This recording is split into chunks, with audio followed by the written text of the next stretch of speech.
Going live. Hi, this is being recorded with OBS. Wow. Yes, sir, skis. Okay, let me Yes, just. sir, skis. Who is screenshotting my stuff on Snapchat? Sir, are you sharing my information from my private story? Ayo. Do I have to call the police? Maybe. I I'm might have calling to. one, please. Yeah. No. Good. Called them. Are we live? Yes, we are. Oh, hello. Hi, everyone. Welcome to part 2 of our Ace Attorney Rantstream. Oh, I'm just gonna put this because some people are gonna be dumb. So let me just. Yes, sir. Okay, it's actually I'm like distracted by something weird. My cousin. Oh, my cousin texted me.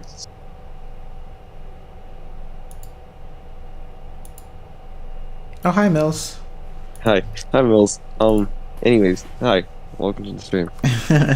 If you hear me laughing a whole bunch, because I'm reading a bunch of random crap, so. On Twitter, apparently.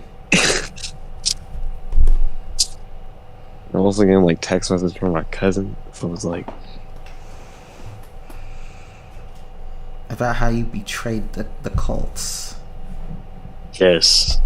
I betrayed the Colts because I was wearing a Houston Texans hat. Oops. He just likes the hat, that's all. Just like the hat. But yeah. Okay, man. Anyways, hi. This is part 2. If you're curious about part 1, you can just look it up. I was gonna say go to the description, but it's not there. So just look it up, or just go to the channel and just look up the video. Yeah, and in part 1 we covered the first 3 Ace Attorney games, so the original trilogy. Yes, so for this part, we're going to be covering Apollo Justice and the 2 3DS games that are actually important. Mm-hmm. So Ace Attorney 5, Dual Destinies, as well as Ace Attorney 6, Spirit of Justice. I will say this beforehand, we're going to be covering every case, like in a nutshell, explaining what we like and what we don't like about the case or the games, and there will be spoilers. So if I see any comments of like, "Oh my god, why would you spoil it? You suck," you will be blocked because I said so, and we literally warned you beforehand. So yeah. Yeah, and plus, like, it goes without saying, like, we're talking about the games, of course there are going to be spoilers, so it's on you. Even though Apollo Justice has been like out for like 14 years, 15 years, Right? I don't know. Right? Yeah, like It's 15 been out for years. more than a decade. It's been out for more than a decade. You've had time. Yeah, so don't blame us if you're just too slow to keep up. But let's get on to Apollo Justice. Alright, so Apollo Justice. It served as I guess you could say, a reboot to the series after Trials and Tribulations pretty much wrapped everything up. Mm-hmm. It was released for the Nintendo DS, strictly the Nintendo DS. It wasn't released in Japan beforehand, so this was the first westernized, I guess. Oh. I guess the first westernized Ace Attorney that wasn't released in the Game Boy Advance. This was again strictly with DS. It was released in Japan April 12th, 2007, and it was released everywhere else in 2008. North America getting it on February 19th. It was given, well, I guess kind of mixed reviews. It takes place 7 years after Trials and Tribulations, and it explains like what's happened to all the characters, and by all the characters I mean what happened to Phoenix. Yeah, the other characters don't matter. Everyone just kind of disappears I Well, guess. well, except Emma Sky. Emma, but we like. I mean, she's kind of there, but also kind of not there. Yeah. She replaces Gumshoe, who just at this point of like this franchise, he just disappears. You never hear from him again. It's just like really concerning because like I loved Gumshoe. Yeah, he was quite important in the trilogy. I don't know why they got rid of him entirely. But yeah, as the title suggests, you play as Apollo Justice, who is a new defense attorney, and basically you help him. Well, not really help him. You play as him in 4 new cases. Again, there's 4 cases. I don't know why, but there's 4 cases in the game. The premise is just the same thing as Phoenix, right? Where you're given a client, they're accused of a crime. You basically got to defend them and prove that they're not guilty. Yeah. However, the way you do it is sort of similar, but you also have new abilities. I mean, I might as well explain. So, Apollo Justice has this bracelet or something like that. He has a bracelet on his wrist, and whenever like someone is telling a lie or something like that, he can like detect it, and you can perceive the person. Like, you'll have like a twitch or something like that whenever they're lying, and you can call them out on that bull crap and be like, hey, whenever you like say this sentence, you twitch your right eye or you grab at your shirt or something like that. Which, first off, that's kind of disturbing. Right? If you consider that he's staring at them. I know, like, he's just staring. I can't imagine how his face looks either. Just, you see some 20-something-year-old staring at a person just with such intent for, like, I don't know, just trying to figure out they're telling the truth or whatnot. But anyways, enough of like a little explanation. It's time to talk about the first case, which is arguably the best case in the game. Turnabout Trump. I agree. Anyways, so for like the intro cutscene, there's always like the usual like intro cutscene, like setting up the case and stuff like that. Like, I guess the victim or like people involved, but anyways, basically 2 men are playing poker in an underground room underneath this Russian restaurant. They're playing poker, someone ends up losing the game, and the other person gets salty and kills the other person. Meanwhile, the defendant is calling another person and basically says, hey, he's dead. I need a defense attorney. Flash forward to the next day, we get to the trial. We meet Apollo, who is nervous as balls, but then his mentor, Christoph Gavin, remember that name, shows up and basically reminds him that, hey, I ate with the client.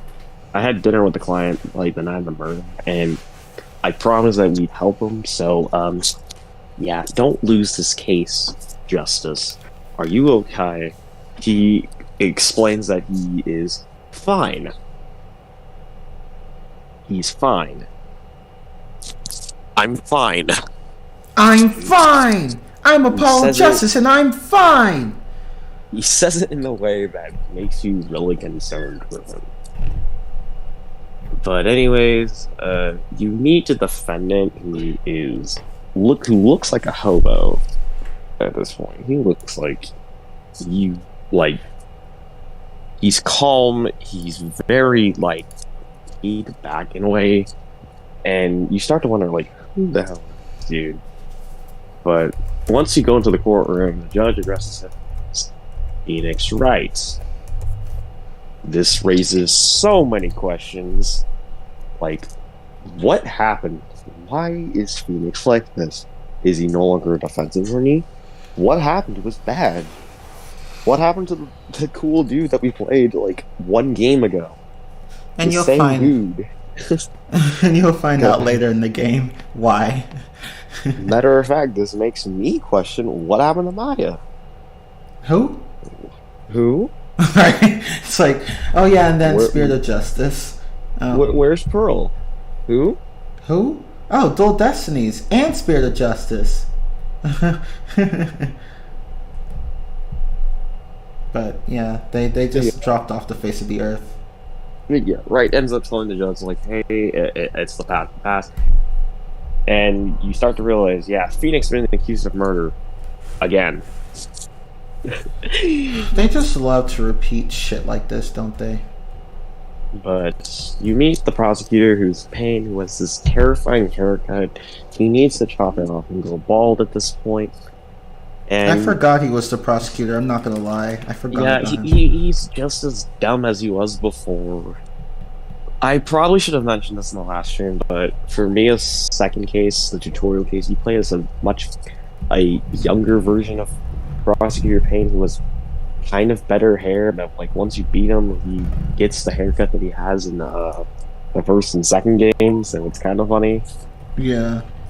But anyways, like yeah, you learn about the victim. His name is Shoddy Smith, and he was murdered with a bottle of grape juice, and he was bashed on the head. And the motive was that Wright and Shady Smith, they were playing a game of poker, and it was just a test of wits. It wasn't like played for money or anything like that. It was just for fun. No, it was just played for like a little competition to see who was actually better. And it turns out that Wright has never lost a game of poker. Just as Apollo ends up asking like Wright to explain the rules and stuff like that, and basically, like he learns about the rules of poker and play. Like there's a lot of stuff that happens, and I'm trying my best to like kind of explain this in a way where it's like I'm not missing anything, but also like I'm not talking about random BS.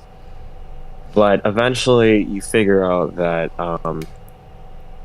Wright has his fingerprints on the murder weapon, his hands on the bottle. His fingerprints were on the bottle, but it was in a way where you would think he's actually picking up to hit somebody. But, like, Apollo starts to panic, and he starts to realize, okay, maybe he's right.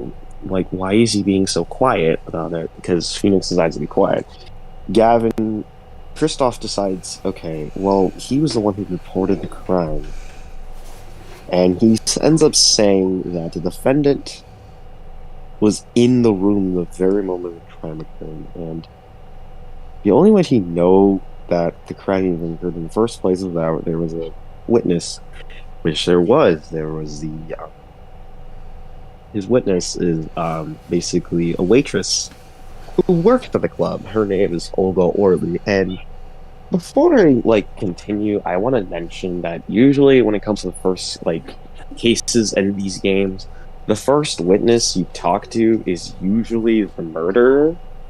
Like for example, the first game, Frank saw it. He's the witness. He's the murderer. Richard Wellington from Justice for All. He was a witness. He was the murderer. Dahlia Hawthorne. She was the witness to the murder. She was the murderer.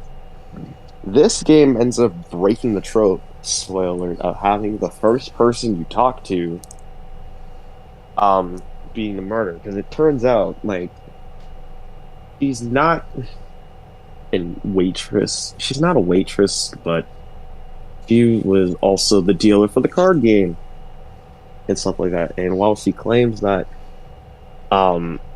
Phoenix strangled Shoddy Smith to death because he lost the game, it turns out that Wright was losing, actually. It turns out he was losing, and also he died of a load of a head, not strangulation. So let's see, what is yeah, Olga ends up talking about the game and stuff like that. and she says that there was a fifth ace in the deck, but there was a picture that shows only 4 aces, and one of them had a blue back. One of the cards had a blue back, which suggests that, okay, someone was cheating. Someone cheated in the game. Okay.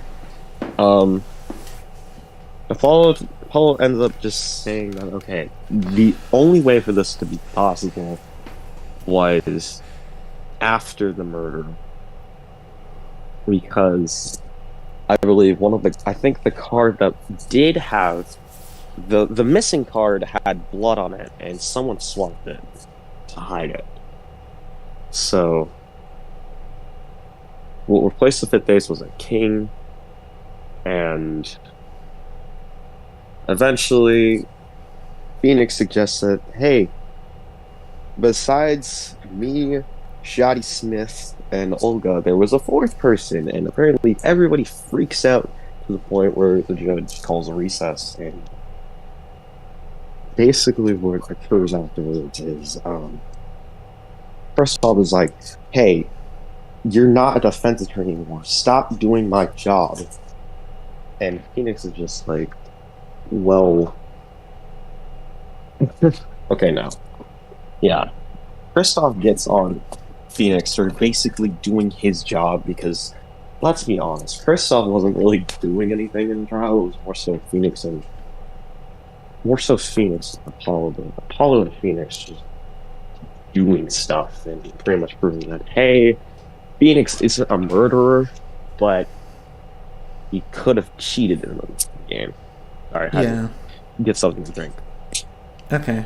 Eventually, Apollo asks Phoenix about the locket that he's wearing. And it turns out that he has a daughter, which raises even more questions. When did Phoenix get a daughter? Who's the mother? Can't be Maya, because I think in the last game she was like 18, so it wouldn't make sense for her to, like... Actually, never mind. Let me not finish that sentence. Actually, no, I think she was 20. She was 20 in the last game. I don't know. But it makes me wonder, like, when did Phoenix get a daughter? Phoenix ends up telling... He continues to talk to Apollo and telling us, like, defending a client is kind of like poker. You kind of have to bluff your way and read your opponent. He also points out that, like, Olga, like, during some parts of her testimony, she would touch her neck, and if someone called her out on that could, like, be used against her. So once court is reconvened, apparently, okay. So Olga passes out during the last trial, but trial comes back in session after she wakes up, and Apollo cross-examines her and just asks her about stuff, and turns out she was hired by Shady Smith to basically help him cheat to beat Phoenix. They set up a trap where she planted a card, and once that card was revealed, Shady Smith would search him and pull out a card and make him look like a cheat. Only, only Olga just made a mistake. Somehow, she put the cards, like, in the wrong spot or something like that, and Phoenix somehow avoided the trap. So he ended up winning.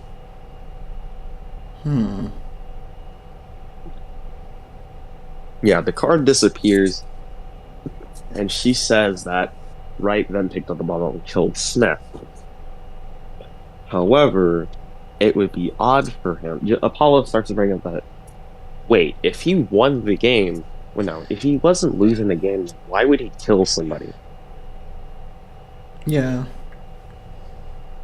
She doesn't respond, and Justice calls her out of hiding stuff. And basically, the court's just like, hey, stop making baseless accusations. And then Apollo asks if she actually did see Right Hitter, but then she realizes that she's lying because she's touching her neck. He calls her out, and it turns out that she didn't actually see the thing happen. So now we're at a dead end, pretty much. Yeah. We're at a dead end. She lied in order to like avoid drawing suspicion on her to make it look like she was a murderer, but turns out that she wasn't. But later on, they go back to the possibility of a fourth person possibly being in the room, and sorry. But yeah, they go back to the possibility that a fourth person is being in the room due to the colors of the cards being different. They had the same like suit and everything like that. It's just that they were a different color and their explanation was, okay, so if there was a fourth person involved, they wouldn't have known the colors of the card. They knew like what was on the card, but not the color, which explains why there's two different colored cards in the deck.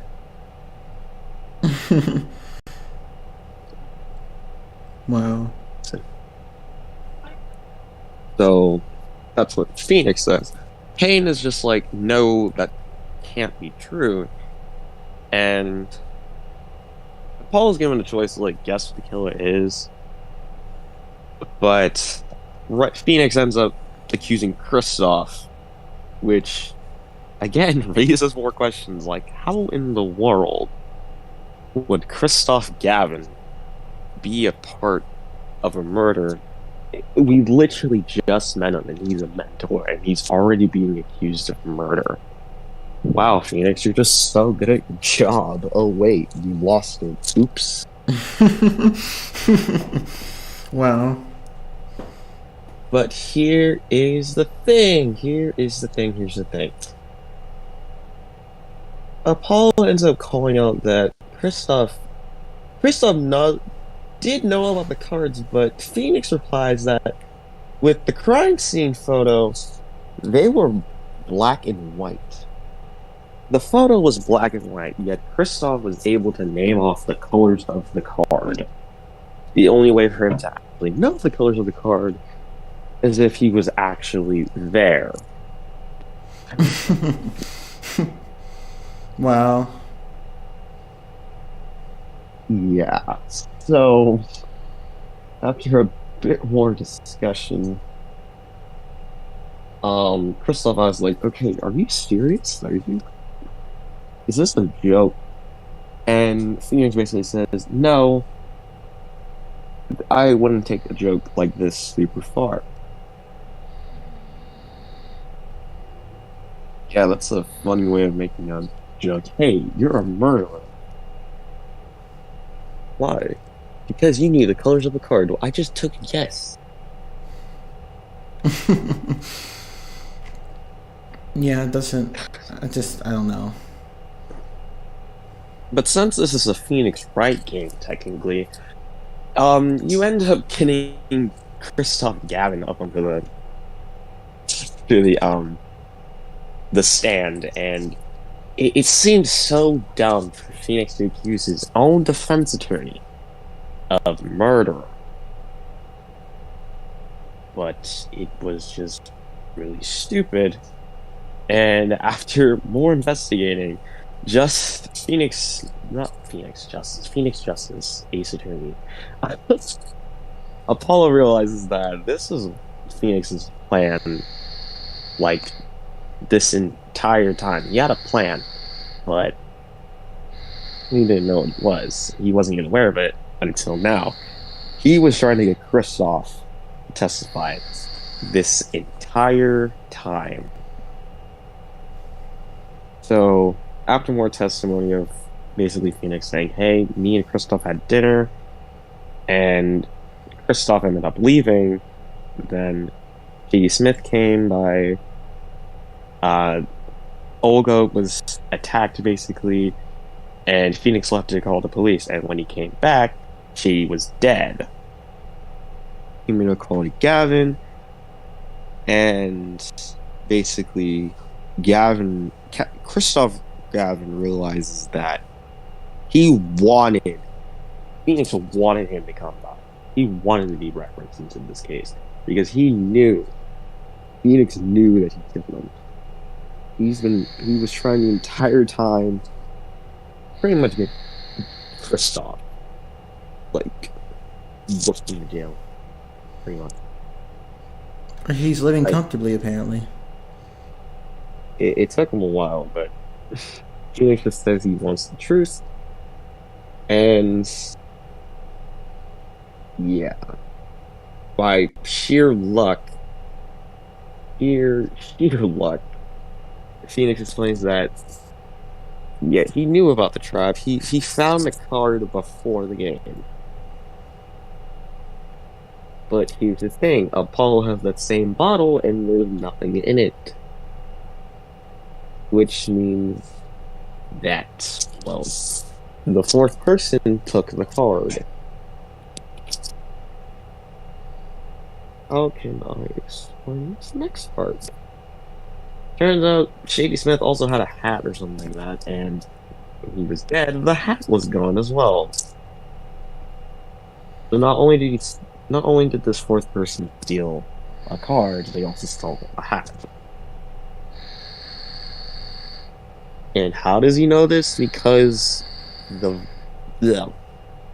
stream of blood coming from the victim did not match the way the blood would be flowing, like, out of him. Like, how can I explain it? The way he was hit and the way the victim died, he was leaning forward, but in the picture, it makes it look like he's leaning back. Yeah, that's the best way I can prove it.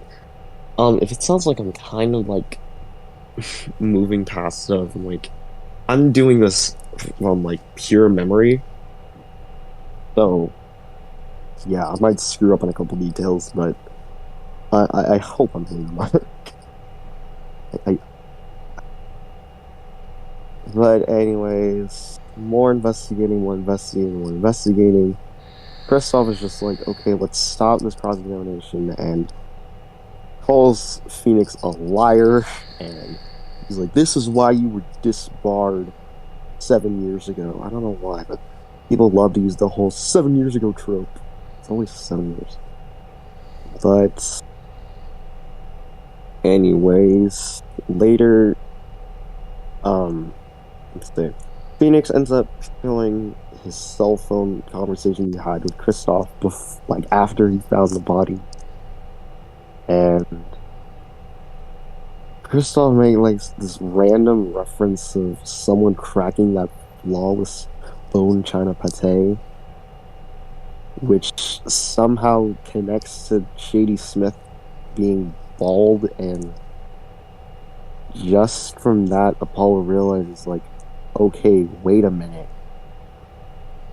If Kristoff Gavin left, there was no way for him to be, like, knowing that he was bald unless he took the hat.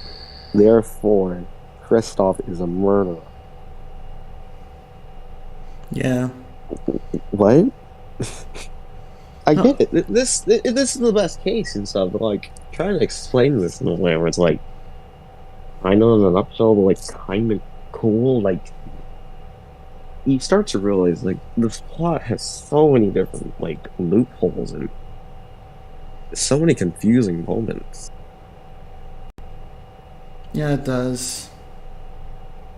Matter of fact, this game and, like, the way they do their logic, it's just... You'll know what I'm talking about by case 3 of this game. Yeah. The logic of accusing the defendant, but we'll get there. Yeah. So, basically, not only did Phoenix Wright tamper with the crime scene, but Kristoff was somehow there. He was somehow there, but we don't know how. So basically, the judge calls for another recess, and Apollo, while waiting for like the trial to recommence, he meets this mysterious girl wearing a blue top hat and this weird wooden thing by her. And all she does is give him a playing card and just says, "Hey, you'll need a trump card. This card is magical. Use it wisely." And it turns out it's the Ace of Spades that Olga was actually talking about. And hey, look, she's right. There was a fifth ace. And there's a blood mark. Or more so, just a red spot. Apollo also realizes that, hey, this is the same girl that was in Mr. Wright's locket, which means this is his daughter. We don't learn about her name until the next case, or later on in this case, but yeah, it's his daughter. Okay. Okay, go ahead. Okay. Anyways. Court resumed. Christoph Gavin takes the stand, and he gets his testimony about how he knows that the victim was bald in the first place. And while Christoph is just like, hey, this is not really relevant, Phoenix lets out an objection, pretty much says, hey, that is important. The only reason people know he's bald is because he was dead. So, we need to know. Kristoff ends up withholding his evidence some more, and he just felt like there was no reason as to why he would even do that. So anyways, a little bit of investigating, a little more testimony later, blah blah blah. Basically Apollo's just like, okay, what's Phoenix trying to get at as he begins the cross-examination towards Kristoff? And he's trying to find some way to prove that Phoenix's claim of a fourth party being involved is actually correct. And as they start to realize, like, okay, no one at this crime scene actually had a reason to swap the card yet, but for some reason it was done. He then shows up the trump card, the blood-stained Ace of Spades, and Kristoff is just like, hey, that's a fake. And then Phoenix is like, okay, the only reason why you know it's a fake is if you're a murderer. So, oops. True. Oopsie. Phoenix tells Apollo, so okay, picture the crime scene. Where would the killer be standing in order for them to hit the victim? And the only logical spot is where a cupboard stood, but it turns out there's a hidden passageway. Wow. And also, beforehand, Kristoff claims that he saw the murderer from a window. But if you move the cupboard, you reveal the secret passageway. The same window that Kristoff said he watched the murder occur is blocked. So, basically, in a nutshell, Kristoff ends up incriminating himself. Oops. Oopsies. Oopsies. So the bottle ends up getting switched, apparently, as it turns out. And the original bottle had the 5 of hearts that Phoenix had hidden before the murder. Stuff like that. And the only person who could have been capable of the switch, because he basically has no alibi at this point, is Kristoff. Yes. And Kristoff talks to Phoenix like, okay, is this revenge for basically you being let go? Eventually, Phoenix is declared innocent, and he pretty much says that, like, okay, it's the dark age of the law now, and it's up to us to fix it. Ha ha ha ha ha. Wow. Anyways, after the trial, basically, Apollo has no job Yeah, because you know. His mentor was a murderer, and he got arrested. Oops. Oopsies.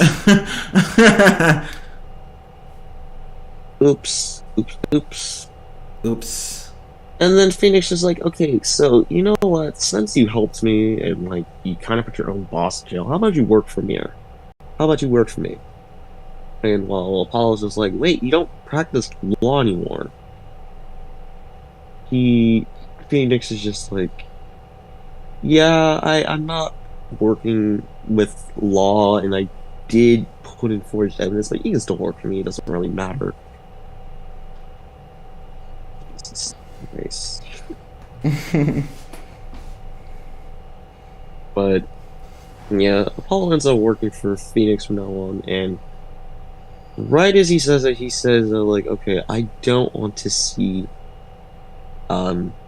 Phoenix, not Phoenix. I don't want to see someone ever again. He makes a promise that he would never see Phoenix ever again because he was so upset that like Phoenix, like, okay. So you know that car that Phoenix's daughter ends up giving Apollo? It turns out it was a fake. It was a fake, and Apollo realizes like, okay, you just tricked me into using tainted evidence to put my own boss in jail. I never want to see you again. Wow. And he promises that he'd never see him again, only in the next case to see him again. So, yeah, oops. Oops. Oh, and Apollo punched Phoenix, by the way. Whoa! And Phoenix just smiles and says, "Thanks for everything, Apollo. I had a good time." But, anyways, what do I like about this case, or what do I not like about this case? Well, I kind of don't like how the last part of the trial pretty much explains the whole story. Well, I do like the fact that like the first person you meet isn't like the murderer, and it's not completely obvious who the murderer is. It's kind of like a surprise plot twist. I do really enjoy that. Yeah. What I also enjoyed was just the setting itself, like an underground poker game. Like, that sounds more interesting than an apartment being casually walked into, or a date at the park where someone falls, or oh no, I got shocked in my university. Yeah. Dies to a puddle. I hope that's just wow. No, like you guys, that school's got to fix its wires. Yeah, again, what do I not like about this case? Winston Payne doesn't do anything. Again, it's just kind of normal at this point. I forgot he even was in the case. That's how irrelevant he is. Yeah, he doesn't really do anything besides, hey, you're wrong. You suck.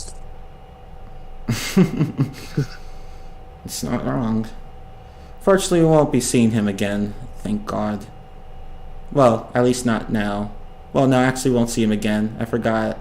Like, who's the guy in Dual Destinies in the first case? I forgot. Gaspin Payne. Okay, the younger brother, I think? I believe Gaspin Payne was the younger brother. Yeah, he is the younger brother of the rookie killer. And, like, Gaspin was just like, hey, I'm gonna be basically avenging my great brother. You lose two. You lose two. Right. He loses one case, moves to another country, and loses the other case. Oops. Oops. Anyways, this isn't about Winston, not Winston, Gaspin Winston Payne. But I don't care about his name. I just legally forgot. I literally just said it, but I don't care. Anyways. But yeah, overall, this is actually a pretty good case, and it gives me hope that the game is actually going to be good. And then case 2 happened. Okay, I'll give it this. Case 2 isn't that bad. It's not terrible. Yeah, it's not that bad, but yeah, it's not good either. Yeah, it's just in the middle. It's not great, but it's not good either. Yeah. It's better than case It's 3, but that's it. it's something alright.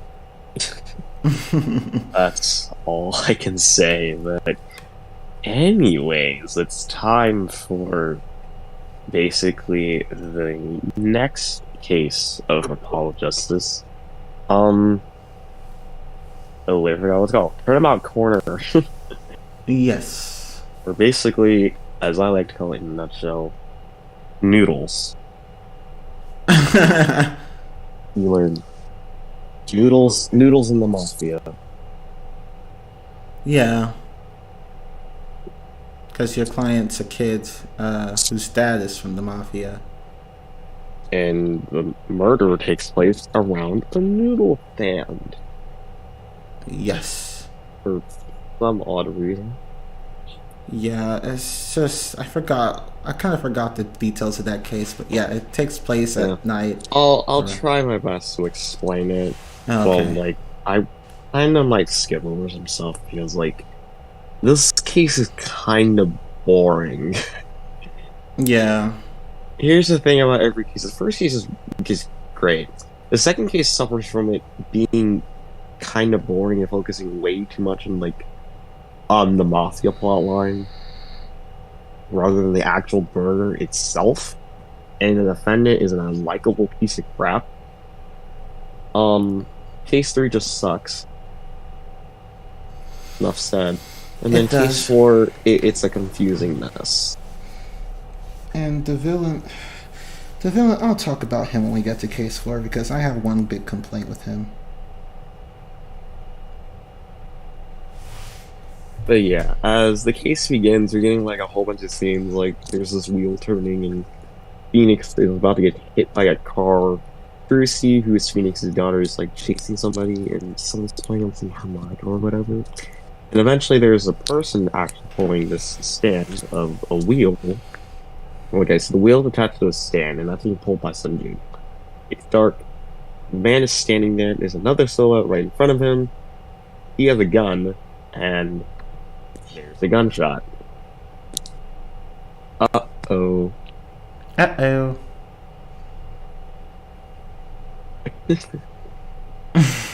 But anyways, enough about the almost getting shot. How can I explain the first day in a nutshell? Alright, let's just start it off like this. So we start off at the new Wright & Co. law offices that are being renamed. I think they actually renamed this scam. I can't remember.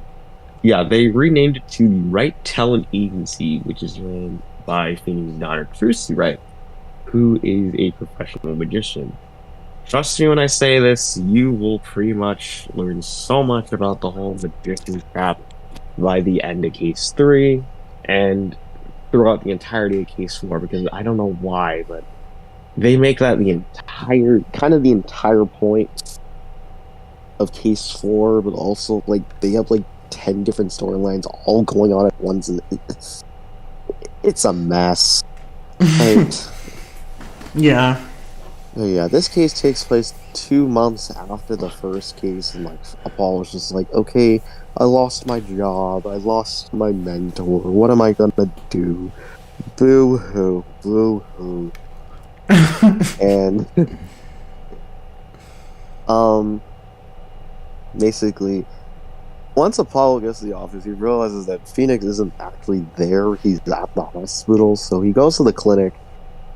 He goes to a clinic and finds Phoenix, who explains that he was on the way to a restaurant, and then he gets hit by a car. But, okay, he gets hit by a car, he gets launched all the way into, like, a streetlight, and hits the ground hard. And I think he gets up like he gets up like there's nothing on him. Yeah. He wasn't badly hurt. He was hurt, but he wasn't like to the point where he had broken bones or anything like that, which is super unrealistic, because if someone were to get hit like that, they'd either be severely damaged or they would be dead. So, But this is the same guy who survived the fall from a bridge. He's just stupidly lucky.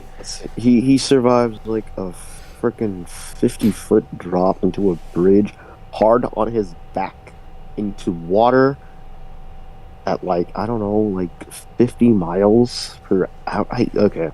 I don't know. Anyways, Phoenix tells him, "Okay, go find the person who hit me," and basically that if you did that, you actually get a real client. So Apollo and Tuesday they go back to the ad agency. They meet a guy named Guy Eldoon. Turns out he just got robbed of his noodle stand. Get it? Eldoon noodle. Ha ha ha. And Wow. Trucy reveals that. How can I phrase this? Someone stole her panties.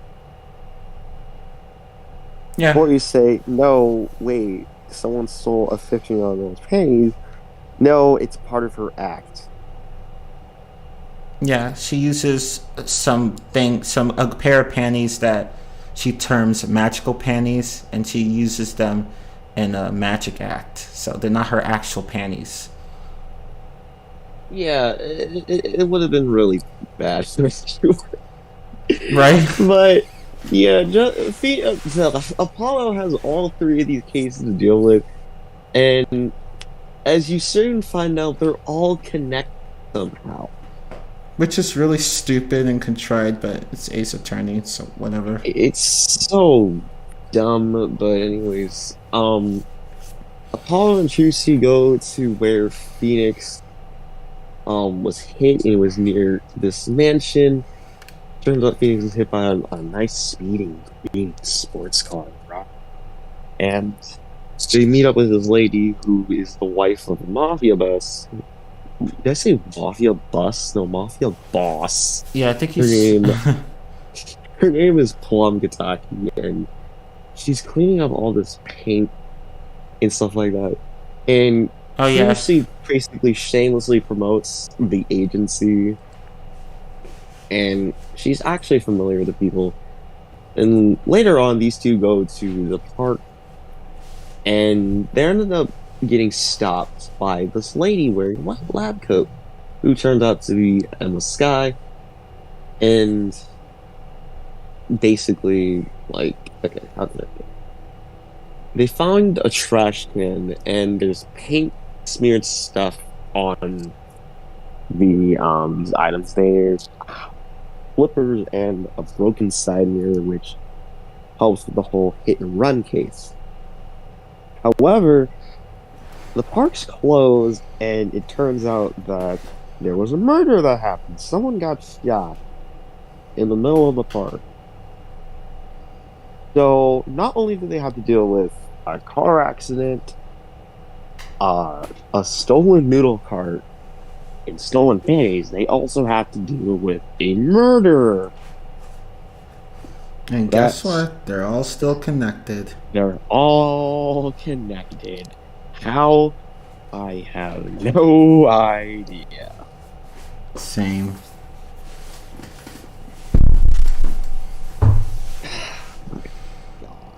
But anyways, they go. The duo go to Guy's place on the north side, and they see a police car, which is like parked in front of the clinic, which is just right next door. And Trucy realizes that basically the people who stole her item, I'll just call it her items, her belongings, they ducked into the clinic garage. So they start to investigate they start to investigate stuff from the ice from the mill pan, and they talk with Eldoon for a bit. Eldoon reveals that he doesn't think highly of the clinic. He kind of hates the clinic. But then the duo go into the garage. They find Trucy's belongings, which is stuffed inside a tailpipe of a green car, and it's kind of stupid.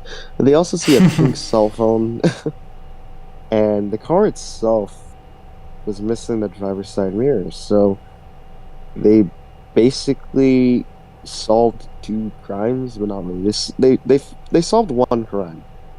They also found more evidence for another crime. So two of the incidents are done.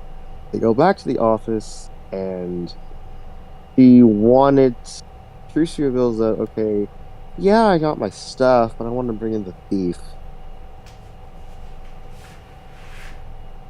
But Phoenix ends up calling. Oh, no. They go back to the clinic and they tell Phoenix, I'm like, hey, this is what we found so far. We got Tracy her stuff back, and we also found the car that basically hit you. They also ask about the clinic near Eldune's place, and Phoenix was like, okay, that's where the mob go after, like, they do a rough job, blah, blah, blah. Well, after pretty much talking about the case so far, duo of Trucy and Apollo go back to the agency, and they meet a nice young lady who is named Alita Tiala, and she wants basically her fiance, the son of Plum, named Waki, to be represented in court because he's been accused of murder. Yeah, there's a lot going on.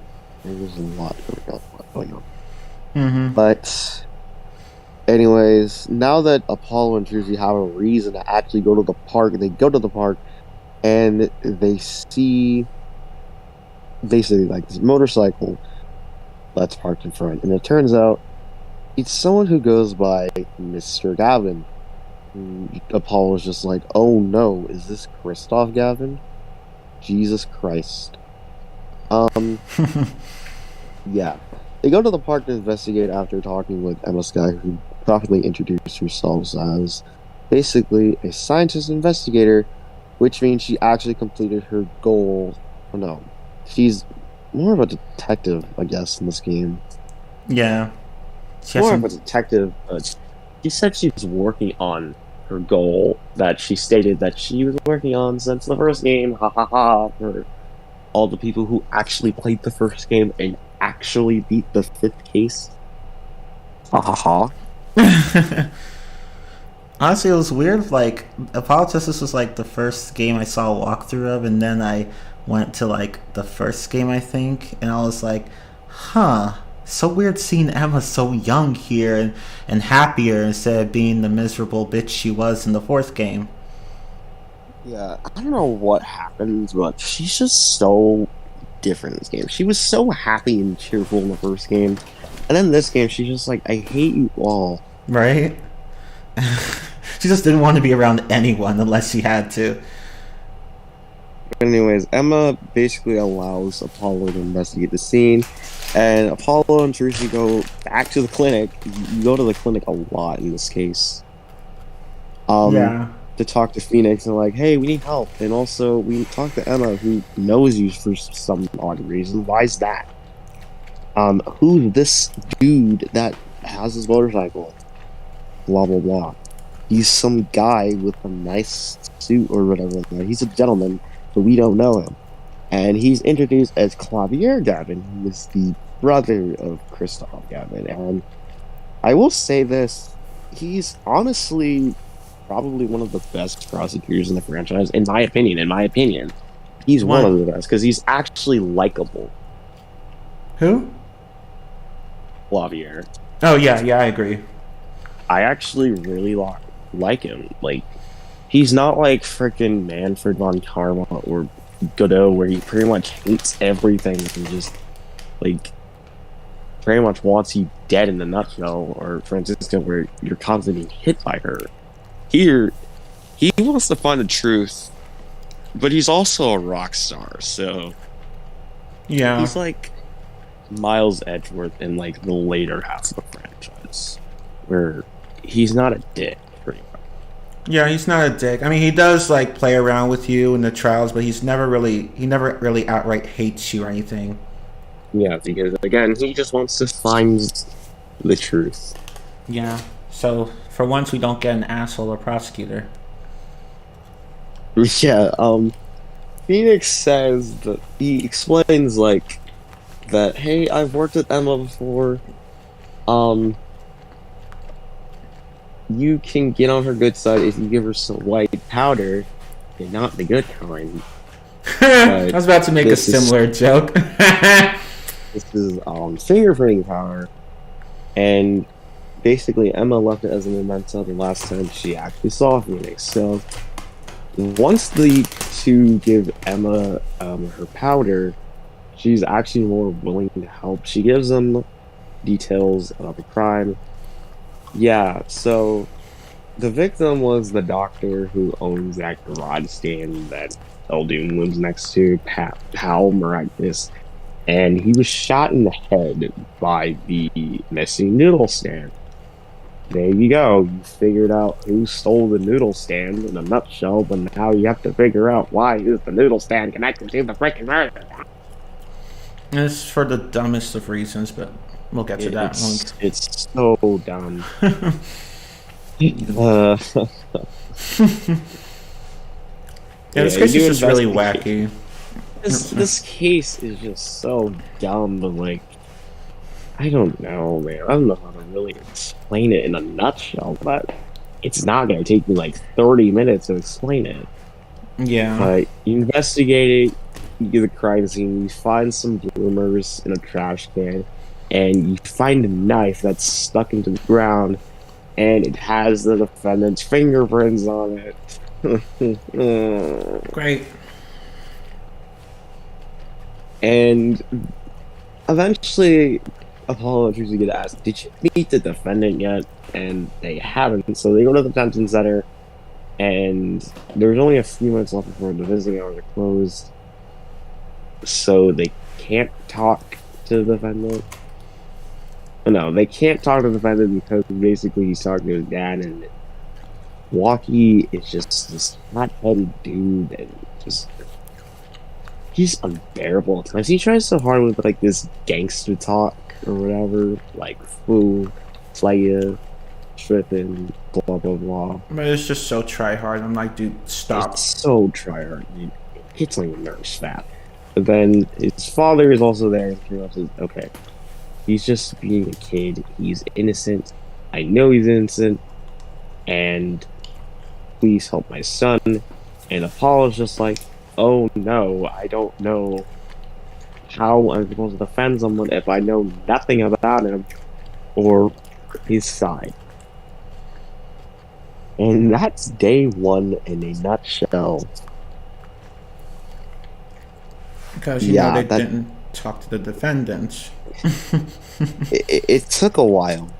But that's because I have no idea how to really explain this in layman's terms. So I guess from now on, I'll just say it in layman's terms. So in this case, you pretty much find out about like... Okay, so next day... Sorry, I know I'm like all over the place. But the next day, it's the trial. You meet with Walkie.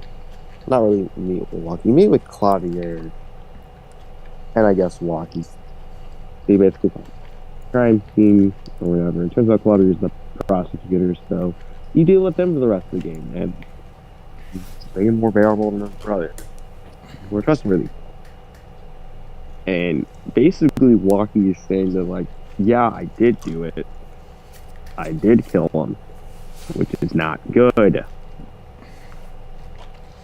And of course he's just being an idiot, so He's anyway. just being a stupid idiot. He's pretty much saying, like, hey, he screwed up an operation I had 6 months ago. I wanted him dead.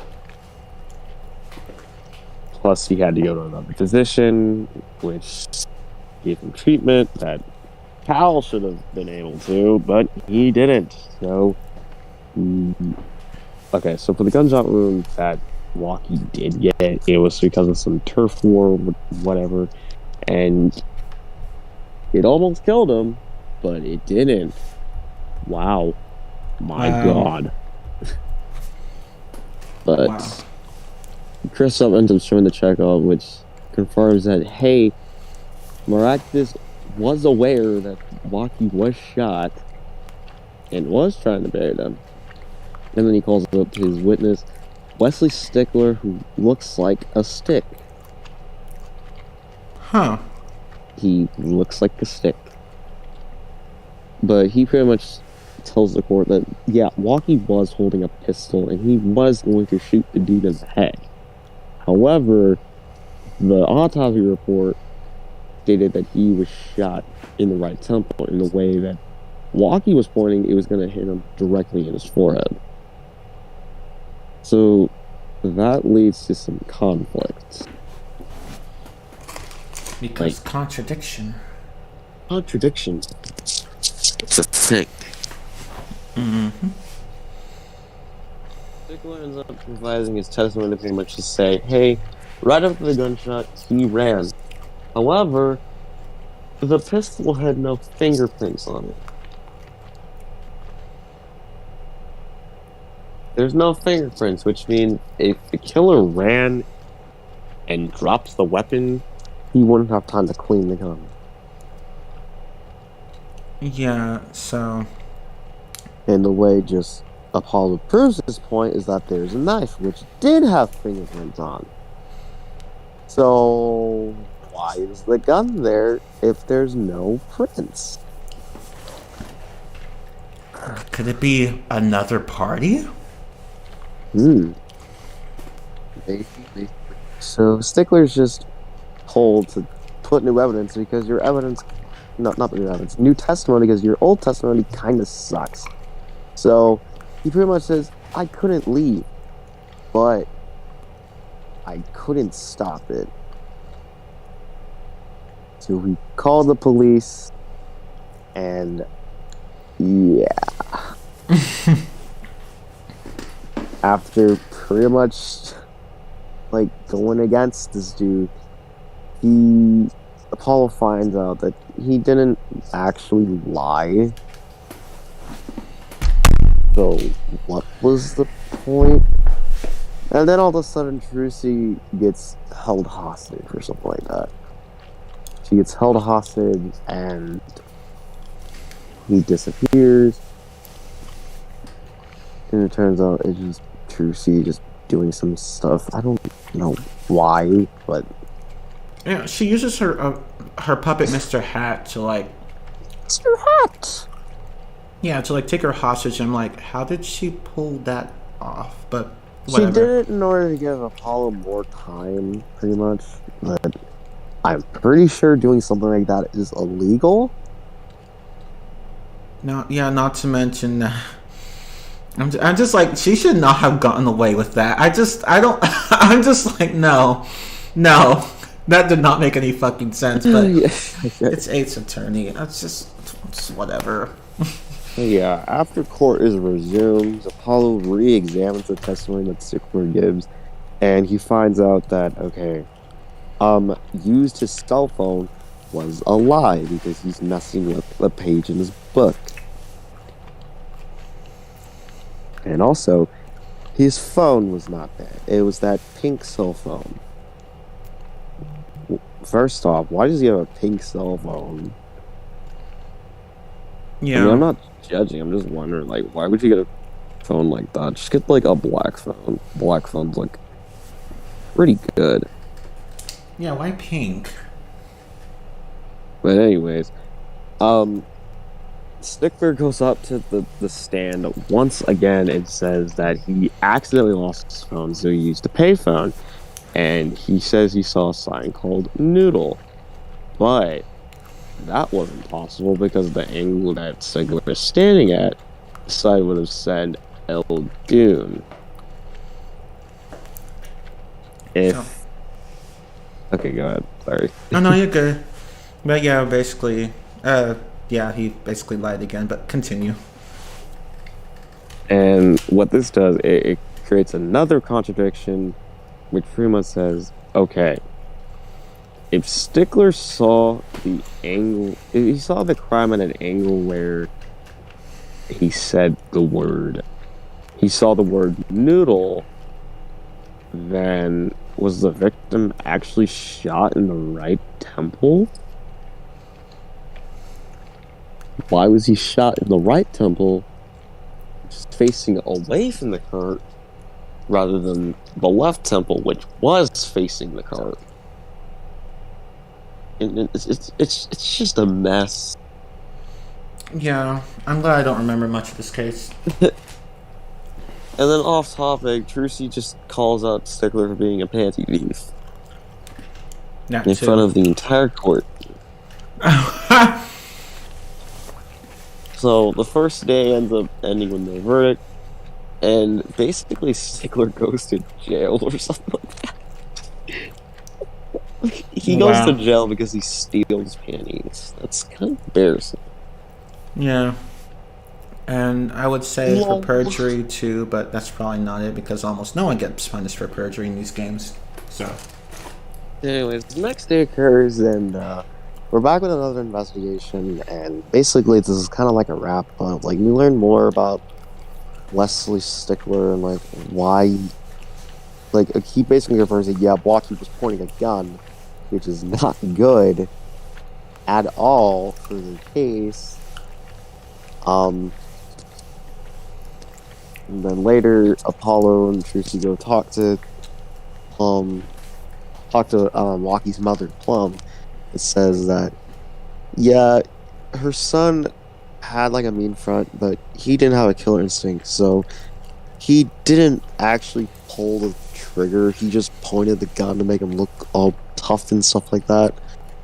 Blah blah blah. We talked to Tiala for a bit and says that, like, oh, I'm not the perfect girl for Walkie, but the family needs clean money.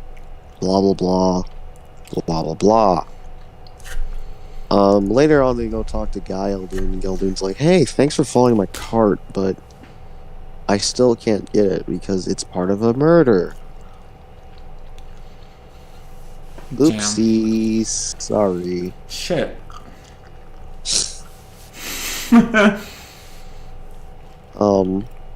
As Apollo starts investigating why Eldoon really hates Mirage's clinic, he discovers that before selling noodles, he used to be a surgeon. So, Huh. what a downgrade. But later on, they go to the detention center, and Walkie finally gets a chance to speak to them, and he's just unhappy. The dude is upset.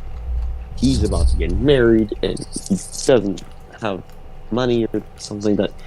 Like, I don't know how to describe it.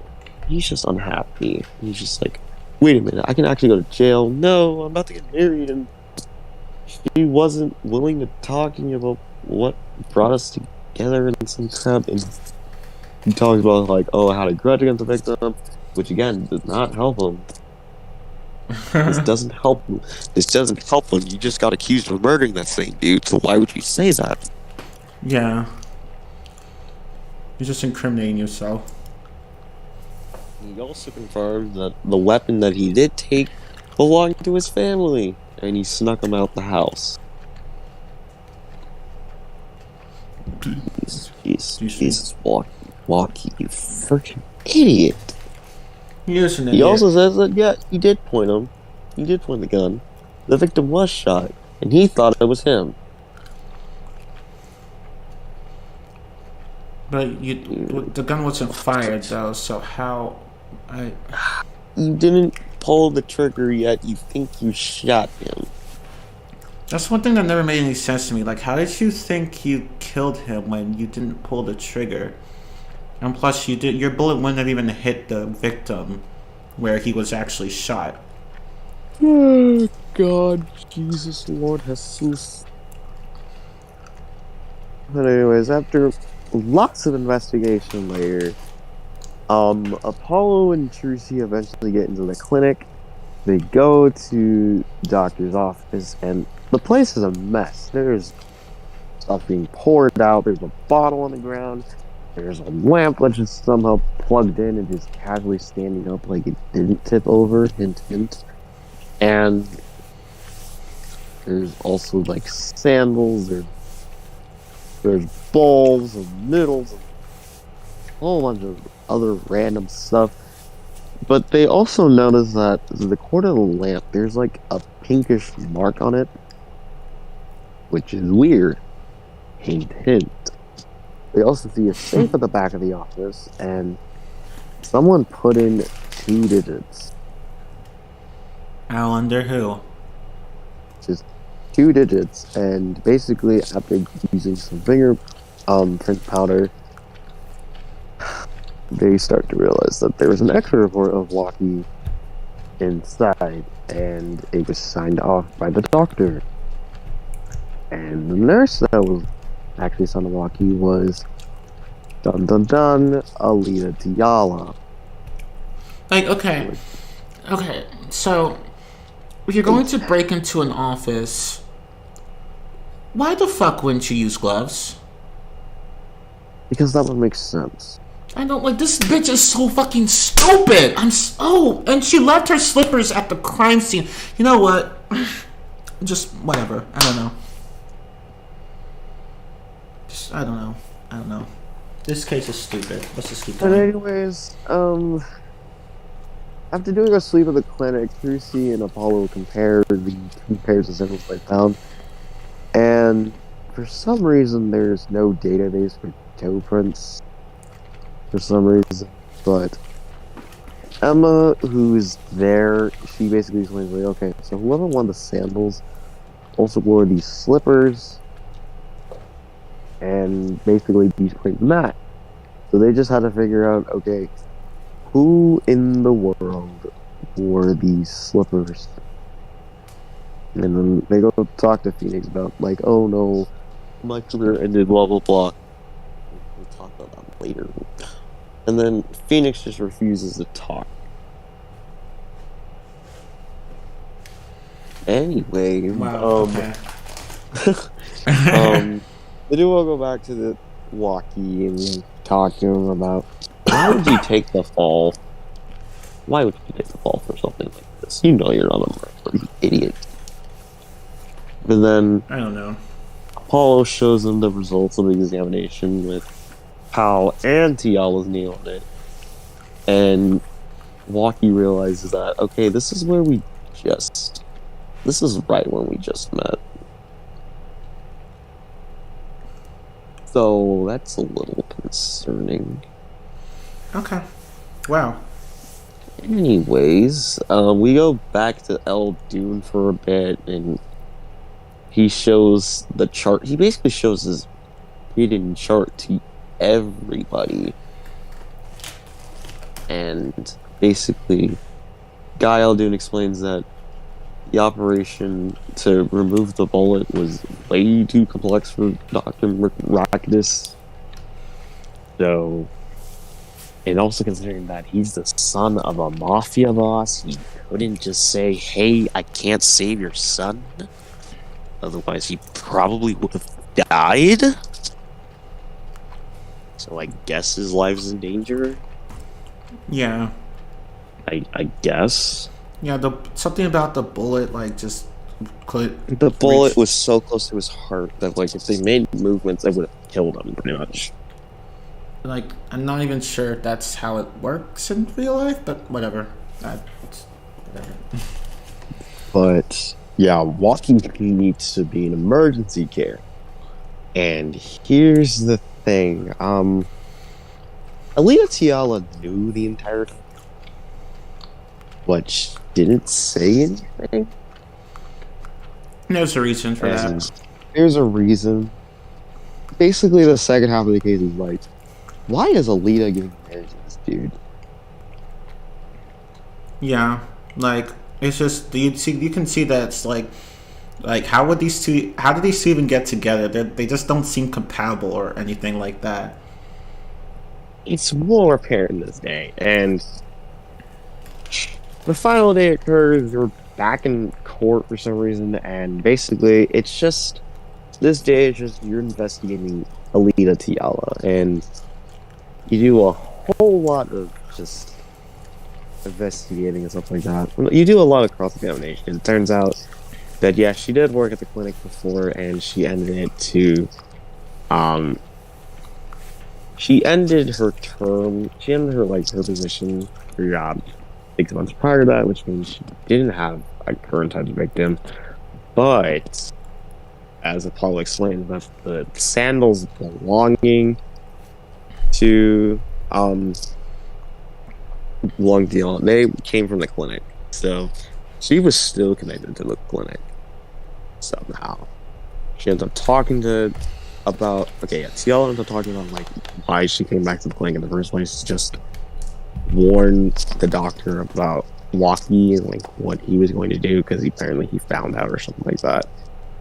And Paula asked like, why would you walk away a chart which is actually important to someone's health?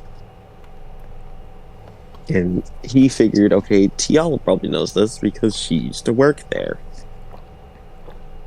But yeah, since the doctor didn't want to admit that, hey, I can't help Walkie, he's going to die. And since Alina knew, she also had to fake it. She would say, I don't know what to do. And she had to file a false report written by the doctor that pretty much said, hey, you're fine, you'll be A-okay, my dude. Sure. Basically, eventually it was a point to where like her marriage is going to be in jeopardy because if that file got out, it would cause the Kataki family to look closer into it, and eventually if the doctor gave in, he would give her the chart with Tiala's name on it, which meant that he would be basically accused of walking in no condition, which basically gives her a motive. So she ended up going back to the doctor to like get the chart that, while she claims nothing else happened, there's bullets found in the safe. So, turns out that she was holding the dude at gunpoint and threatening to pretty much shoot him if he didn't get what she wanted. And basically, she reveals that, she's basically like a gold digger. She wanted to marry Walkie for money. Wow, what a horrible person. Basically, what a horrible person. So at first, she visited the clinic at first and didn't get the chart, and that wasn't good. So she ends up returning back with the gun, but she denies not stealing it. So it's kind of funny that her second attempt to get the chart was the same time that Apollo and Trucy were investigating the clinic. Because when they got there was an intruder. And she got scared off by them. But anyways. We go back to the whole where the victim was shot and where he got shot in the head. Turns out that Stickler did lie. He wasn't standing in a certain position that he claimed to be standing, and there was no other like possible location unless the killer was inside the noodle cart. The way you prove this is that Apollo presents the slippers which were found near the cart, which suggests that the person who killed the doctor took off the slippers and just crawled inside. Why would you do that? Because she's a dumbass. Like her husband. Oh, fiance. Sorry. Yeah, fiance. But eventually, Tiala reveals like what actually happened the night that she visited the clinic at gunpoint. She says that she wanted to get the chart for her own sake, but the doctor miraculous thought that she was going to the Kataki and basically attacks her. Like, he's strangling her with the lamp cord, and she has this mark on her neck. On her neck. Uh-oh. What's also weird is that she has, like, this cloth or whatever that covers up her neck, so...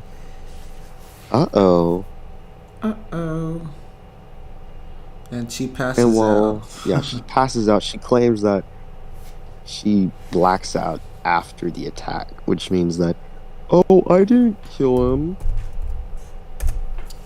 But later on, you find out that this is just kind of a lie. Mm-hmm. And turns out she snuck into the noodle cart and had the gun and pointed the gun directly at Rex's head through the actual frickin' cart. Mm-hmm. And So then basically, that was she reveals that, yeah, she's a murderer.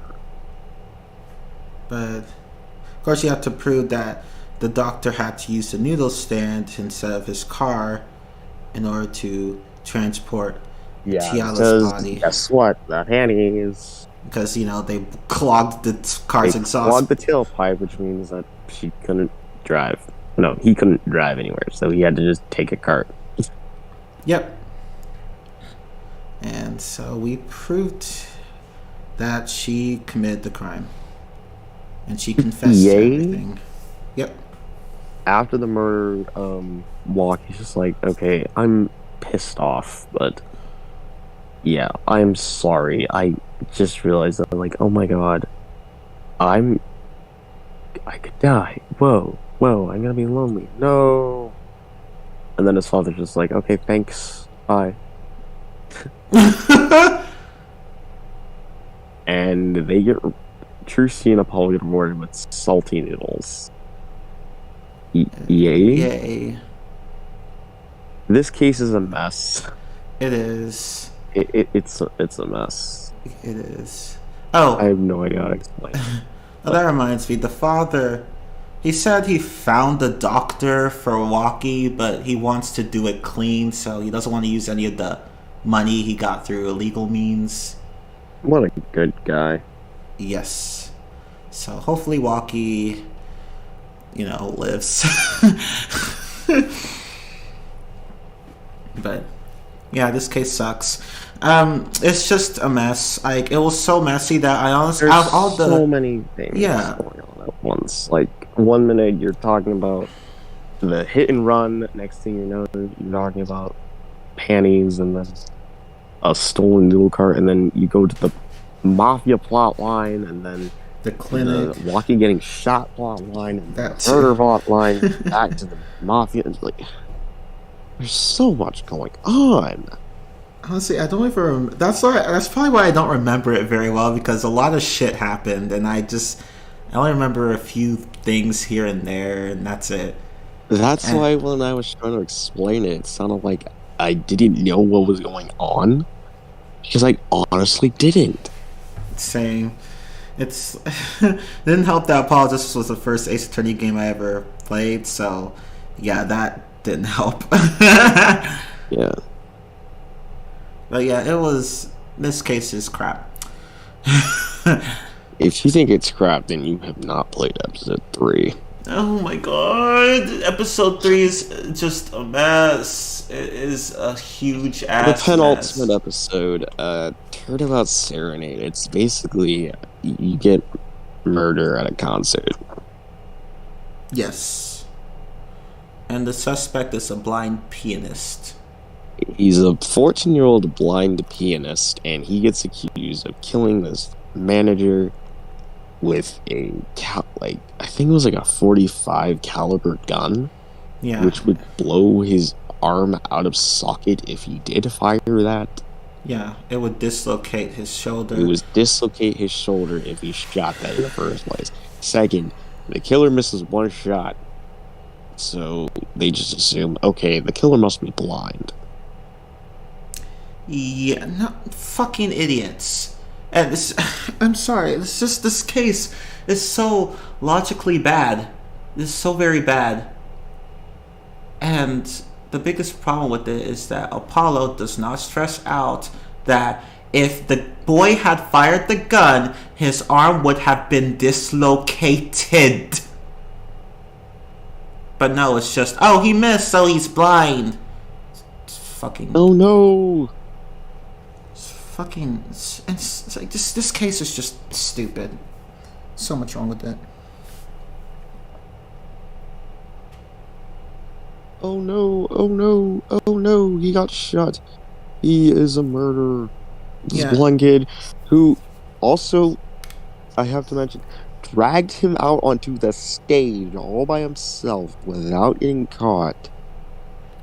Yeah, how do you expect a 14-year-old boy to drag a grown man's body, a fucking grown man's body, from one of the backstage rooms to the front stage without being seen?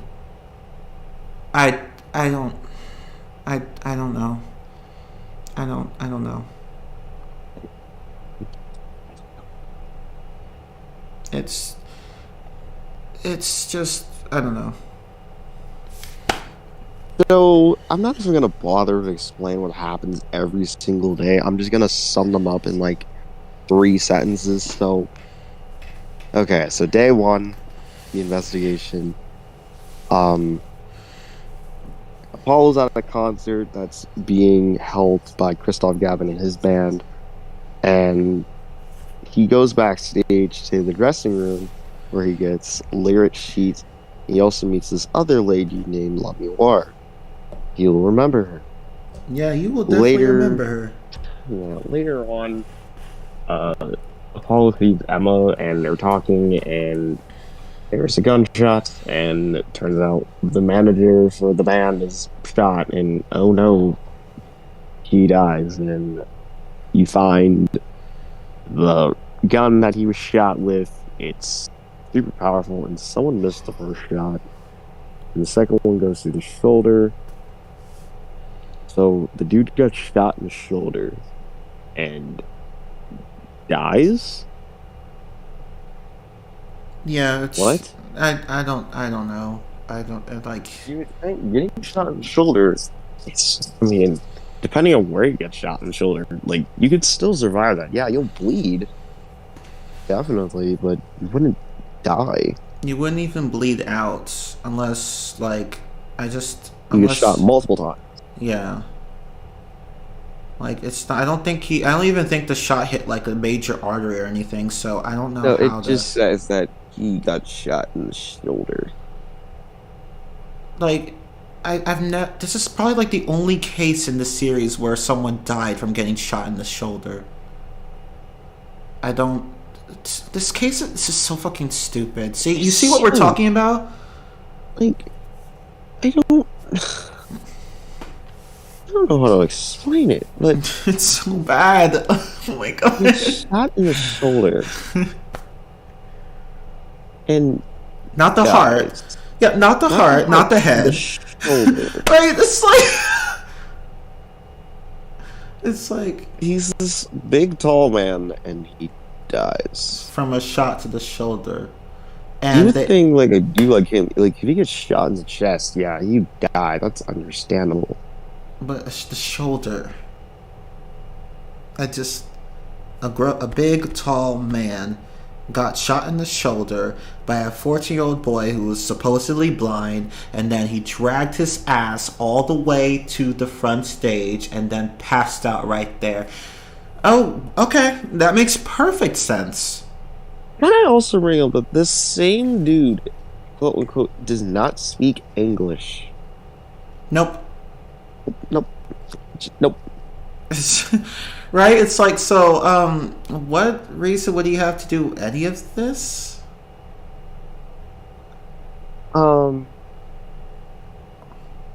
It's like, unless there was a third party. No. Right. After a bit of investigating, you see Clavier Gavin and his bandmate Darian Crescent, who, I'm just gonna say this, is the murderer. I'm not even gonna have an element of surprise because I don't like this case. I'd rather like go past it as soon as possible. Yeah. And the only reason why I remember him is because his hair. I call him Penis Shark Man. That's basically what it is. It just flicks like up and down and back and forth, and it's just like, even during this breakdown, I'm just like, dude, you gotta cut that thing. You gotta stop. Go to a Supercuts or something, please. That's just please. But you hear the song that they played at the concert, and it gets annoying because you hear it so many times throughout the case.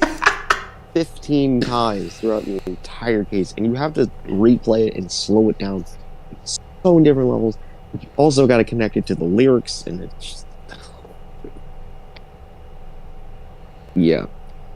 It's really fucking stupid. This entire case is I'm stupid. not even... because this case is so bad. You learn about some smuggling case, whatever, and it turns out that the victim, who actually does speak a little English, but really bad English, like, worked with the killer to smuggle stuff into America and stuff like that. And the victim was investigating into that, and I guess the killer killed him because he wants him to stay quiet. Yeah. You also learn about this plotline involving Trucy and the Grammar family, but I'm not even going to talk about that because it's even more, like, confusing. It's kind of dumb, if I'm going to be honest. They're just now bringing this up. Yeah. And another thing that's really stupid about this case, so at one point, like, you know, shortly after the music agent's body was found in one of the backstage rooms, Emma, like the dumbass she is, she thinks it's a good idea to leave Apollo and Trucy alone with the body because she has to go and take care of other things instead of, doing her damn job. So she lets you do her job more than she actually does her job. Yeah, and unsurprisingly, the body disappears, and then she gets pissed at you for it. And I'm like, Emma, fam, you should have been doing this yourself. It's not entirely their fault. You fucked up too. But there's just stupidity all around this case. That's the problem. It doesn't make any fucking sense. Yeah, but anyways, fuck this case. That's basically all we're gonna say about it. It doesn't make any fucking sense. The more I explain, the more confusing it becomes. Like, later on, you find out that, like, Lamilar was kind of attacked, I guess. She's found in a base case, which is kind of disturbing because if no one found her, she would have died. Yeah. And again, you go to the cocoon smuggling from this country where if basically Maki, the defendant, goes back, he dies because they have a death penalty or whatever. Yeah. So if you smuggle some special cocoon from that country, which is something that can be used to cure a special disease, but also be used to make a deadly poison. So if you smuggle that out of the country, you get the death penalty. Yeah, doesn't matter what your age is. So the defendant Maki can't go back to Borginia or whatever. He can't. He'll just be executed. So he has to stay in the U.S. He can never go back. But yeah, blah blah blah, exposition, blah blah blah.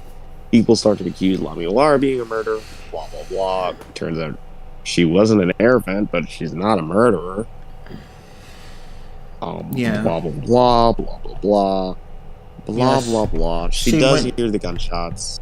Yeah. She technically did witness the crime because she was going through an air vent that happened to be right above that backstage room where the murder took place. But by then, he was already dead. Yeah. So... oops. And that's when... Yeah. Oops. And that's when the agent himself said, Oh, she's the witness. She's the witness. I'm like, okay. What? The siren's the witness. That's what he said, but it's just like... The siren's the witness.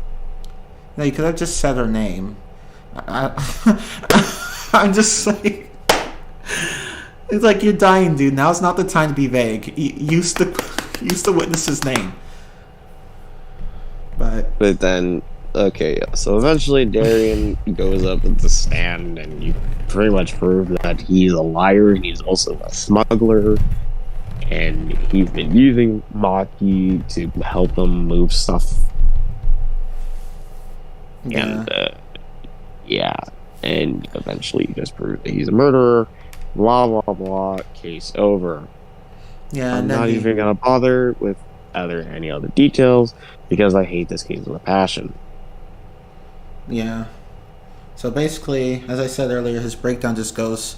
He just basically takes inspiration from Willow Smith's "With My Hair" music video, and then just does that throughout the entire breakdown.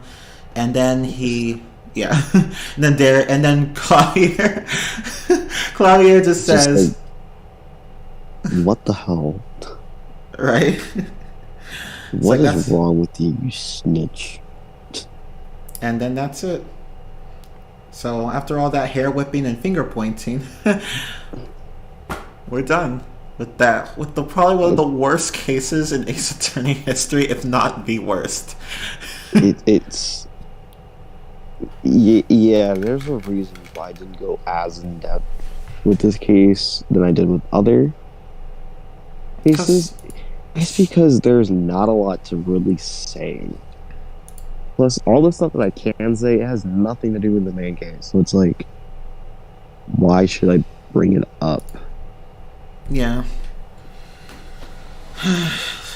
Fortunately, we're done with that. What do I not like about this case? Yeah. Again, I don't like the story.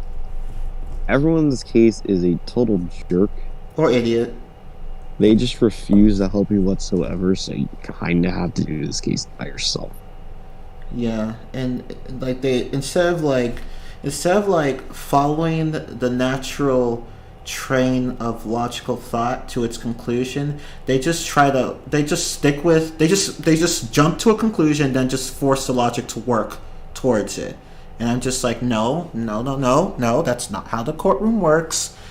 It's like clearly the defendant couldn't have done the crime, because the moment he fired that gun, he would have been injured. But it's just, I don't know. Like, were they just so desperate to let the boy to like pin the crime on someone? Is that it? I feel like that was part of it.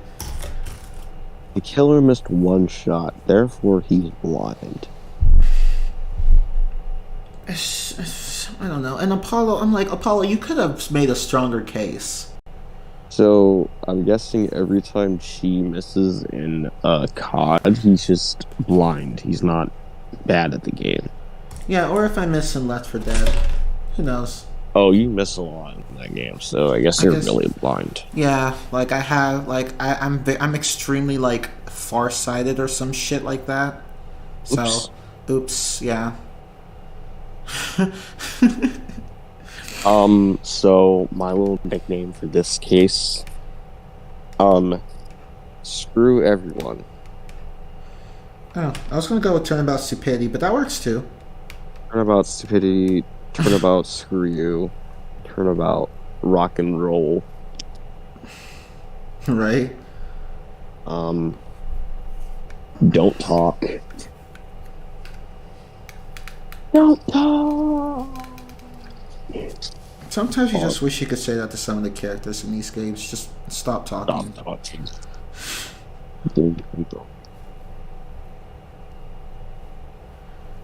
But let's talk about one case that's, well, it's just a mess. I know. I don't like any of the cases except for number one. I'm sorry. This one sucks mess, too. But in a different way. It's kind of like with case 2. Basically take case 2's problem with there being so many different storylines and just make it the whole case. Because it takes place not only are there like different storylines, they take place in separate times. So you have the storyline where it talks about Phoenix and how he lost his badge, what was the trial about, but you also have the current story which talks about the past story, which also involves people from the past story and the present story to make a new present story, which determines the future of the... I don't know how to say it. Not to mention that the villain himself is, again, one of the weakest in the... weak. His motivation is kind of just depressing.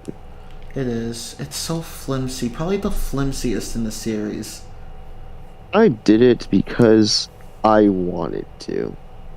Right? It's like, How dare he not pick me as his attorney? This man did not pick me to defend him. Therefore, I'm going to ruin his life. And his family's life. Oh, and the lives of a few other people. Because I'm mad. And I'm just like, Clavier, I'm so sorry. You had to live with that. But yeah, this girl is accused of murdering her father.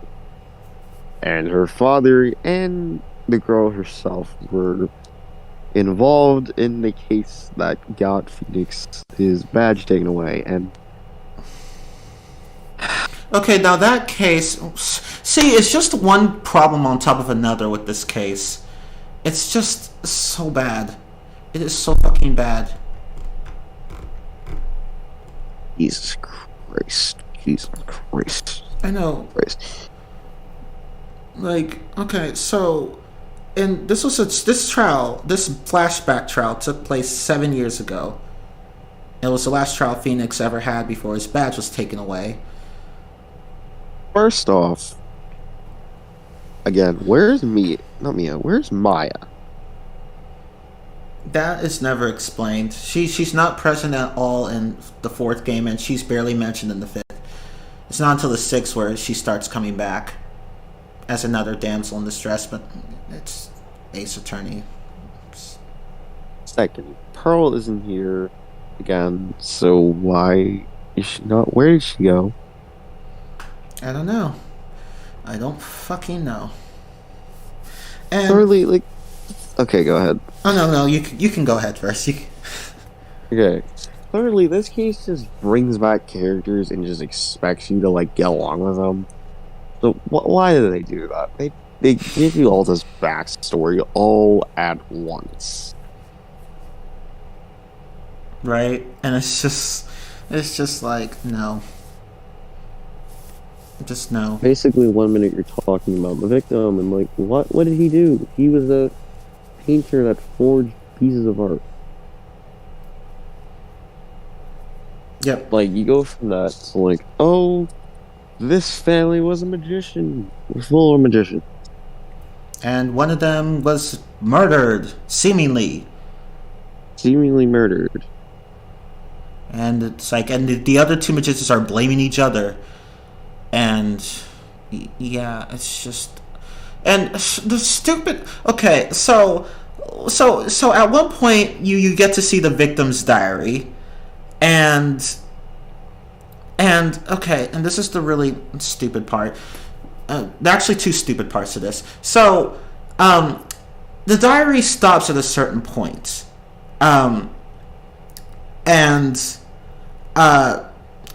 let's see, Clavier said that like after the last few words in the diary there's nothing else, but there's a torn page next to the last page of words, a torn page, and Phoenix doesn't point it out.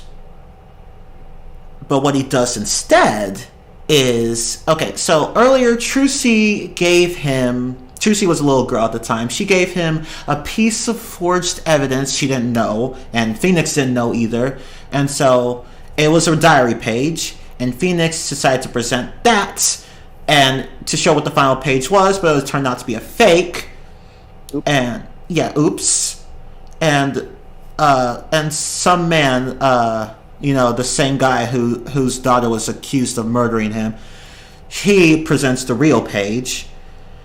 And then the judge is like, Phoenix, did you just present false evidence? And, Phoenix doesn't bother defending himself. He doesn't bother saying, wait, I took on Zach's case the day before the trial. I couldn't have had enough time to forge evidence. But he doesn't bother trying to explain himself, and he gets disbarred. Okay. Oops. Basically, these cases can be summed up as oops. Oops. Oh, and it turns out that the victim in this case killed himself. Oops. Yeah. Yeah, it's just... okay. I'm sorry, it's just... I don't know. He kills himself pretty much to, like, Do not talk. I know. This flashback case is stupid. And plus, they didn't even bother updating Phoenix's sprites. I know it's a minor complaint, but... Yeah, they give you the original Ace Attorney sprites, and they also give you, like, for some reason, for, like, the health meter, they give you the Ace Attorney stuff. Ace Attorney 1, which is, like, kind of off-putting, because not only that, you have the Magatama, which is introduced in Justice for All. Yeah. So, it's just a mess in terms of presentation. Okay. So, basically, this case has, like, 10 different things going on. Once you get near the end, the opportunity of, like, basically choosing, like, okay, is this defendant guilty or not guilty? If you choose guilty, you get the bad ending, obviously, where, like, Apollo is just, like, a horrible person. And the real killer gets away with it all. But if you get the good ending, the real killer, who again is Kristoff's brother, Clavier's brother, Kristoff. He's back. Yeah. And he gets put away for good, even though technically there's no definitive evidence linking him to any of these crimes. The Phoenix actually manages to put in place a jury system where like a group of people instead of the judge decides the verdict of the case. Oh, but you never get to see this again, except in DGS, but that doesn't count. That system took place in a different country, so yeah. So it was really just an ass pull. A Phoenix Wright ass pull for that one case. Yeah, why are we even talking about this case or this whole game? It sucks. It sucks. It just sucks. Everything about it is bad except for the first case. Everything about it is just so fucking bad. I don't know.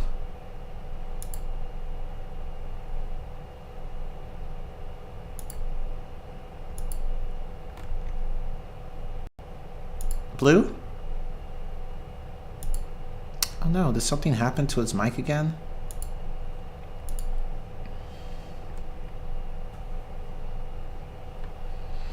How far? Okay, almost 2 hours. Okay. Well, while Blue is fixing his mic, I assume I'll just talk about a few other issues with the final case. Okay, so, and I'm reading a list of issues with this game's cases. Okay, so at one point on the second day of the trial of this girl Vera Misham, who again was accused of killing her father, Apollo accuses Kristoff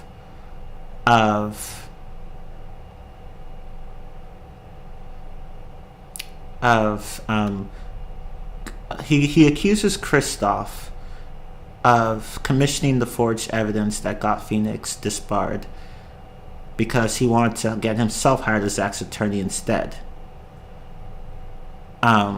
Because he would have gotten a huge amount of prestige if Zack had gotten acquitted.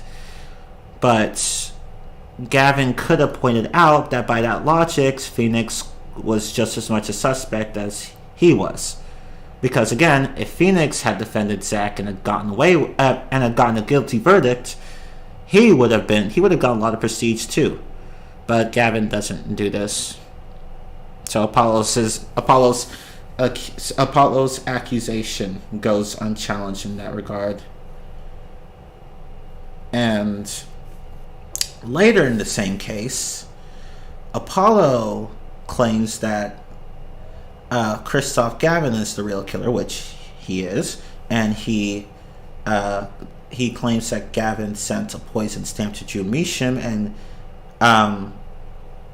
like he coated the back of the stamp with poison, and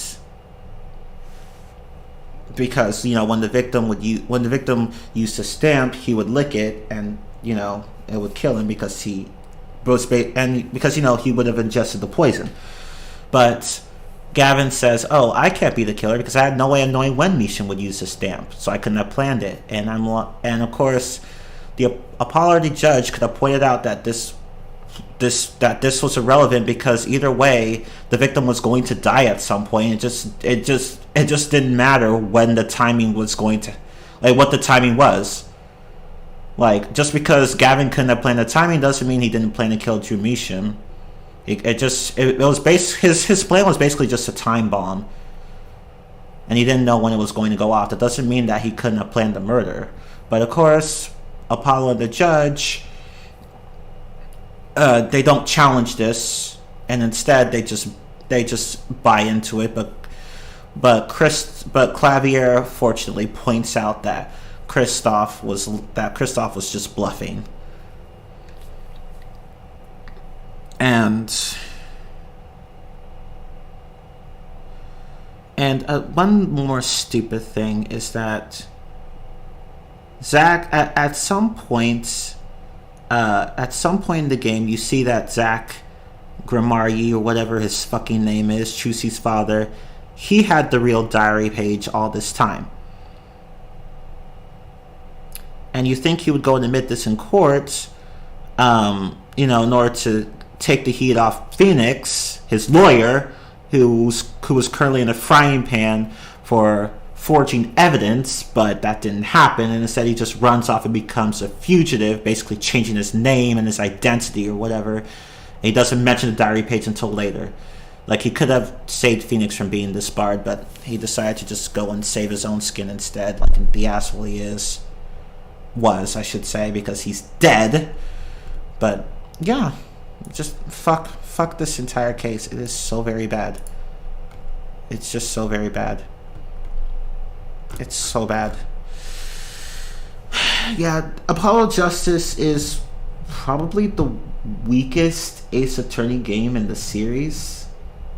Or at least one of the weakest.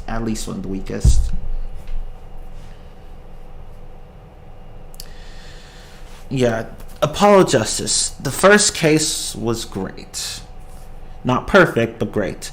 The second case was bad. The third case was very bad. And the fourth case was quite bad.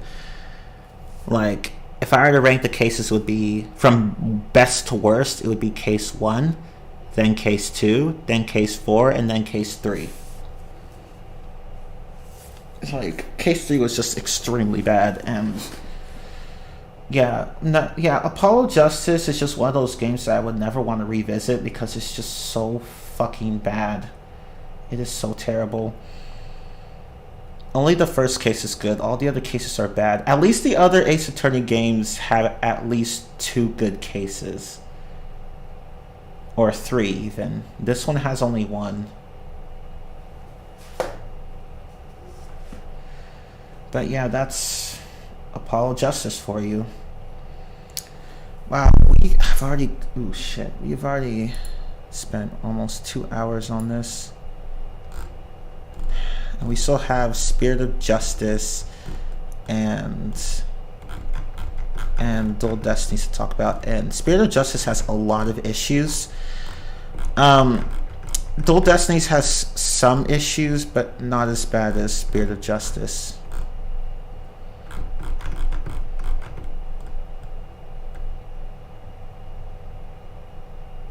Okay, so I feel like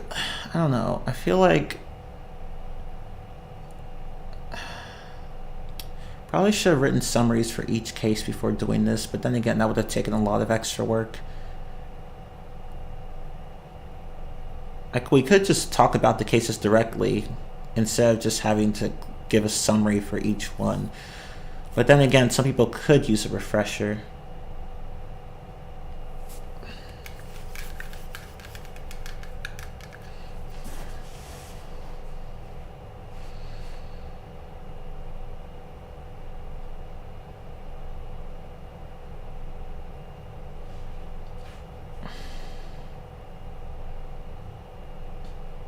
Okay, well, let's talk about Dual Destinies. Okay, so in Dual Destinies, Phoenix is back in the courtroom. I cannot remember when the game took place. Like after, I don't know when it takes place. How many years was it after Apollo Justice? I think it was 1 year. I don't know. But anyway, Phoenix is back in the courtroom, and he happens to, yeah, I think it's 1 year actually, but 1 or 2 years. But anyway, Apollo's still at the office, of course, and you have a new character, Athena Sykes. So, and you get to explore her backstory in this game, but it's only in this game. She doesn't have overarching backstories over the course of 3 games or so, like Phoenix or Apollo. Apollo has his backstory spread over games 4, 5, and 6. You know, Apollo Justice, Dual Destinies, and Spirit of Justice, whereas Phoenix has his backstory spread over the first 3 games. The first 3 Ace Attorney games. Phoenix Wright, Justice for All, and Trials and Tribulations. Anyway,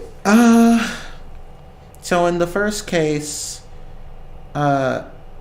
Athena's childhood friend, Juniper Woods, she is accused of murdering someone. I forgot who she was, what her name was, but she's accused of murdering someone in a courtroom. Oh, by the way, before that, however, a bomb went off in the courtroom and everyone evacuated just in time. Although Apollo got injured from it because he was trying to save Juniper Woods from falling debris, and the courtroom ended up being a mess. And there's a giant hole in the ceiling, so that courtroom just isn't used anymore. So it just wasn't used at the time. So now the trial of Juniper Woods, was held in a different courtroom, and throughout the trial you prove that it wasn't Juniper who killed the woman in question. It was actually the guy who was watching over the bomb in the original courtroom. He intentionally let it go off.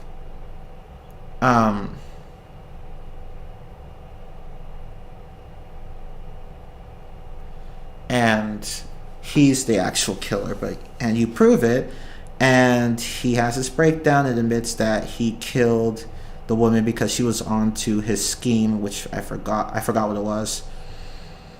And then Juniper is declared innocent, and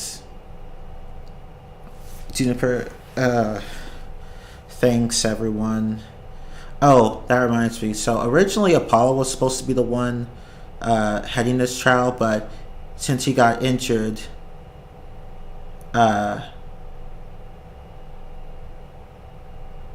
actually no, yeah, since he was injured, he had to stay in the hospital, and Athena was basically forced to do it by herself. But Apollo's like, can you go and help Athena, Phoenix? Like, he called Phoenix on the phone, and then Phoenix came in and helped Athena out because Athena was just really nervous and she couldn't get the words out. And the trial was about to end because Athena couldn't say anything, but then Phoenix came in and then saved the day, and now he's the head of the defense, and thanks to him and Athena's new power of, analyzing someone's emotions in order to help them remember things that could be key information. And there you are. But yeah. Yay. I just finished talking about the first case of Dual Destinies. But Yeah, there's a bomb. yeah, the That's bomb went literally off. all I can say. There's a bomb. Oh, we get introduced to a brand new character Athena Sykes. who's basically a prodigy. Oh yeah, that's right. She became a lawyer at the age of 18, Show off. right? Oh, and she also has a degree in psychology. I forgot to mention that. So double show off. Yeah, Phoenix is well, Sorry, what? Phoenix has his bad back, but also there is another case going on where I get interrupted because there was a bomb. Yeah. So, which basically decimated quite a lot, like the courtroom ceiling, and there's just rubble everywhere. So, yeah. Oops. Oops. Yeah, basically, if I keep saying "oops" one more time, but it's true. It is. There are many moments like that in the Ace Attorney series due to stupidity, negligence, and just being intentionally destructive of property, just shit like that. So, in a nutshell, you basically help Athena's friend who's accused of blowing up an entire courtroom, and the way you prove it, like that she's not a murderer, is you look inside the case that was used to protect the victim's body from like being damaged during the explosions. Yeah. It's a guard, which the first cutscene ends up getting away because why work hard when you can just get told the answer? Right. It's a very simple case. I call it boom. Boom. Boom. Bitch. Bitch. Hold up. But yeah, not much to say about that one other than, yay, Phoenix is back. And some of his personality from Apollo Justice seems to have completely vanished. So now he's kind of back to his part one self, just a bit more mature. So, character development reversal, yay, I guess. I don't know. Yeah, after the case is over, Apollo's just saying, "I quit." And then Athena's like, "Why are you shutting us out?" And In the most unbearable way possible. right, I'm just like, why are you guys angsting so hard? God damn. If he doesn't want to work here, don't force him. I know, like, like, why are you shutting us out? Oh God, I don't know. I mean, I can understand being sad, but God, just leave him be. Goddamn. But yeah, in a nutshell, it's not a terrible case. It's actually kind of good. But it sets up this very long and complex story, which has all the cases out of order, and that irks the hell out of me.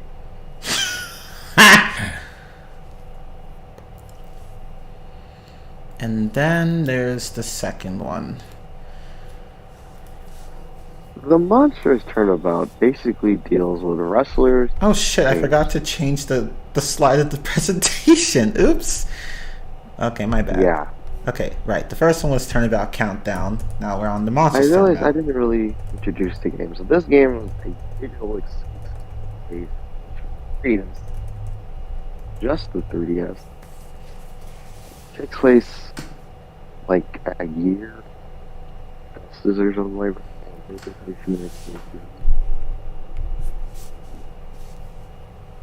Yes. Yes. But just turn about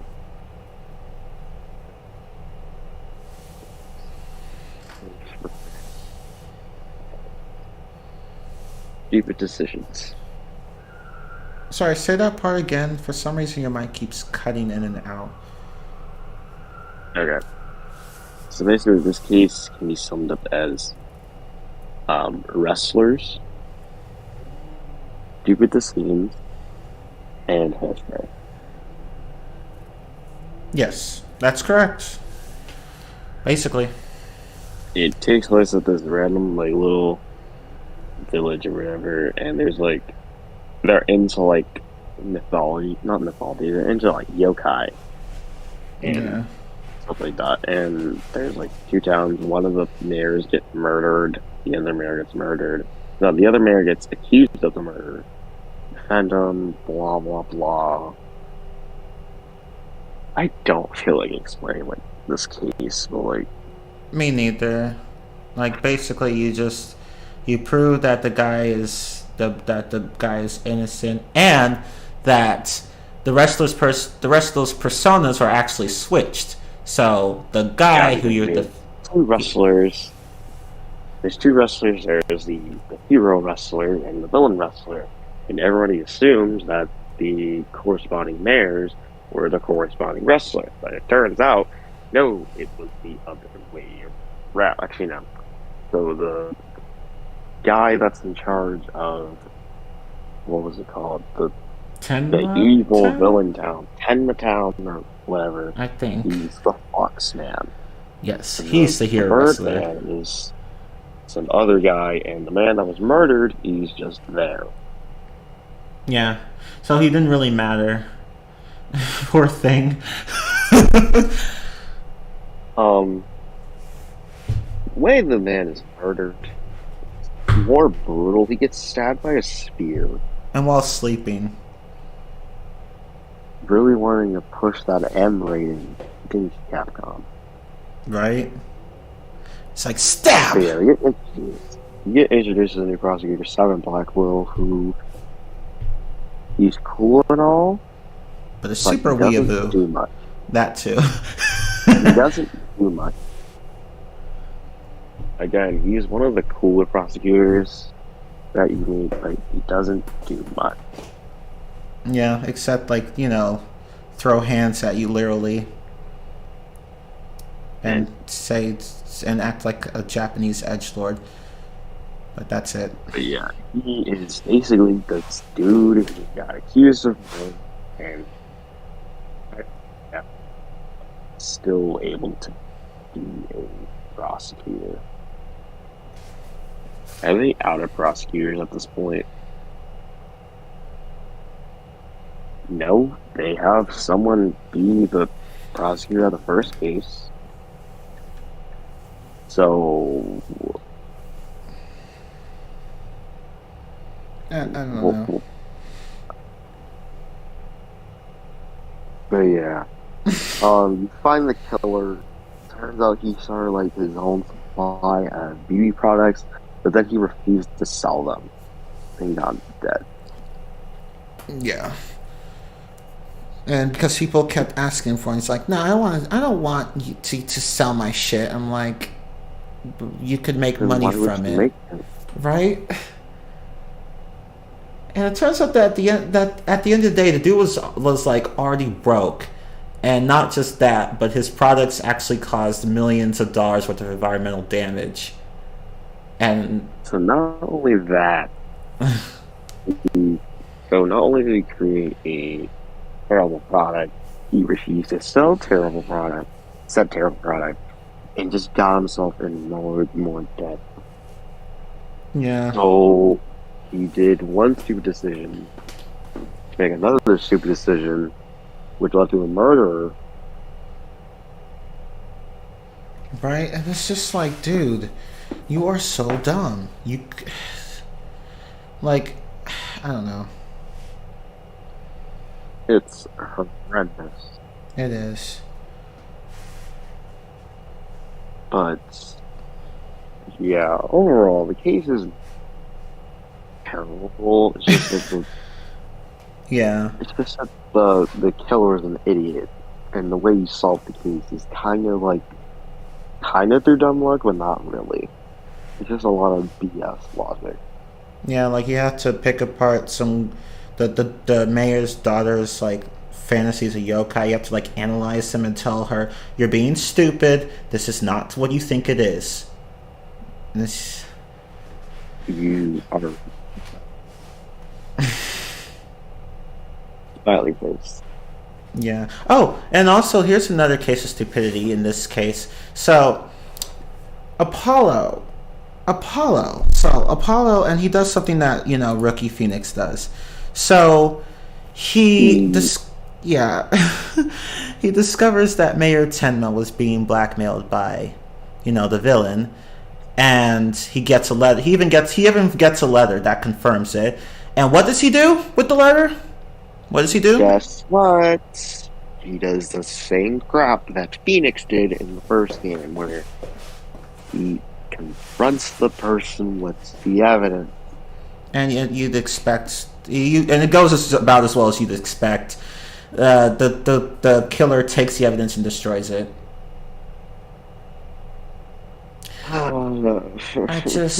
Why do they let defense attorneys keep the evidence? They're so stupid with it.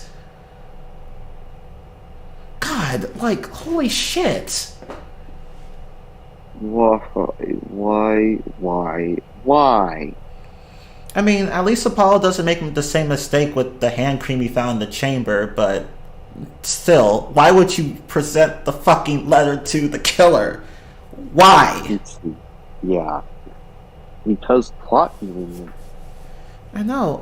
I mean, I'm just glad that they didn't need that, but still, like, dude, like, you really are Phoenix's people. I can see it now. You really are Phoenix's people. You really are.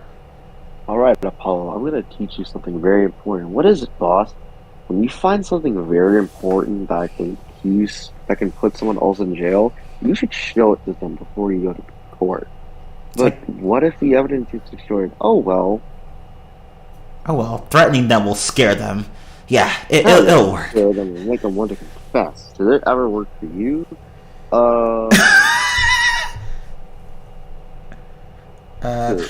Just do what I say. Anyway. Yeah, this case basically introduces a couple characters. Basically it introduces Apollo to Athena, and we get the detective of the case, Bobby Fulbright, who is just this positive, go-lucky, gullible dude, and by the end of the game, you start to realize, by the end of the game, you'll be like, oh no, this poor guy. Right? It's like, he's not who you think he is, at all. Dun dun dun. Literally. I know, like, literally, he is not the guy who you think he is.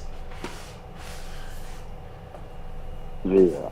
Turns out this case actually takes place like a few months before the first case, only for them to bring up the fact that there's another case that these two worked on, and it's a case that's further back. And why? Like, basically, it goes like 2, 3, 1, 4, and 5, and I'm just like, why? Why? It's not going to be confusing for people. At least with this next case, it's actually good. Yeah. At least it's actually good this time. So moving on, we have Turnabout Academy, which takes place at an academy where a teacher is murdered. And the same person who got accused of murder in the first trial gets accused of murder again. Or technically the first time. Yeah. I kind of forgot to mention her name, but it's because she didn't do much in that case, so might as well introduce her. Her name is Jennifer Woods. You learn about her and her friends. The cocky, not really cocky, but the smartass Hugh O'Connor, the hothead. He has a pretty big secret. Mm-hmm. And he yeah, he keeps it close to his chest. Ha ha ha. he keeps his secret very close to his chest, and he is very reluctant to reveal himself. He just he hint hint. Hint, hint. He claims that he wants Juniper's love. He is Juniper's best friend. And Hugo Connor's best friend. Things like he's not a murderer. Yes. Which he isn't, but still. Yeah. There's also like this other person who just has a box over her head the entire time, but she literally has no purpose to go. She's just kind of there. Oh, you mean you said the reporter? Yeah, the reporter. Oh yeah, Miriam Scuttlebutt. You see her like 2 times, and then you investigate her in court. But other than that, she kind of disappears. Yeah, she doesn't really do much. I just call her a bootleg snake. That's basically what she is. I mean, even the game makes it that joke. Snake. Don't want to be a snake. It's like, ooh, there's a box. I want to kick it. Ow! Did that box just say ow? Yeah, I don't know. Let me try again. No! I'm here. Oh, okay. Oh. Hey, you're not supposed to be here. Pew. But yeah, in a nutshell, you do a bit of investigating, and you find out that the murderer is this other teacher who says that the ends does not justify the means. Get it? Because his last name is Means. Professor Aristotle Means. It's like he's like, the end always justifies the means, and Athena's like, no. No. And I think he's the the head professor of the lawyer course at Themis Legal Academy. That's where this case takes place. It takes place. Oh, and you also hear that school's name in investigations too, concerning a certain annoying character, but we'll get to that when we get to it. Oh, that's next part. Yeah. I have so much to say about that guy. Me too. Like, it's just, you just want to strangle him. But yeah, so Juniper, as we said, she gets accused of murder, and Athena. Now, Professor Means he was going to defend her, but then Athena beat him to it. Like, hey, no, she's like, hey, no, you're my best friend. I'm gonna save your life. And then Juniper's like, first off, I need a friend like you.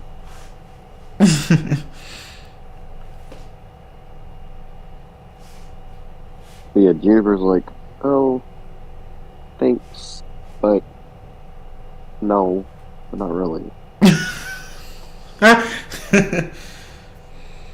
Yeah, she just calls Athena by her nickname, Athena, and Athena. And then Athena's like, yay, you're calling me that again. Yay, you don't, like, you're not sad. Yay. And so now the lawyer gets to investigating along with Apollo. Investigating, and Apollo's there for some reason. I don't know why. He doesn't do it. I guess he's just there. No, he don't even get to use his ability in court because Blackwell's bird just tells him to fuck off, so, okay. But, yeah, other than that, he's just kind of there while Athena does all the work. Yeah, that's the thing. Athena, like, she just steps all over him in this game. Like, she's got the moon matrix and shit, and Apollo just has this bracelet, but he can't use it for the most part, so, except for the very last case. I forgot to mention the moon matrix. Yeah, you know how every lawyer has, like, a special ability? Well, Athena's ability is that she can tell people's, like, true feelings based on, like, heart reports or whatever like that. She has a device around her neck, where she basically lets her, like, see how people are feeling during testimonies. Like, if you're saying something that's sad, they can sense like a sadness. If they're saying something excited, they'll feel like excitement, surprise emotion, blah blah blah. And what she does is that if people say that, like, oh, I'm so sad, that they have a sense of happiness or something like that, or a feeling like contradicts or like current mood of like their statement, they'll call them out. Because it turns out they're hiding something. Uh-oh. Or it could be that they just forgot about something as well. So Yeah, but that rarely happens. why do the witnesses always have to be hiding something? It's like, guys, you're in a court of law. Fucking hell. You need to tell everything, stupid. Right? But yet most of them are just like, we're gonna lie. Okay. I mean, okay, I guess the threat of punishment doesn't work for you. And it surprisingly doesn't, because again, they are mostly never punished for it, so okay. But Ace Attorney, I guess. But yeah, that's Athena's mood matrix. No. But yeah, back to the case. Aristotle means he originally graduated from the academy alongside with the victim. I literally forgot her name. I think it was like something Court. Let's just call it Professor Court. Professor Court, yeah. They were doing like a mock trial, and it turns out that it turns out that Professor Court was getting like reports from Juniper that pretty much said, hey, someone's taking bribes. They didn't say who, but it just said someone's taking bribes in return for grades. And eventually Court decides to confront Means, like, okay, what's going on? And Means basically stabs her. Stabs her with the staff that he has. But basically, he's carrying the murder weapon. Yeah, because he's always he's always bringing it with him to different places in the academy. He just takes it with him. So he doesn't think, okay, maybe I should get rid of this, because what if Slim is up here? And it comes to bite him in the end, as you all know. Yeah, because they end up finding blood on this side. So, oops. It's like, well, let's use this reagent to test for blood. Fuck! Like, dude, get another staff. Did you have to use the same one over? Like, get another fucking staff. I'm sure you could have gotten another one. And that's not even the only stupid thing he does. Like, he literally could have just, like, fucked off, but instead, he literally tells one of the witnesses to lie to the attorneys about a piece of forged evidence, and it comes to bite him in the end. Oops. And I'm like, okay. Well, ouch. But yeah, after you do all of that, beforehand, you basically learn about, like, all, like, the people's secrets. Like, you kind of doubt yourself. Robin has been lying about her gender the entire time. Right. And then you kind of think that because he has a brace on. Right? So, like, why would you have that on if you were a man? I'm, like, legit, the first time I played this case back in 2013, I found out the secret within, like, 10 minutes of meeting Robin. Right? It's basically a binder. Like, it's just... You see it's in certain locations, start to make the connections. Yeah. Like, that, and the Robin's... Would you do that? I'm manly. Right? Like, that's the thing, like, his behavior. Like, I'm just so stereotypically try-hard male, and I'm just like, fam. And it's funny how Blackwell and the judge completely buy into her behavior, and I'm just like, oh, what? Right? It's like, she's the most convincing actress I've ever heard. If I've ever seen, if she's actually a woman, if he's actually a woman, like, just I don't know. Like, I'm just like, guys, she wasn't that convincing. He really wasn't. She was trying so hard to be like, oh, girl, and she's like, oh my god, look, I wanted to wear this dress. I wanted to be as pretty as Jennifer. And everyone's like, what? What? Not to mention, like, the voice also gave it away. Like, if you hear her voice in the cutscene, it's just like, yeah, okay. How did no one suspect this? No one suspected this. Why?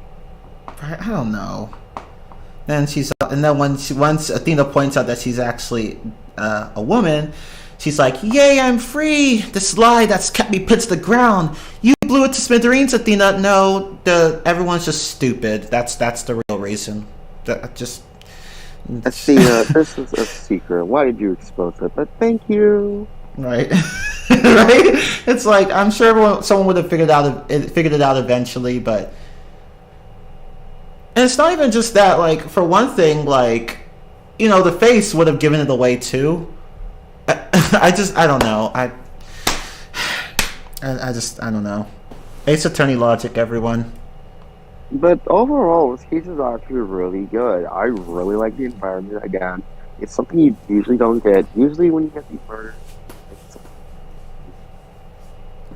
something like that, and you just meet a whole bunch of like random people. Here, you already know the victim. You already know what she's like, so you get a chance to see her before she got to that point. And it's in a school. Probably weird, but I don't know. But I don't know. It seems interesting to actually investigate somewhere where, like, anyone could be a murderer. Anyone could have the possibility because, well, anyone had access to, like, weapons and stuff like that. Everyone played a role, and they all had different motives. They all had secrets. Right? Oh, by the way, Hugo Connor, one of Juniper's friends, he's 25. That is a grown man. A grown man. And there's a rumor that says that he's in love with her. 25, and what is Juniper, like 17? 18? 18. Oh. I mean, it's still fucking weird. Sorry. So, he claims to be 18, but he's 25. Yeah, and he actually has a real job at a construction company. And I'm like, oh, okay. And the only reason as to why he's, like, so good in this class is because his parents bribed him. Oh yeah, I forgot about that. So he's actually at the top of the lawyer course, but he's, he pulled a Sebastian the Best. And although Sebastian didn't know. Right. He didn't know. Yeah. He actually thought he was not doing good. He's kind of like Sebastian, where I actually thought he was doing good, but it turns out his parents paved the way. Yeah. Oops. So yeah, Hugo Connor, big fraud. But Phoenix took a liking to him anyway. Okay, so he was a fraud. Robin's a woman. And then Juniper had some secret. I don't remember. I don't care. I don't think it was really relevant. Yeah, I can't remember either. I know she had some secret, but I feel like the longer I try to, like, investigate it, we're gonna be here all night. Let me see if I can find it really fast. Yeah, I'm looking at, like, the wiki page right now. Same. So, that's what I've been kind of, like, been going off of. So I've been doing my memory and then just checking the wiki to make sure, like, I'm on the right path. Yeah. Let's see. You had a secret or something.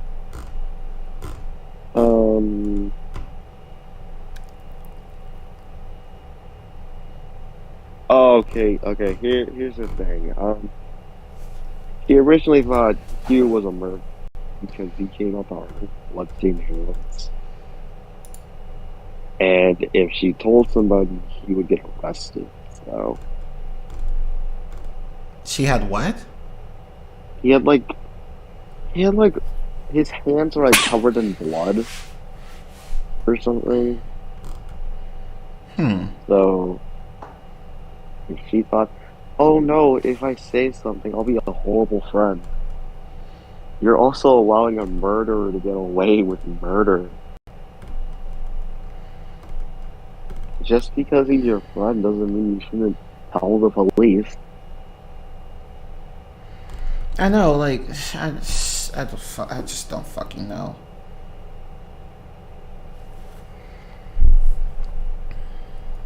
But anyways, again, this case is actually pretty good. I really like it. It's one of the better cases in the game. So this game has 6 cases. This is probably top 3. Yeah. These next 2 cases are basically one, so I might as well just explain them at the same time. It's just that with case 5, it's more like a wrap up of case 4. So we have case 4, which is Turnabout. No.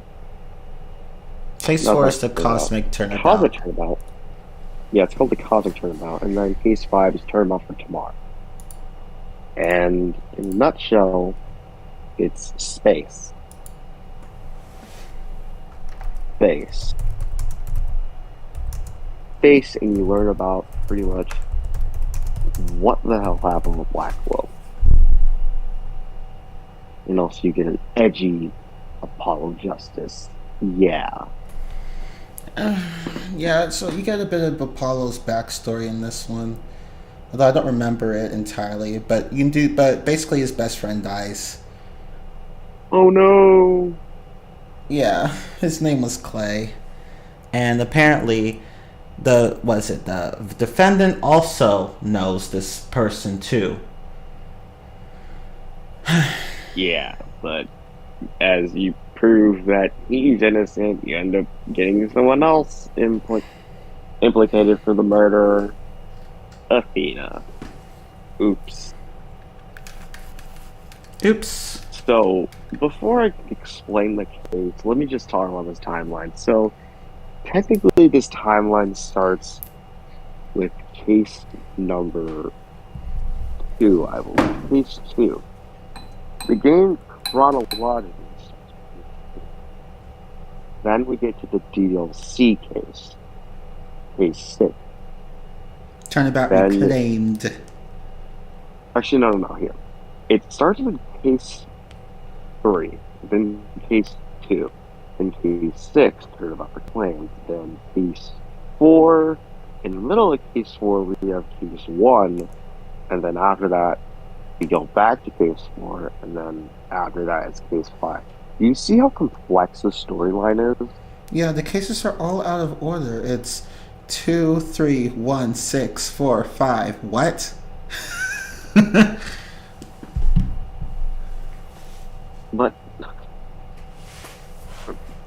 But yeah, Apollo takes the case for the first half up until he gets attacked. Yeah, or no, up until the bomb, the court. And after that, it's just Phoenix for us the game. But basically, you go to this space museum or whatever. Space. Something related to a space center. Not just a space center. They're about to launch a rocket into space. Play. And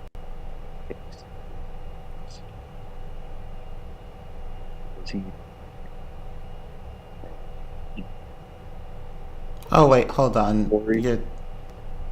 Your mic keeps cutting in and out. Why does it keep? I hate using Discord. God.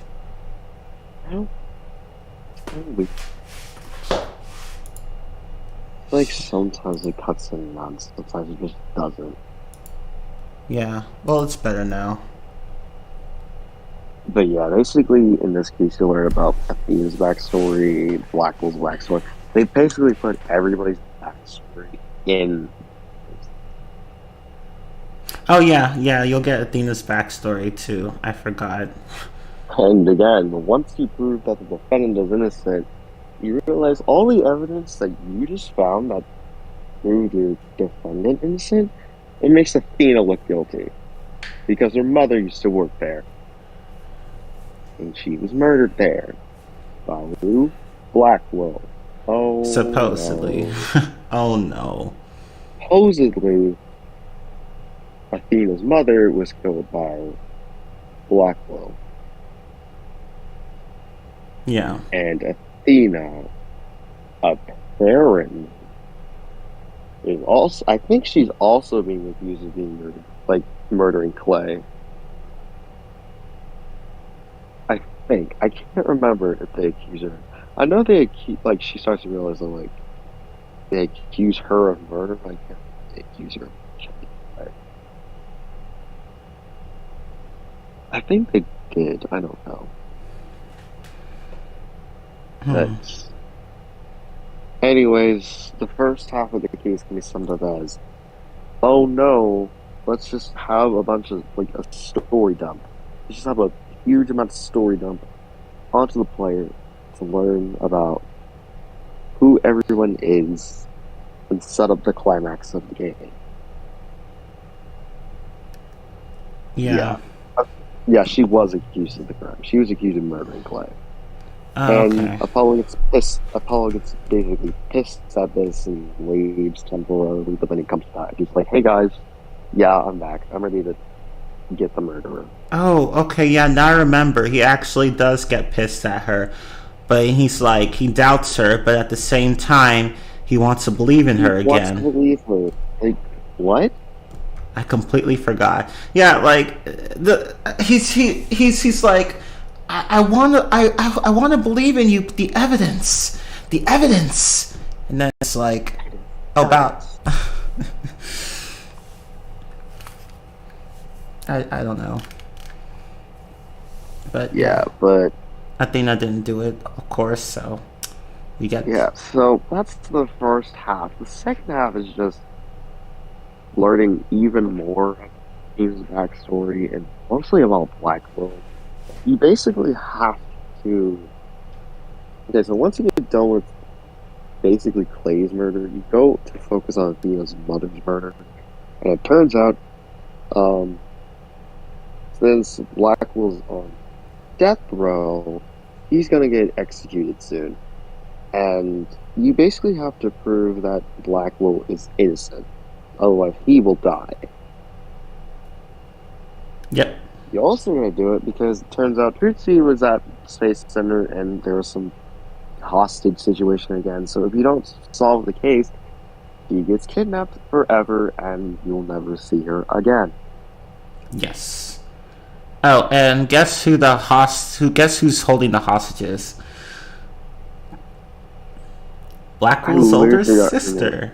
Yeah, his sister is holding them hostage. So it doesn't add on to the fact that the Blackwells are not good people. They really aren't. I'm sorry, they aren't. They're assholes. At least Aura. Aura, who's Simon Blackwell's sister, she's not a good person. She's not. Yeah, Simon isn't bad. It's just that, like, but he's not the nicest. He took the blame for something that... He took the blame for his mentor's daughter.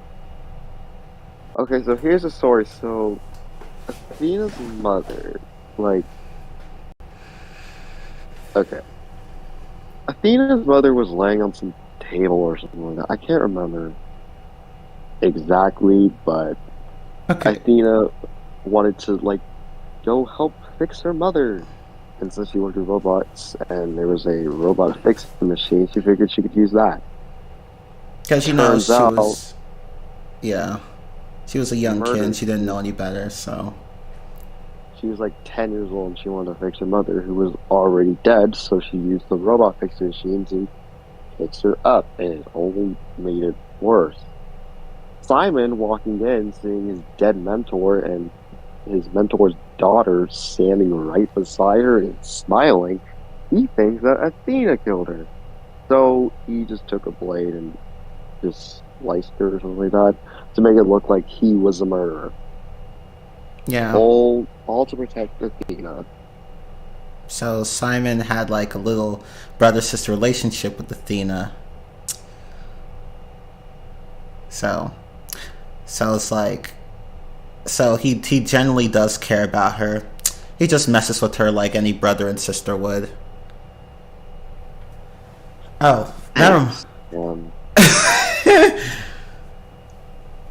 reminds me. So beforehand, some guy, you'll know who this person is later, sneaks into the area, kills Athena's mother, and then Athena notices, comes in just after that, sees her dead mother and the guy standing next to the corpse, and then she gets a knife and shanks the guy in his hand. He bitch slaps her, runs out. Oh, he's wearing a mask, by the way. And then after that, she tries to fix her mother. He wears a mask. He's known as the Phantom. The Phantom. No one has ever seen his face. Yes. And he acts like a phantom, where he disappears fast. Yes. And somehow, before we go on, like, there's just this one part that just gave me genuine pause. So there was security footage at the time of the incident, and the investigators somehow failed to notice the man running out of the office. But they noticed everything else. Simon and Athena going in, but they didn't watch the part where the man literally ran out of the office. So Simon gets blamed for the trial, even though there was another suspect. And why are people so stupid in this universe? Oh my god! Because they're too lazy to do their job, and they expect the defense attorney to do everything. Because we do end up doing everything. That's so true. Fuck logic. Like, just fuck that shit. You do the work. Here, we don't want to do the work. You do it.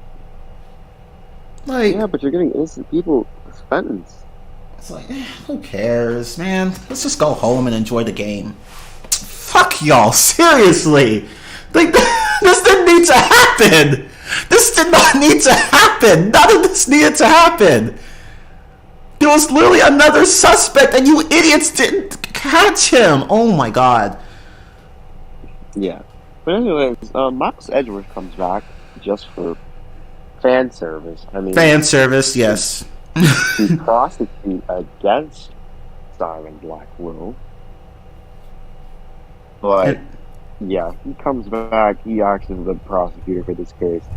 And basically the rest of the game is just focusing on Athena's mother's death, which is, it's gotta be traumatic for her, because not only is she being accused of said murder, but she's forced to relive the memories of the murder. Which causes her to go into a state of shock, and she ends up having... having... She thinks that she actually murdered. Yep. And she gets black cyclops around her. She's actually hiding. Yeah. Yeah. So, this is something I should have mentioned and not fix this, but in case 4, you could stop where you the murder, and he gets these black cyclops, which are unbreakable. So Phoenix thought. So Phoenix thinks. He thinks that they're absolutely unbreakable. There's nothing he can do. He's hiding something. This game, they bring him back after some clear explanations. They prove that it is possible to break them. It just takes a while. Yeah, like you can't do it with conventional means, like just showing evidence on certain questions and like breaking the cyclops one at a time. Nope. You gotta use the power of friendship! Yeah. And then But Athena remembers, there was a masked man! And that just goes back to the issue I was talking about earlier with the security footage. That was used in the trial, by the way, in that same trial. yeah, but after some cross-examination, you get the Phantom. He reveals himself. It's Bobby Fulbright, or at least pretend to be Bobby Fulbright, as an actual Bobby Fulbright is dead. Yeah. Oops. Oh Oops. no. Yeah. Oh no. So basically, no. the original Bobby Fulbright, he died under some mysterious circumstances, but due to his body having so much damage, he was never identified. Therefore, the Phantom decided to just take his identity. Yep. So we don't really know how the original Bobby Fulbright actually acted. So, you mean to tell me that no one noticed the behavior difference? I guess... Maybe he was like this before he was murdered. I don't... Yeah, it's just... I don't know. I don't know at this point. But eventually, it turns out that he wasn't also... He, like, not only was trying to be Fulbright, he was trying to be Phoenix, as he has a Phoenix mask. And after that, he just takes up a whole bunch of different masks and stuff like that as you reveal that, okay, yeah, this person has never felt fear before. No, not until now. That's the only The emotion he killer has actually never feels. felt fear. You make him fear you, and you accuse him of the murder, and he has this breakdown where he takes up so many masks to the point where he doesn't even know what his original face looks like. And then And he you gets... never do find out. Yeah. And then he gets shot by a sniper, because remember, one of the courtrooms had its ceiling blown right off, so there was a sniper nearby, and he shot the Phantom, and the police went to look for him. Yeah, right? It's just, oops! Although I don't know. You shouldn't have the ceiling revealed. Yeah. Although I think, like, they didn't have any other courtrooms available. So, it's just like, we can use that one, but it's destroyed. And then Simon's sister's like, I don't care, we're using it. It's like, okay, dang. Okay. But it's destroyed. There's rubble. Yeah, it's like, what if someone gets shot? I don't care! It's like, I have hostage. One of which was Trucy, of course. Right? It's like, okay, fine. Yeah. But yeah, like, yay, the dark age of the law is finally over. And some stupid And shit they like get to go that. to space. The people who want to go to space, this is the original defendant in case 4 so long ago. He gets to go to space. Yay! I don't really care about that, to be honest, but... Yay. Honestly, Case 4 was so irrelevant to me that I have a hard time remembering it. Like, I just don't care about it. I'm sorry, but I just don't care about it. This game doesn't focus on the first 3 cases. It focuses so much on the last 2 cases. Yeah. And... Like... I know, like, yeah, that's the thing. It's really the last 2 cases that are the meat of the game. The first 3 are just backstory shit. Like, this is Athena, this is Apollo, this is Phoenix, yeah. Yeah, this is Juniper, and this is her. These are her 2 friends, and I'm just like, okay, whatever. Oh, Bobby Fulbright. Injustice we trust. Shut up! So, no, I'm kidding. No, you're right though. Right? It's like, yeah, he's a special character. He's very special in a way. Yeah. But anyways, Oh, that reminds me. I love this case. It is a perfect climax for the game, and it's definitely intense. Yeah, it is. Honestly, I love Turnabout Reclaim from start to finish. It was a great case. Turnabout Reclaim. I'm sorry. Turnabout for tomorrow. Yeah, that's the next My case. bad. My bad. Yeah, I meant case 5. Turnabout for tomorrow. Yeah, that was a great case. I loved it. Well, now that you mention it, ha ha ha! I know, such a great transition. Here's the DLC case, Turnabout Reclaimed, which takes place at the beginning of the game. Yes. This is the case where you basically interview a whale, because a whale was accused of murder. Yep, you have to defend the whale. Fwee. At least for the first half, the whale's accused of murder. Once you prove the whale, okay, yeah. Let me just explain. Let me explain, because it doesn't make sense if I just say that. Basically, this murder takes place at an aquarium or whatever, like some seaside place or whatever, and they have a whale attraction or something like that. The owner is found dead in the orca, and the orca is accused of murder. Why?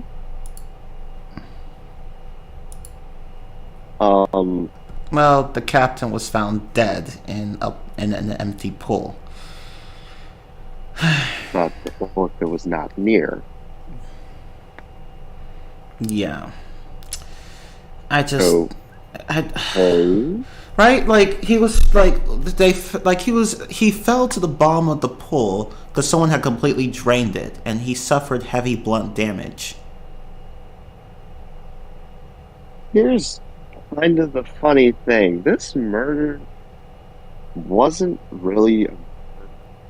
Yeah, it was just involuntary manslaughter, technically. It was an accident. Yeah. Like the real culprit, the one who drained the The real pool. culprit wasn't even a murder. He wasn't trying to kill him. He was trying to help the dude. Yeah. If It's anything, just he that was. the way he was treated, it was just like, oh, he's a murderer. Sorry.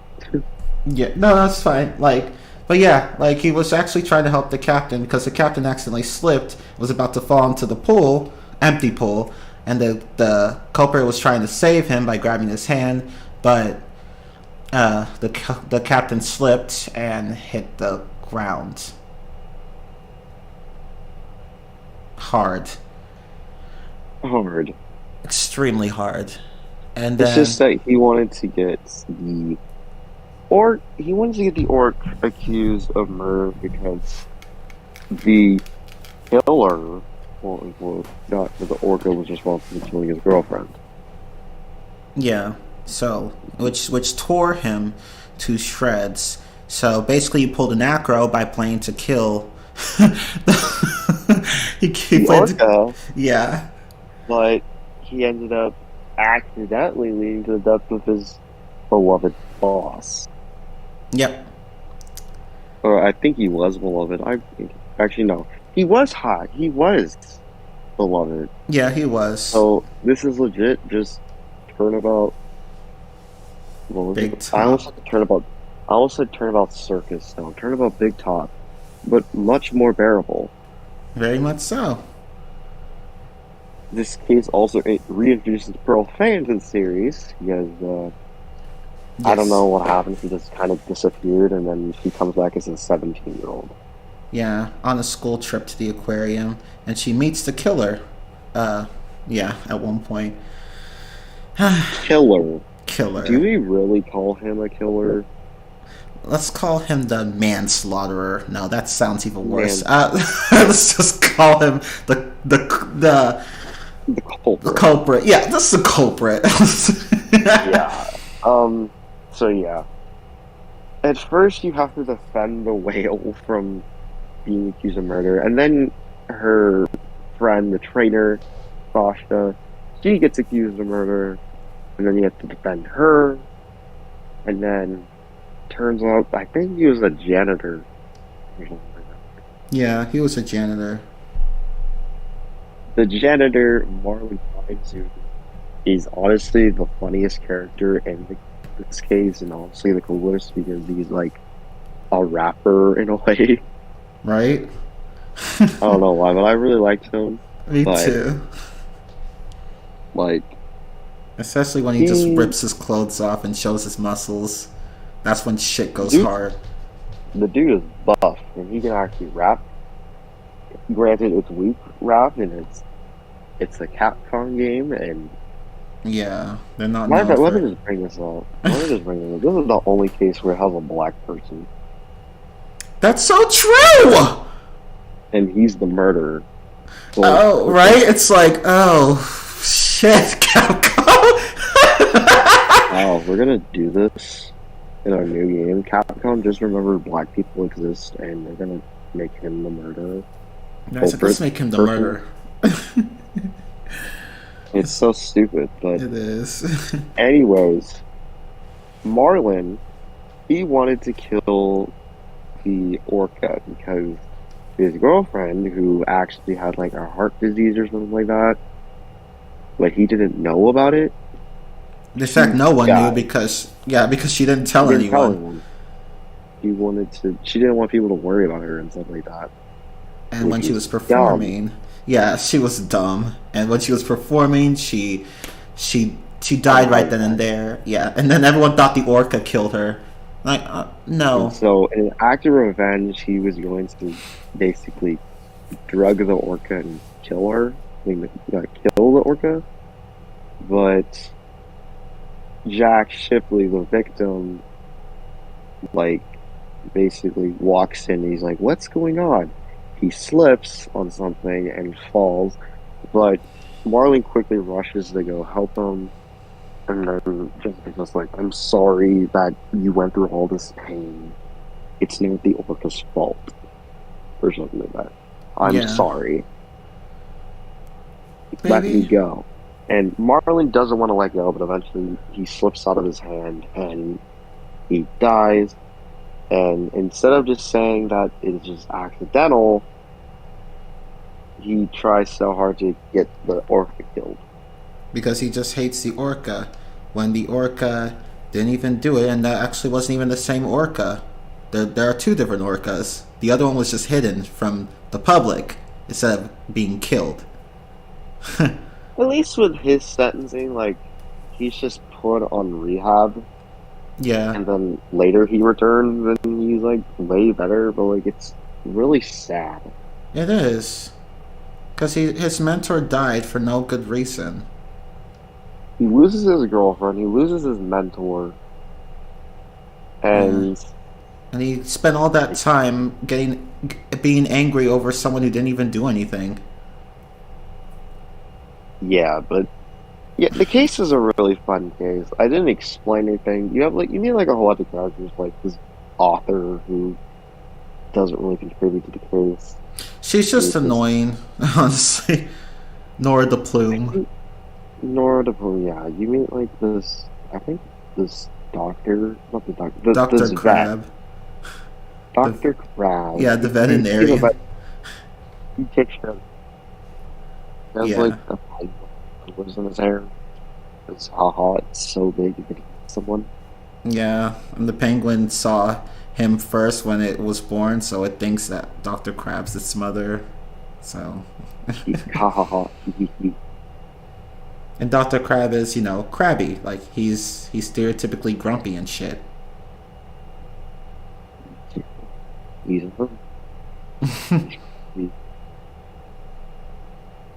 But, yeah, that's... so mad. Yep. But anyways, this is the case that basically gets Phoenix's, like, once he gets his badge back, this gets him back into, like, lawyer stuff. Yeah. Yeah, this was his first case upon returning, apparently. So he had to cross-examine a whale. Which, yeah, like he literally had to do it at one point, and Blackwell's like, "Can we stop doing this? Can we stop?" Phoenix is just like, "No, this is important." It's like, it worked with the parrot in the first case. I don't care. Stop doing it. stop. We don't have the mental capability of just doing this, Phoenix. Why are we doing this? Because I said so. Right? And it worked in another game too. So shut up. It worked once before. It's just like, no. I Stop. can do it again. No, you can't. No, you can't. No, you can't. God. Yes, I can. And it's just a nut. That's basically the case in a nutshell. Just Phoenix bluffing his way so much to the point where it doesn't even sound like he knows what he's talking about. You think he would have learned a bit from his time out of the office, but No. that reminds me, like, I believe, like, I think, like, when this game was, shortly before this game was released, there was, like, a little demo of the first case, and the dialogue was changed, was actually quite different. Like, in that dialogue, the judge says something along the lines of, it's nice to see the Turnabout Terror back with this constant bluffing and finger pointing, and then Venus is like, why are you talking about my style like that? I didn't do all of that. Why'd you say it like that? And then, like, the whole game goes on, just like different. Right. He doesn't say all that fun stuff. He's just like, "Hey, I'm back." Yeah, I'm like, why'd you guys take that out? What's that? That was funny. It was. It's like, why'd they change it? But But yeah, in a nutshell, Phoenix just goes around the aquarium. We see a body. Oh no, it's the orca. We're gonna accuse the orca. And then people start to realize, okay, I want to make sense for the orca to kill somebody. Let's just accuse the traitor. yeah, okay. Sasha, let's sleep a little bit cool. She's actually really cool. She's a really cool person. And a nice person as well. Yeah. Honestly, everyone in this case except nice people. Except who? Sorry, I didn't catch that. I said normal and all. Norma and who? Dr. Crab. Oh, yeah, I don't care about those two. They don't really do much. Yeah. But other than them, everyone else, you know. I do say that, like, I don't know, the way they explain the backstory between Marlon and his girlfriend, it's a little messy, but I still think they did a pretty good job at it. Yeah. Although it was stupidly coincidental that, surprise, surprise, Sasha, the current trainer, also has the very same heart condition that her mentor had. Ew. Oh no. It's like Sasha, you don't be stupid like your mentor.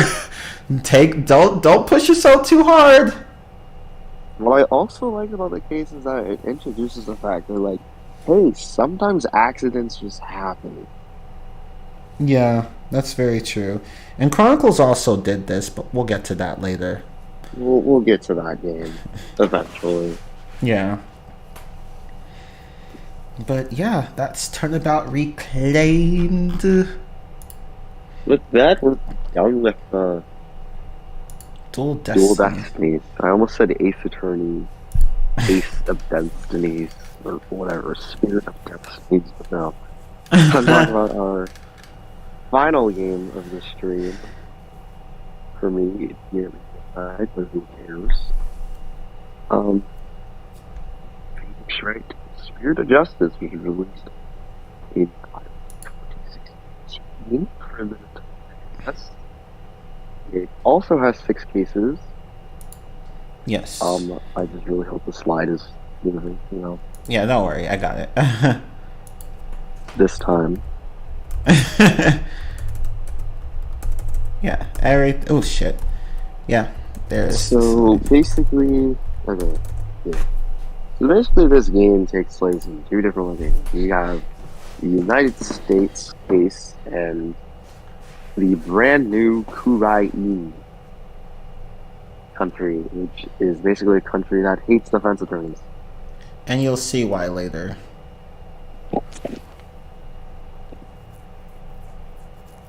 But Defense attorneys are big no-nos. yeah, they flat out do not exist in this country anymore. It's just prosecutors and judges. Means that if you get accused of a crime, It's basically a death sentence. No, not literally, but well, sometimes not literally, but yeah. if you're a defense attorney and you lose a case, you die. Yeah. Oops. Yeah, it's just game over because there's no one to defend or advocate for you, so that's it. Like you get a 100% conviction rate. But yeah, so why are we in Kurai? Well, basically, that's where Maya is, guys. Yeah, remember her? The girl who usually gets accused of murder every game. And just disappeared for 2 games. Yeah, she's finally back. She's finally being referenced again by Capcom. Thanks, Capcom. yep, and of course she gets involved in another murder, but you know, That's later on. But it's yeah, Capcom's basically, Phoenix is on the phone with Maya, and something happens, and he gets worried for her, so he decides to fly out all the way across the country, all the way across the world, to this country to find her. And right when he gets there, his tour guide gets accused of murder. Yeah. I don't know if that's just bad luck. Oh wait. But hold on.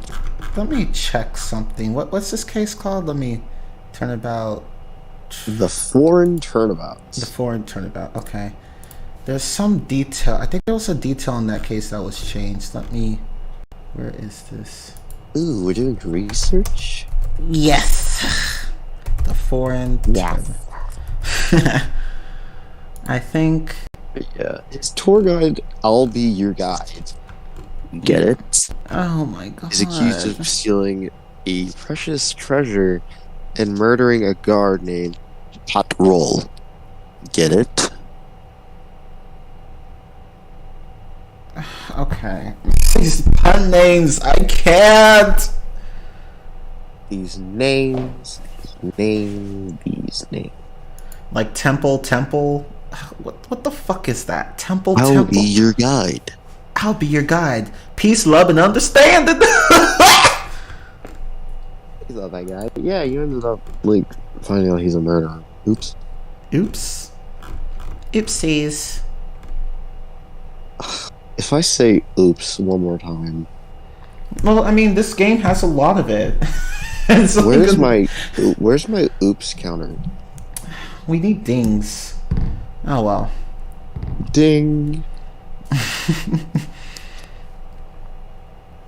But yeah, anyways, Phoenix comes to Kurain to look for Maya, and Albie takes him to a temple and stuff, and they see like this dance.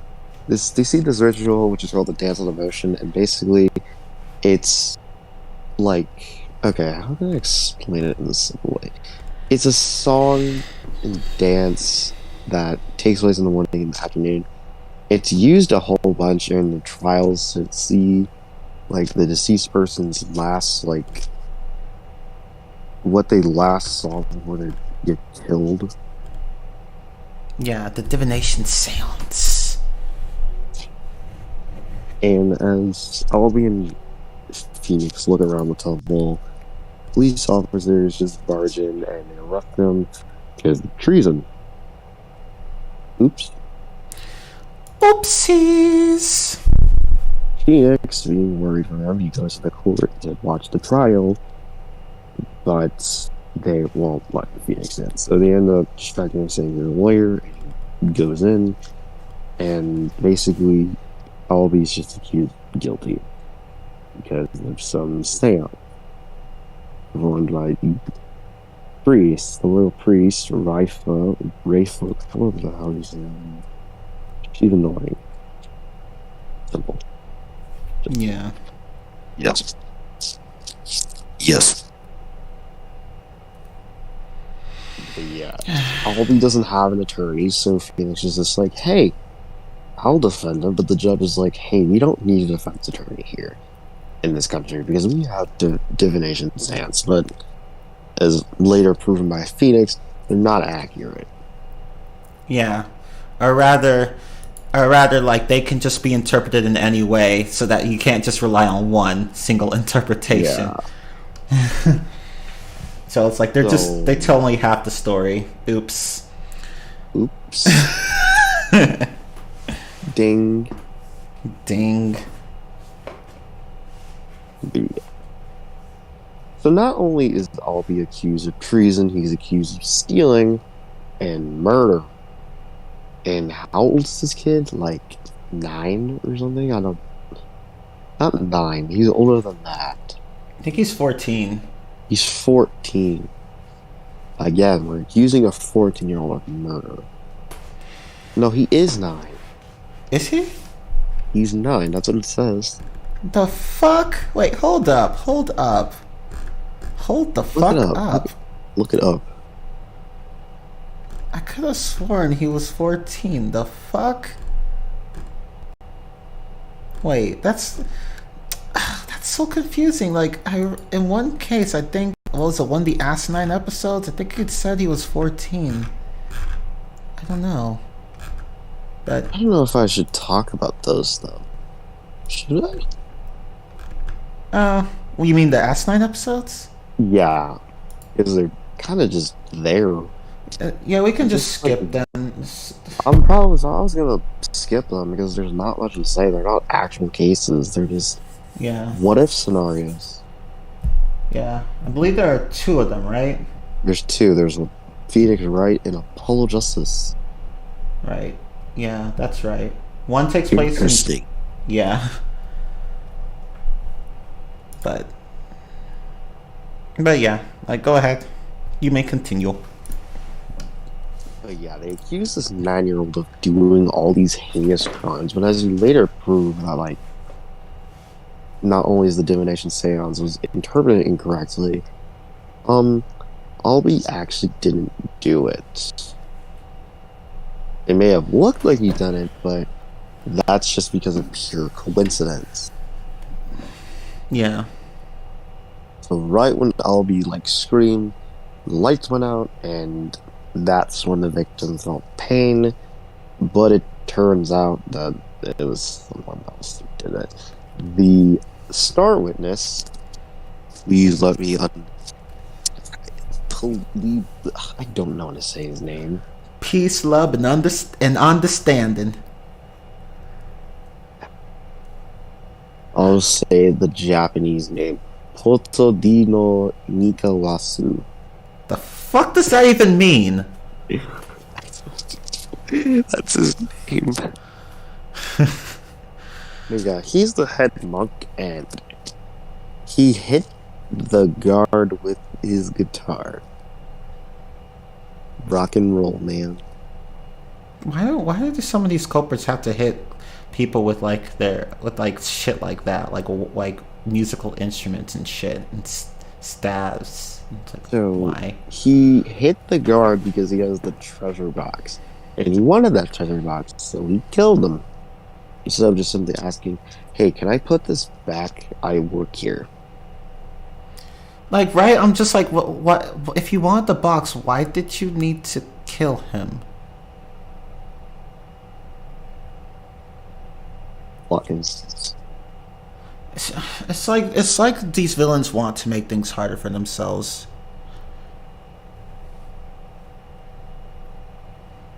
So he pulled the trials and tribulations, but anyway.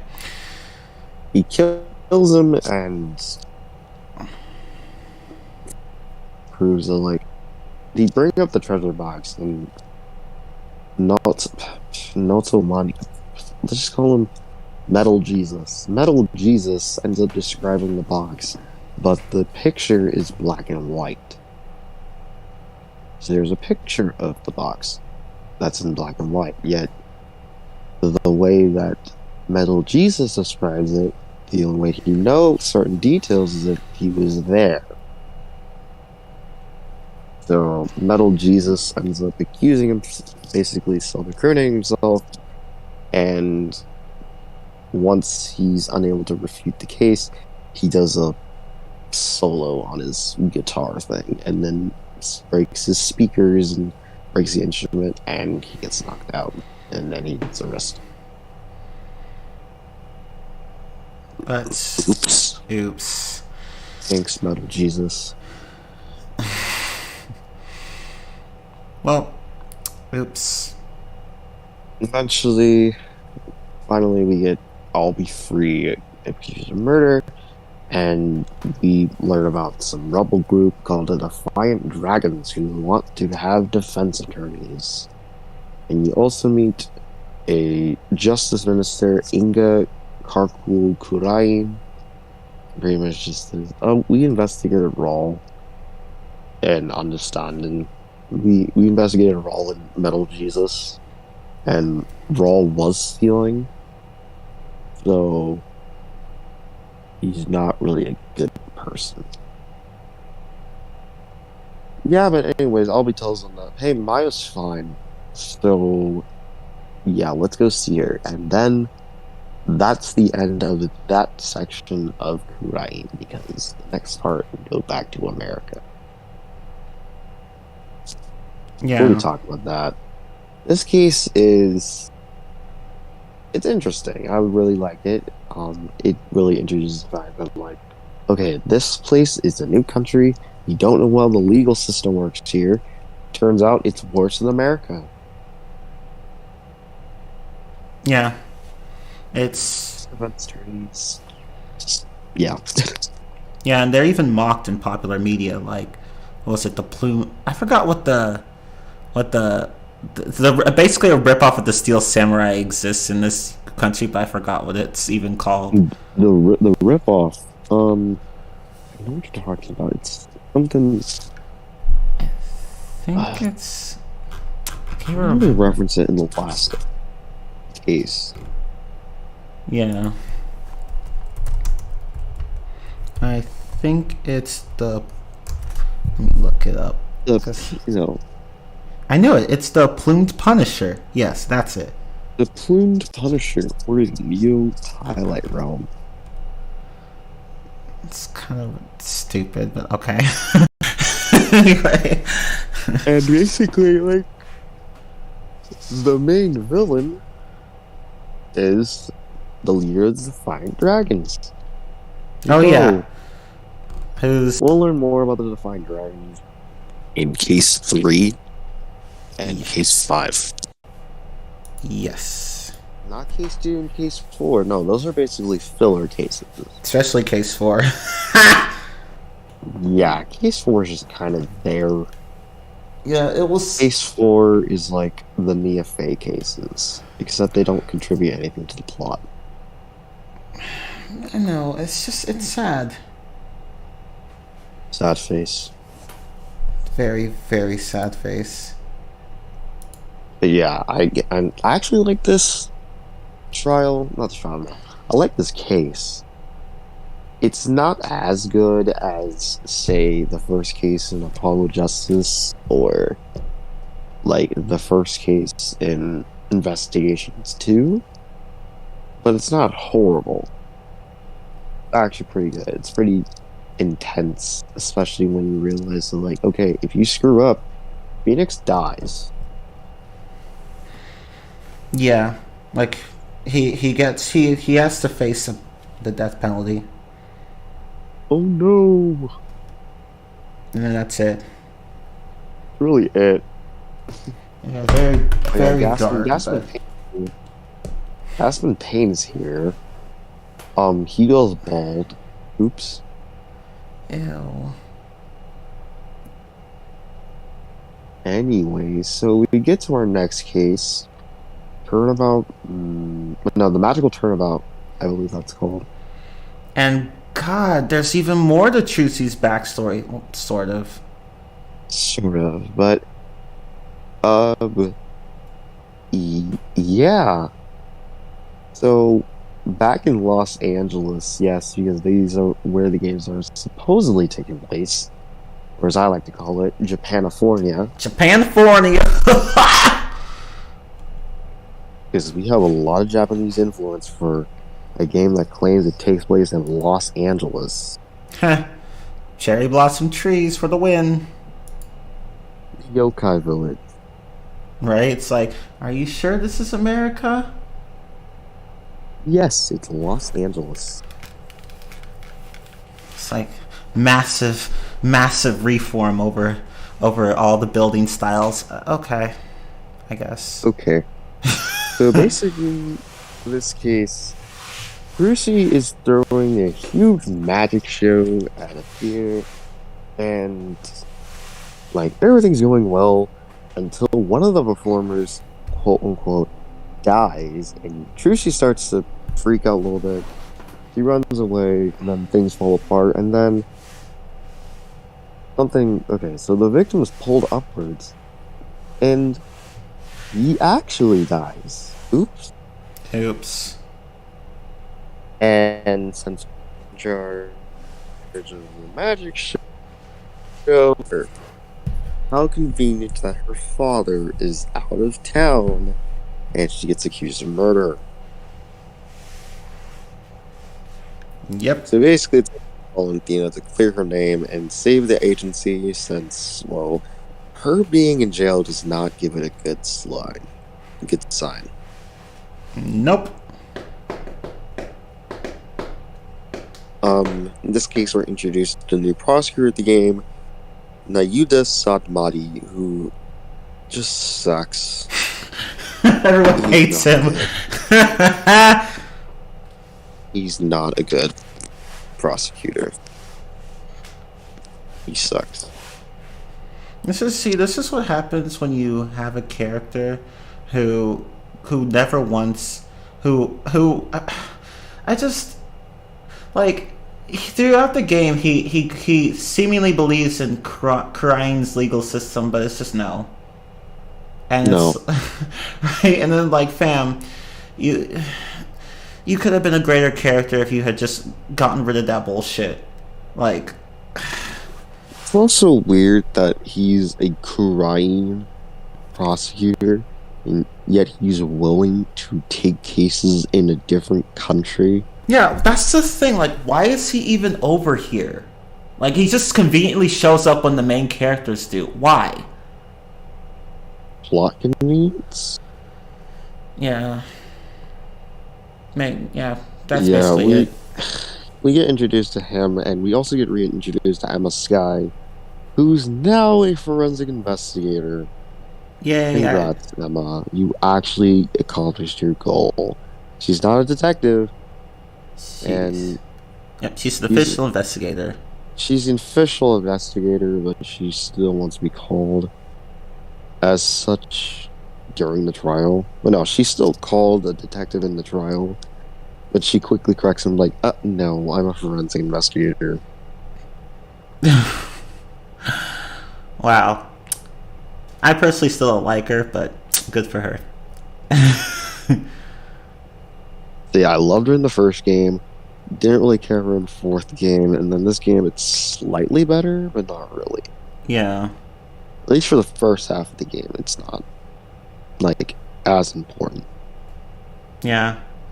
I think, towards the end of the game, even in the DLC case, she does improve. Yeah. Yeah. So basically, like, as the case goes on, you learn more about the magic show and a little bit about the Grammary magic legacy or whatever like that. And you learn about Trucy's assistants, Bonnie DeFam, or Fam, or whatever, and her twin. You learn about Mr. Rios and Mr. Rios. Like, prank that he was supposed to pull off on her, but it turns out it was just a prank gone wrong. Or not really, because turns out there's a sword at the ceiling. And stab! Stab! Oh shit. Oh dear. He's been stabbed. Oh no. Oh no, now I'm framed for murder. And But anyways, after that, you get before that, you get introduced to this producer who is so fucking obvious as the game's main culprit. The case, I mean. Yeah, he obviously is the murderer, and you can easily tell just from his attitude and the way he acts whenever you confront him about stuff. He just does not care. He honestly tries his hardest to avoid the questions, and it's obvious that he is the real Mysterious, because this one's a fake. Yeah, he was just a fake. He wasn't the real fourth magician. Fifth magician, whatever. Dun dun dun. Yeah. He wanted to cause drama, so he killed somebody. Yep.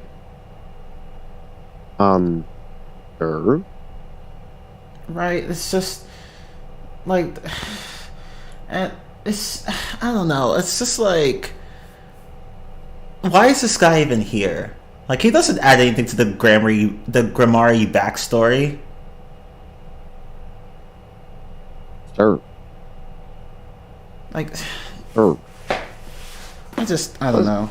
Yeah, you can even tell because, during one of the trials, he goes into the defendant lobby just to harass Trucy. Haha, you're a murderer. Haha, you're gonna jail. Oh, gee, I wonder who the culprit could be. Yeah, as you reveal that Mr. Rios is actually the man, Roger Radens, or however you say his name. Yeah, Roger Rettins, or something like that. Rettins, yeah. Basically, his plan, it's so stupid. It's so stupid. It's really stupid. And it even works. And I'm just like, okay. It works, but also kind of doesn't work because he wanted to leave no evidence behind. Evidence. Ooh. I know, it's just so he goes and he's under the disguise of a producer. He goes to Trucy, offers her some sort of contract. She reads the whole thing and then signs it, but it's the guy actually used carbon copy paper, so the paper Trucy signed wasn't really the paper that he was going to use. It was really something else. A different document. Yes. And, okay, let's stop for a moment. Why didn't Trucy talk to a lawyer before signing the document? Just talk to Apollo. Or Athena. Or, get them, or at least ask them to find a contract lawyer. I don't. Why? That's never made any sense to me. Why did you not consult someone for? Oh my god.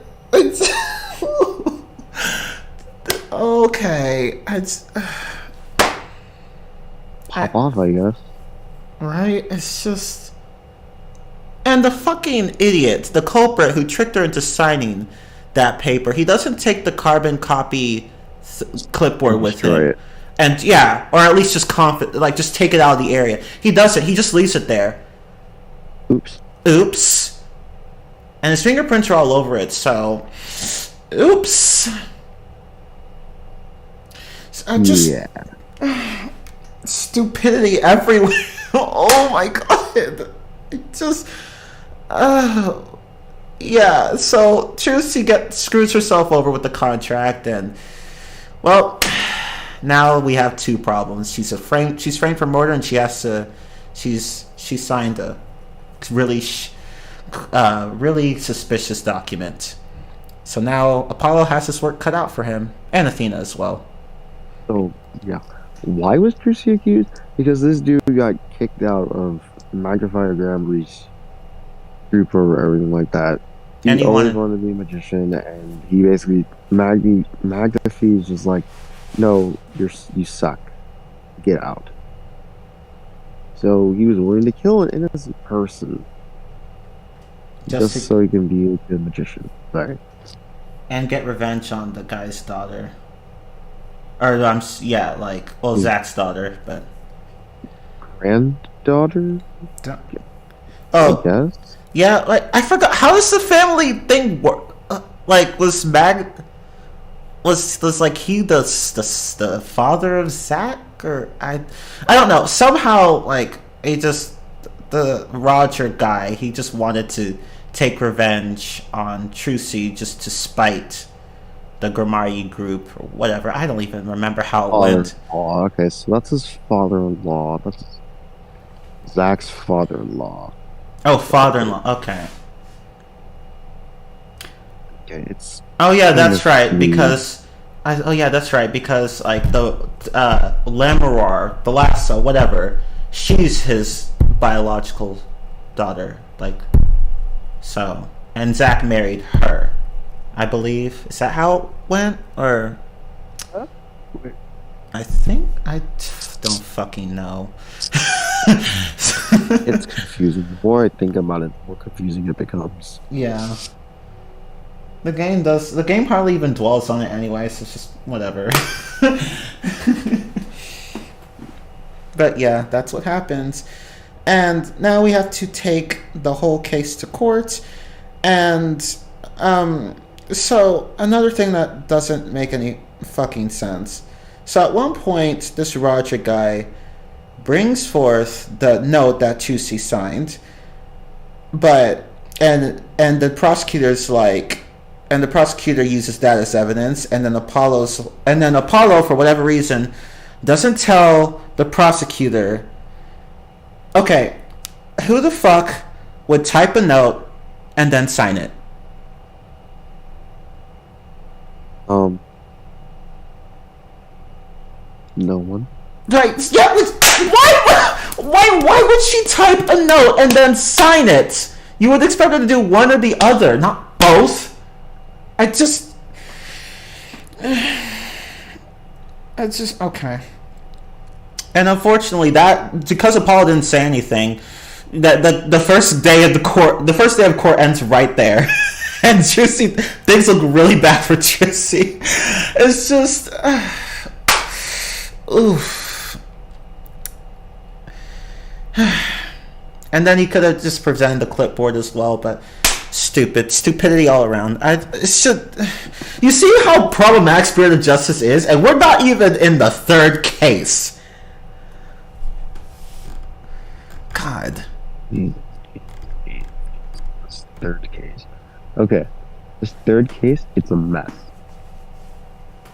There's a lot going on in the third case. Yeah. We do get Maya Fey back, but again, she gets accused of murder. Because it worked. Because Capcom couldn't think of anything else. But anyway.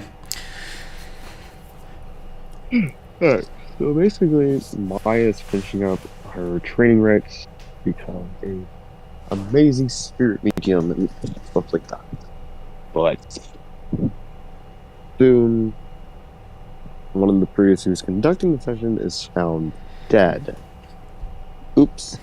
And since Maya was the only person with the priest and was wearing an outfit that matched the code's description, she's charged. Nayuta, for some reason, decides to just conveniently return, and Emeka decides to go with her, and they start to investigate, and Phoenix decides to defend Maya once again. This case is actually special because there's two murders, actually. You have the first murder, and then later on you find another victim who has been stabbed in the back of his neck on something. I can't remember what, but it was there was a spike on the wall or something like that, and he got pushed onto it or something. Yeah. Yeah, he's dead. But yeah, you have Maya being accused of two different murders. Oops. Okay. I'm not even gonna question it. Well, as it turns out, one of the murders was not really a murder. It was more so a suicide because it turns out he's a rebel. Yep. It's like the first priest. Yeah, the first priest killed himself. The second murder was an act of self-defense. yeah. So I honestly don't remember this case all that well. All I remember was that someone killed himself and like put a corpse in snow or something to throw off the time of death. That's all I remember, honestly. yeah, that's honestly all I remember. But honestly, that kind of is just the case. Third case syndrome. It's disappointing. Yeah. It is. Not to mention that. I just summarized the entire case. Yeah, basically Maya gets accused of murder, and it's like Phoenix is like, no, you're all being stupid, that's wrong. They're like, okay, case over. But like, just one thing throughout this entire case that did not make any sense to me. So at one point, I think the prosecutor actually claimed that, okay, so the divination seance, like right before the monk's suicide or whatever, he runs towards a statue and gets, impales himself. Oops. Right. and then Naruto, for some reason, whatever the fuck his name is, for some reason he thinks that the killer waited for the monk to approach, and for whatever reason Phoenix doesn't point out that this logic makes little no sense. Yeah, like, why? Like, okay, why would the culprit predict something like that? Like, wouldn't someone just normally make the first move in that situation? Like, why would they? Okay. I was like, you know what? It says attorney. Just whatever. It's a stupid case. I barely remember it. But yeah, it's just so bad. Let's just keep going. It's a confusing case. It is. I can just go on all that has double trouble. Basically, like Rise from the Ashes, but surprisingly worse. Yeah, it does the same thing when one person's accused of murder. Okay, like two different murders that happened at the same time, or at least around the same time.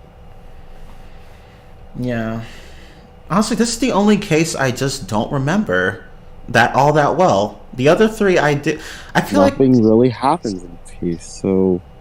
Yeah, honestly. I think it must be like this. There's this phenomenon in psychology called the serial positioning effect, where you remember the first and last items of a list, but not the middle. I feel like that's what's happening here. Or maybe it's just that the case just really sucks. It could be both. I don't know. A little bit both, because the case, it serves as just another excuse to explain pretty much the backstory. And to get Maya accused of murder, but we already know this. We're used to this at this point. Yeah. Maya's like, I'm used to this already. Don't worry about me, Phoenix. Just do your thing and everything will be alright. It's like, guilty. Shit! Oops. This testimony contradicts the evidence. No. Okay. It's like, just no. But no. But no. But no. But no. But no. But okay. Really? No! Oh. Nope. But yeah, the next case, it has nothing to do with the plot. So should we even explain it? Right! Right, it's just a case involving some noodle shopkeeper. Right. So turnabout. Okay, yeah. So case theory is called the Turnabout. This one's called Turnabout Storyteller. It talks about basically this soba shop worker being accused of murdering this guy at a theater for performing Rakugo. It's just basically telling a story in a way. Yeah. The only reason why this case is connected to this game is because of Nayuta. Other than that, it has nothing to do with the rest of the game. Yeah. It's completely disconnected. You could skip over it and nothing would happen in the game's story. You could Here's the funny thing. Phoenix is not even referenced in this case. Nope. It's focusing strictly on Athena, Blackwell, who makes a nice little appearance, and everyone else involved in the case. Yeah.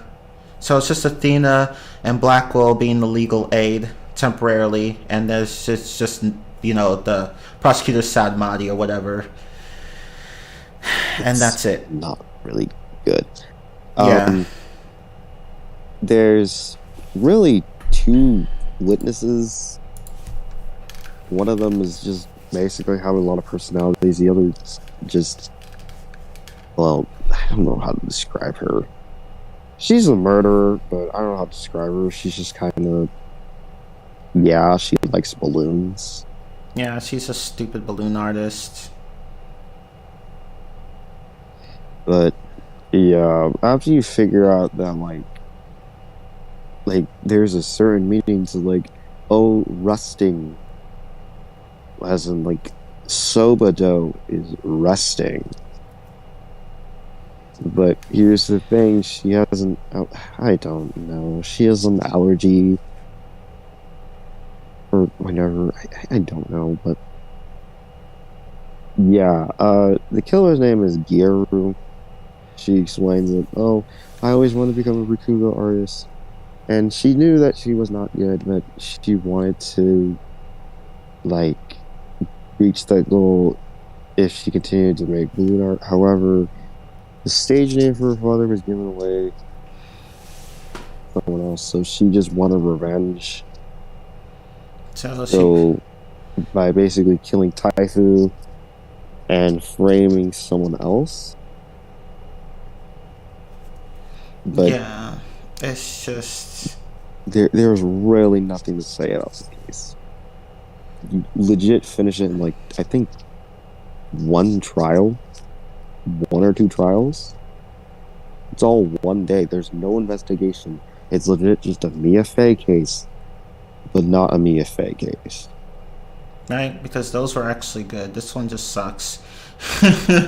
Again, with the Mia Fey cases, at least they were connected to the story somehow. Here, it has nothing to do with it. No. Not to mention, it's it's just so disconnected. You really could just skip it. This is probably one of the few cases, in the series where you could just skip it and wouldn't miss anything. Other than, hey, Blackwell's back, and he's okay. Yeah, that's really it. Awesome. And, yeah. After that, we can just move on to the next case. Oh, wait, but what? there are just two big flaws with this case I want to point out. Okay, so Sure. yeah, so okay, so the victim of the case, he was suffocated to death, and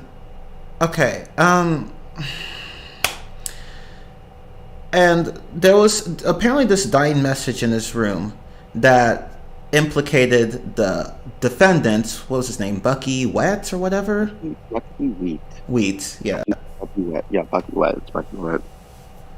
And okay, so if a man was being suffocated to death, how would he be able to spell out a dying message with cards? What? Right? It's just okay, I don't know. And everyone except Simon is Oh, the cards must be evidence. No, no, they're not, stupid. No, they're not.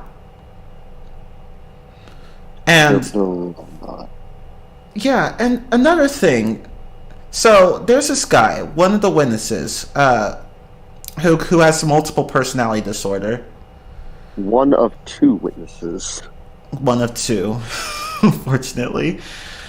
So he notices that the cards are spelled out Owen Fourth. But here's the thing. Only a few people know about his Owen personality, his fourth personality. So he didn't need to change the cards. Like,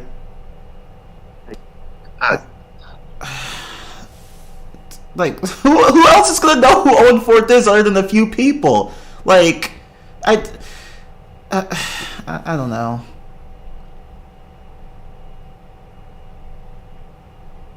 I don't know. It's like no one would have known. Why would you change it?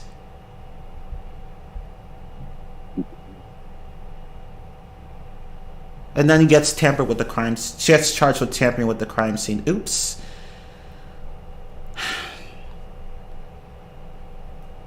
Oh well. Anyways, that's case 4 in like less than 15 minutes. So irrelevant.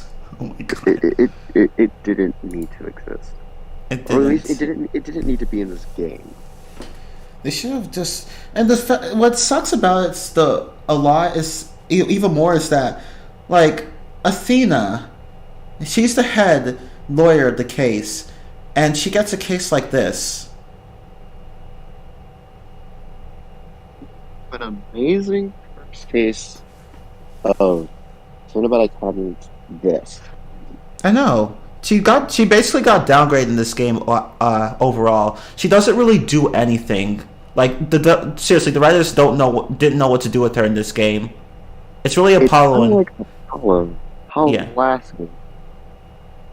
He didn't really do anything.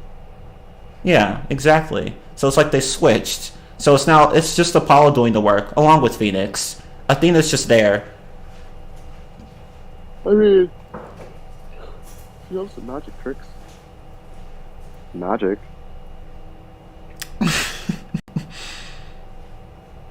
This brings us to our final case. Well, our final main case, non-DLC case of the game, Turnabout Revolution, which is a long. Yeah, it's pretty long. It's actually split into 2 parts, 2 trials actually. 2 cases in this case. Yeah. And they take oh no. The first half is not that bad. It's the second half. Yeah. So long. It rivals Rise of Ashes, and that was one. Yeah, it does. Like the first chunk isn't bad, but the second chunk is just really, really long. Honestly, I would have been fine if they just cut Storyteller and made the first half just its separate case. Yeah, why didn't they just do it that way? Like it's just overkill. They really want to emphasize the fact that Apollo's the hero. Yeah. Apollo is a cool guy.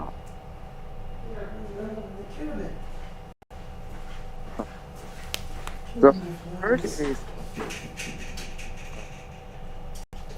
Oh wait. really important to Kurai all the founders order. And eventually Blue? Sorry, I'll be right back.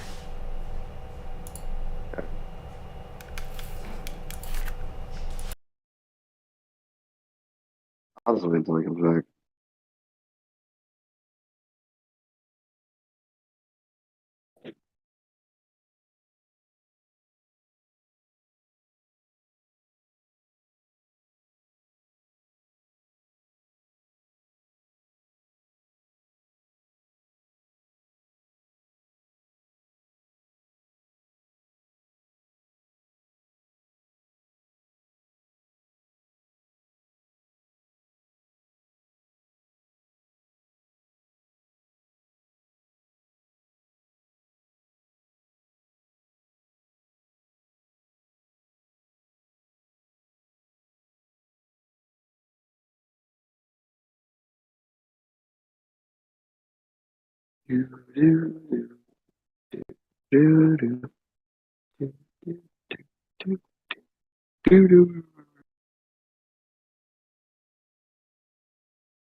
Okay, I'm back.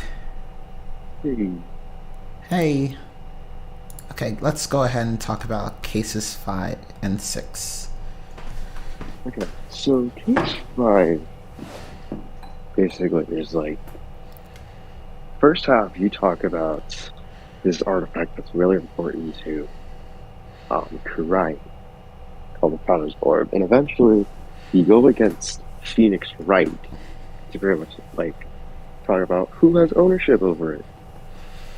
Because the leader of the Defiant Dragons, Dirk Sotomati, comes to America and pretty much is this, hey, Apollo, remember me? Because he was his adopted father. Yes. Dirk is was Apollo's adoptive father. Yeah, and he explains to Apollo, okay, we went to America to reclaim what was mine. So can you help me? Help me find it? And we can just take it back to Kraim. While that happens, there's a murder that occurs. Oops. Oops. Yeah, some professor or something like that. Some professor or something like that. I can't remember who exactly the guy was because they don't really go into detail Yeah, I don't remember. The guy. I don't remember either. Okay, he's a doctor. Dr. Buff. He's found dead in his study. It looks like he just fell from his ladder, but it looks like an accident. But he was actually murdered by this politician dude. Get it? Politician. Politician. Yes, get it? Who's an actual politician. Yes. Ha ha ha. Haha. Wordplay. Ha ha. That's funny. But anyways, Apollo and Athena go against Phoenix in a really weird trial where Phoenix is the prosecutor, and he was fighting for politicians for basically, like, he deserves the founder's award, and then Apollo's like, no, Dirk doesn't. Yeah, this is the only civil case in the game where you don't really have a prosecutor, you have a plaintiff, but you still have a defendant. So it's like in Phoenix, Phoenix is the plaintiff. So Apollo and Athena have to go up against him. Beforehand, you have to get the thing at first, and Apollo nearly dies. Apollo and Dirk nearly die because of it. Oh yeah, that's right. They go through a bunch of like have a bunch of water come in and they will die, but no, they survive because what convenience. Yep. There's a lot of that in this game, but anyway. Eventually, you manage to get to the point where Apollo ends up winning the case, and Dirk ends up keeping the Founder's Orb. So we think pretty much Dirk thanks Apollo for his help in us to combat Uriah. I think there was actually a reason actually. Let me do a quick research.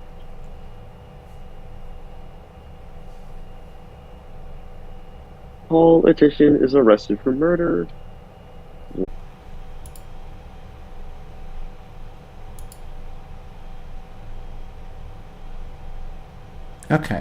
Okay, we can continue. Oh wait, shit, hold on. Just put this right there.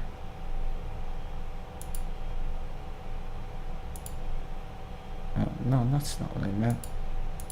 Okay, now we can continue.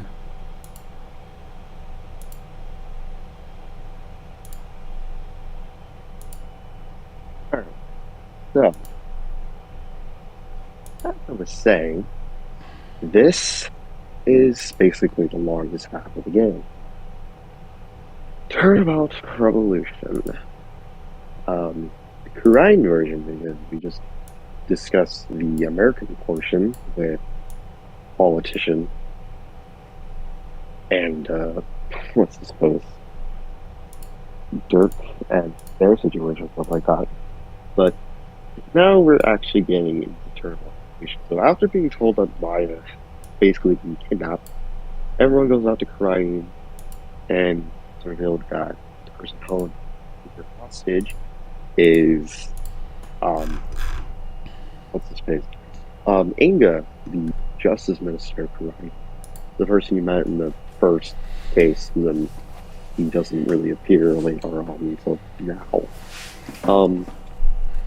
We go to the tomb where basically you're told where to meet, and eventually Dirk is taken away. He passes the Founder's Orb over to Apollo, and is also told that Maya is in the tomb. But right when you go in, turns out that Dirk's main choice was murder. Whose murder? Inga's murder. Oops. Someone killed Inga. Which is weird because you literally just talked to him back in America.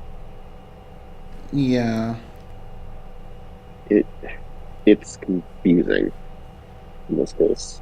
This case, it's a kind. I mean, the case is good, but it gets confusing.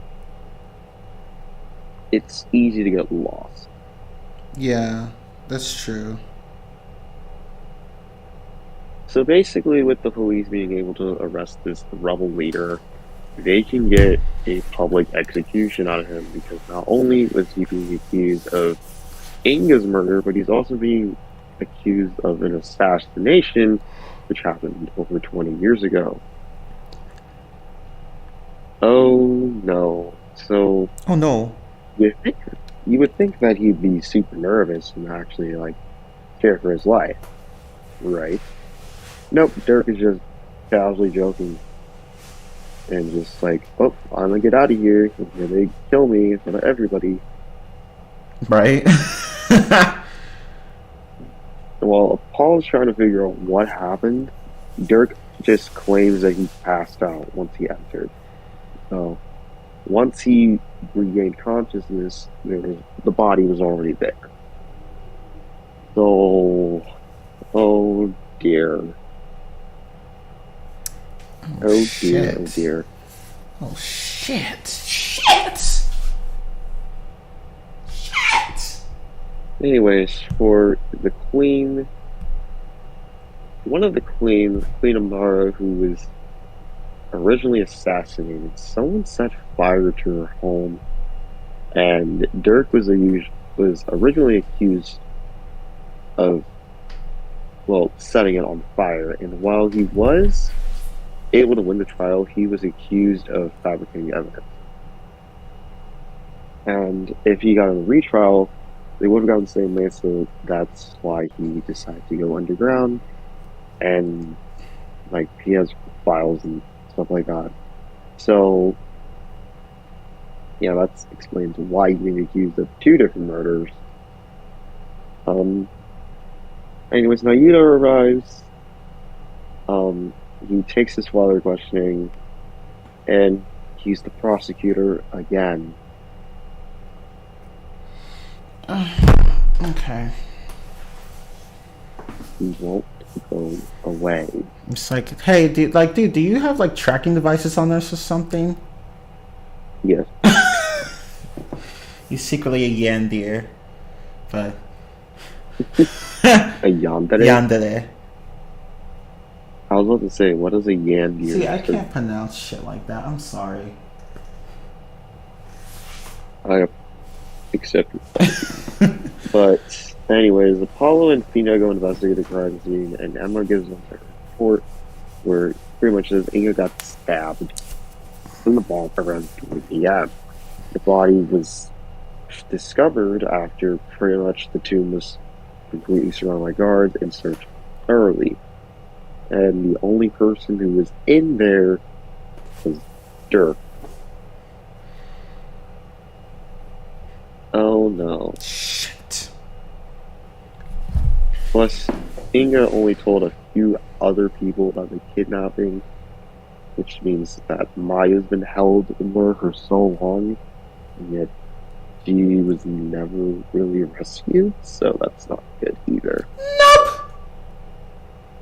Oh no, oh no, oh no. After a bit more investigating, the 2 find a knife which has Dirk's fingerprints on, and it turns out to be the murder weapon. Shit.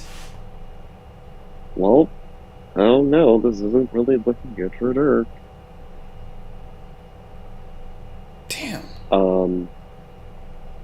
More investigating later, Apollo and Athena find a chair where Maya was originally tied to. Blah blah blah. More investigating. Apollo starts to realize that he starts to wonder whether or not he and Dirk actually managed to Nayuda, because Nayuda just at this point just does not care about these 2. And it's pretty apparent that this is kind of personal to Nayuda. So he's like cold and distant. Yep. I mean, he's cold and distant like all the time, but here he's way more cold. Yeah.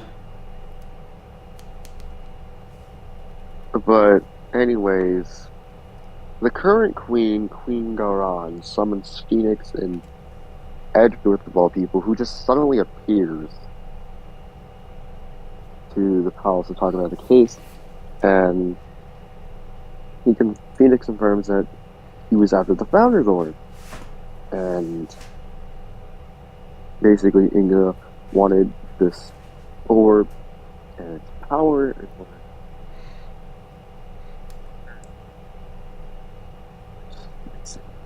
At the first case where the Founder's Orb was trying to be okay, that one dude that sent to prison, yeah, he was working on.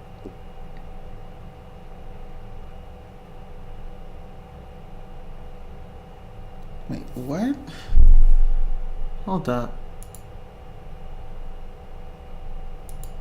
Why does it keep doing that?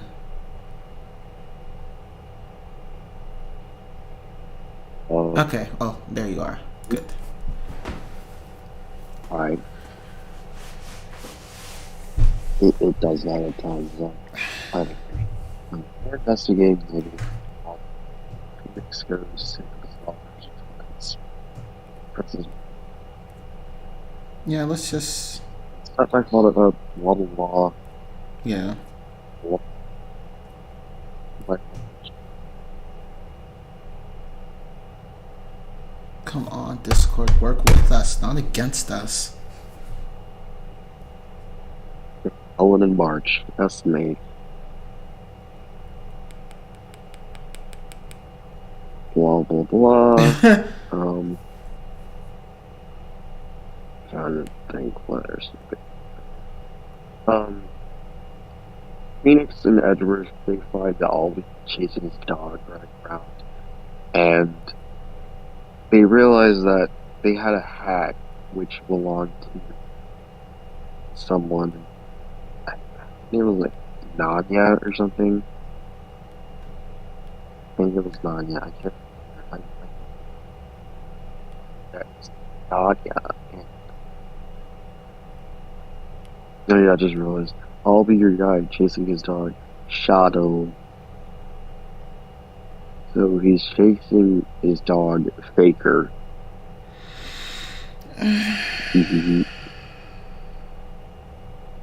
Anyways. Okay. Albie was looking for his dog, but then he got lost. So he peeked in a room. He sees the queen channeling his spirit. However, I believe, okay. Yes, the queen was channeling his spirit, and he gave Phoenix a photo of the channeling. So he got in to a point where it was a small hole in the palace, and yeah, so over to Apollo and Athena. They're being chased by royal guards. At this point, the two of them go and hide. Blah blah blah. Apollo goes to the old office. He gets filed on the arson incident. Blah blah blah. Vera sleeping. Turns out the lighter did have Dirk's fingerprints, and Apollo's biological dad was killed. Uh-oh. Yeah, although I don't quite understand why. So his biological father had been killed inside the burning president by a blow to the head, after his parents told them to seance would be performed on him. Dirk invited him over, gave Yorson. Yeah, he invited him and his wife. And Joe, Apollo's father, also brought Apollo with him. Dirk looked for Apollo's mother, but he couldn't find anything. And the Yuta was also expelled from the royal family. Law. Let's see. Dirk found. There's a lot that happens in this case, Yeah. and I'm trying to figure out what should I really talk about. And Apollo was found in Rebel. the burning building, as a baby, I think. Yeah, and Dirk saves him and doesn't save really anyone else. He tries to save anyone else, but no. Oops. Shit! Oops. Killed my best friend. No, I killed this musician. I'll take his son, though.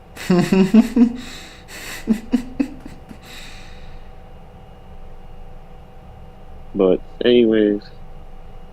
Apollo goes to the detention center where Nayuta's just finishing, interrogating Dirk. Dirk tells him that pretty much all of his belongings, except for the attorney's badge, have been taken from him. Nayuta wanted to type away the badge, that's it, last minute. But, yeah. Apollo talks about pendant, blah blah blah, blah blah blah. He realizes that Amara was the woman in the photo from the safe that he checked one time. And after the fire, I mean, she's still alive. She's not dead. So, yay. Yay, I guess? And baby that was in Nayuta's, no, that was in Inga's photo was Nayuta. It was taken after the fire. And Phoenix was like, okay, maybe it'll have to come out of next. Of some time.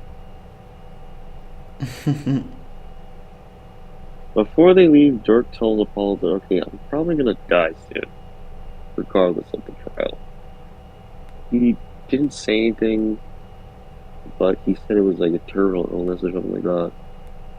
But Apollo was like, okay, I'll do this for you. And then Dirk is like, okay, you might discover something else. I have faith in you, son, but you might learn something about me that's gonna be difficult to understand, pretty much. I'm gender fluid. No, I'm kidding. No, you'll see. You'll see what he means later. Anyways, the lawyers go outside, they see rebels all out, and they want Dirk to be released, and they want the nullification of the defense of Liliad. And Nayuta's like, no, you shouldn't do that because reinforcements are coming and they're all going to go arrested. You're all going to be arrested and be killed. And Apollo's like, oh my god, our father is dying, what are we going to do? And Nayuta's just like, okay. Actually, no, he doesn't respond. He just kind of stands there, stoic and cold. God, I don't like you. When he was asked, okay, are you following the Queen's orders? Because Amara's being held captive, he just stays quiet. And he pretty much tells Apollo, stop helping Dirk. They're useless. He's useless. You're useless. You suck. Dick! Blah, blah, blah. The lawyers end up going to Dirk's office again to collect their thoughts. So, just think over everything.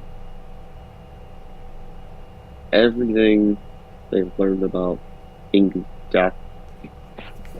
Murderer and their motive, they still don't have it. They still don't have a motive, and they still don't know who did it.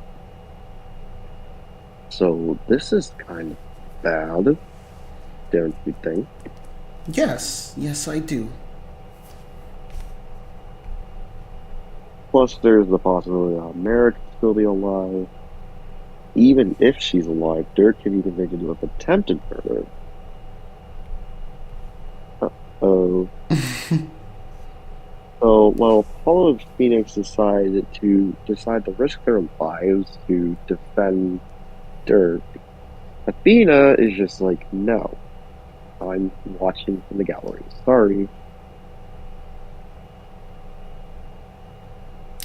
The next day, all of them arrive. All three of them arrive and they go to the trial. And Nayuda just does not seem like he wants to be there. Distracted by something, but he said he would be able to go through. But the queen decides, you know what? No, you're not ready. I'm going to be the prosecutor myself. You suck. Okay. And she becomes the final, like, what do you call it?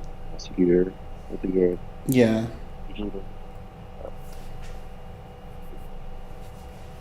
Each case, each final case, like game 1, we had Vanderbilt Karma. 2, we got Miles Edgeworth again. Game 3, Godot.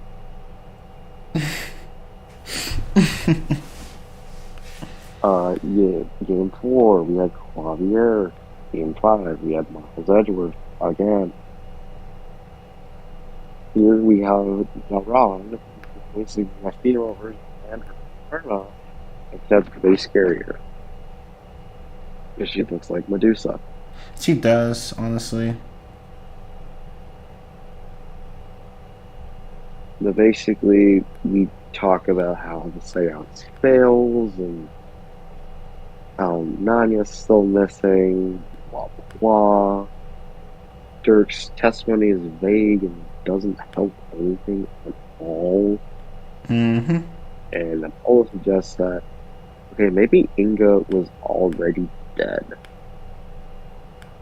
So, Garan, from the stand, she gives her testimony.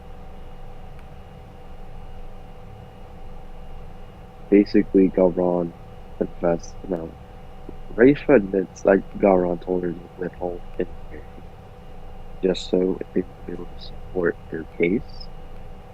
He also admits that she ran down from her second one of the Prada, helped Mania, but Mania disappeared.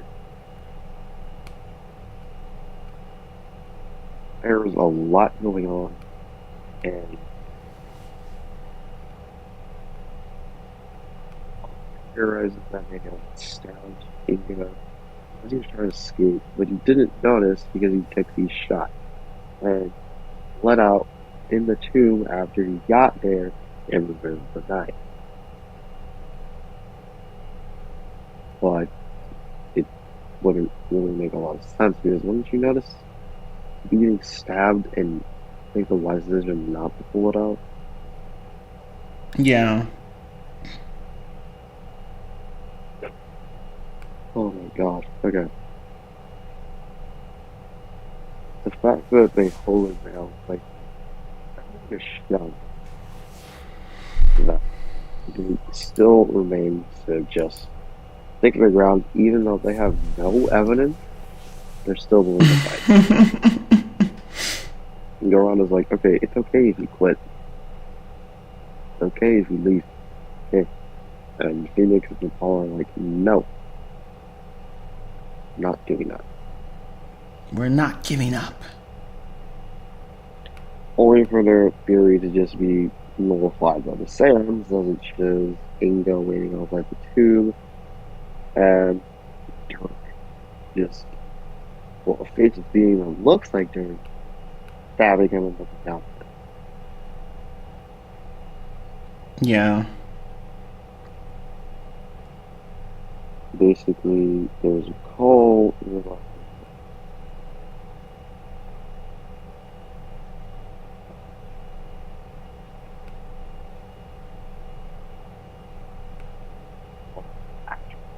Laughing at someone dying. It's just stats. That's awesome. Up together. Wow. Just as you firecrackers. Okay. I guess. Which suggests that Inga was already dead. Oops. Inga was already dead before Dirk even arrived, so. Uh-oh.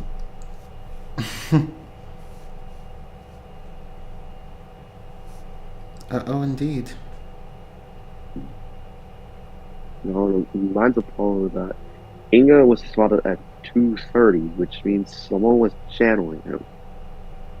If he was dead at 2 o'clock, and he was seen at 2:30, someone summoned him. This means that, well, since Maya's okay, she must be the person that's currently channeling Inga. Interesting. So, there's a re-sister there with Maya in the return that Dirk escapes. He tells Dax to set Amara free before just vanishing altogether, and the Queen was just like, okay, we're just gonna continue. Maya's brought to the stand, and he was shocked that Dirk was actually being tried in the first place, and he tried to channel Inga, but Apollo fails to get anything else out. Nonetheless, it's pretty much proven that it's impossible for Maya to channel Inga because his full name was not known to anyone besides. Because it's too long. What? I don't know. The only other person who could have channeled Inga was Nanya. So, Nanya is channeling Inga. Actually, no, he didn't channel Inga, because as he claimed, she was taking a long rest, and Garan was the only spirit medium left. But here's the thing. Paul reveals that, so Amara never died, therefore she's still alive. Garan, well, no, Nanya must be secretly Amara, and if Amara were dead, then Garan would be able to channel her. Amara reveals herself as Nanya, but she points out Apollo that if a spirit medium channeled Inga and entered the tomb, there was no way for her to have left without being spotted. So, Apollo figures that the only way for her to channel someone, like, and escape undetected, no, the only way for her to, like, escape undetected is to channel somebody. And he realizes that Dirk and Kaya were the only thing. Dirk's blood was on the Dirk's blood indicated there was a second victim. Which means Dirk's dead.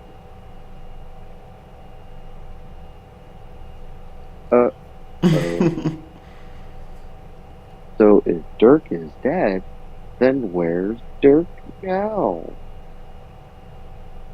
Yeah, Apollo Maya's channeling Dirk. Yep. Surprise! Yeah, he's been dead for 3 days, and okay.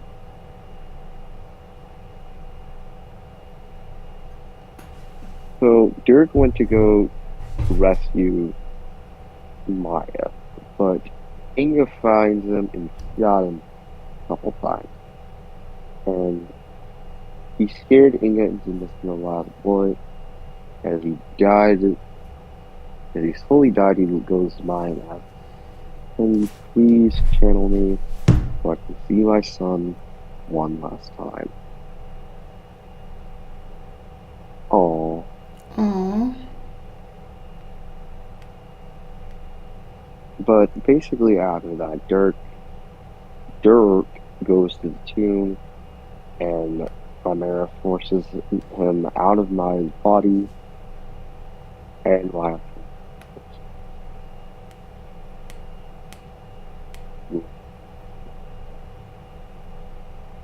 Myra and I both want evidence of Barry, but why are you helping this queen? Why are you helping her so much? You douchebag.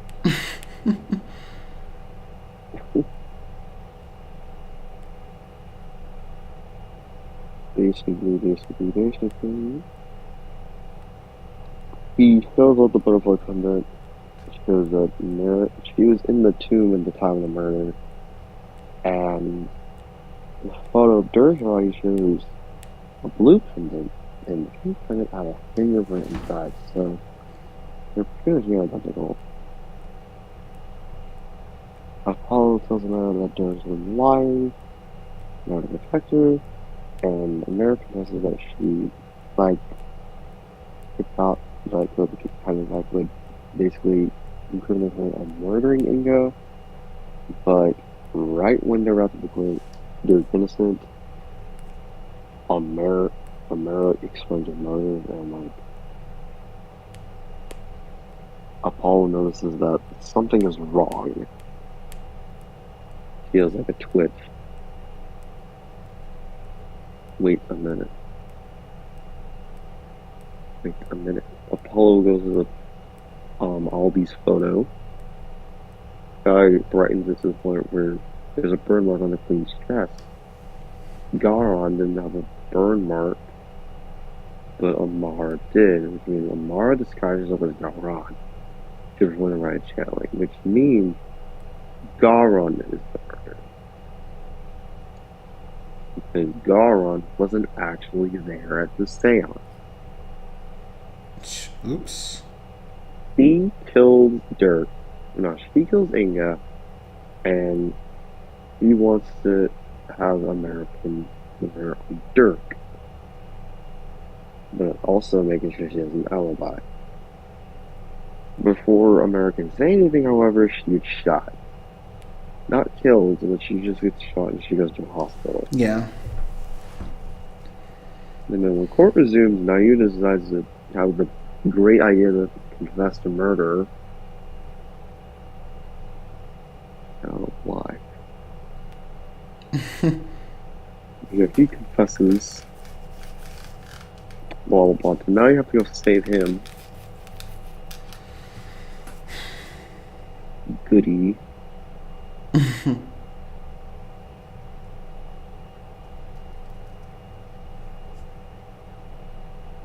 Eventually, Apollo finds a photo of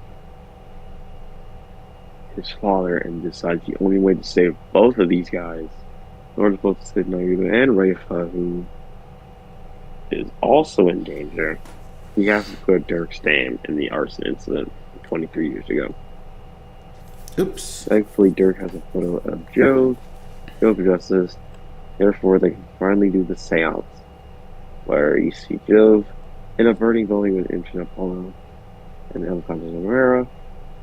He was attacked, and the assailant tossed to wipe to the floor. Jove reached out for his son before falling unconscious. The attacker's hand, while wearing gloves, they have a reflection. Turns out that a cup of justice was a woman just minister. Naida realizes that Garon has been basically lying to him, and retracts his confession and says that he supports the revolution. Yeah. Blah blah blah. Everyone confronts Garon as they try to prove that he's not really part of the royal family, because she can't channel anybody. In order to be part of the family, she has to be able to channel the spirit. Yep. That's a requirement. To channel the spirit, only to pass out. Yeah. Oops. Oops.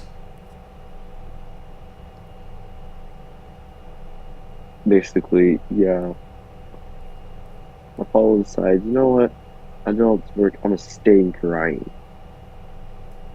after managing to prove Nadia and Dirk innocent. Yay.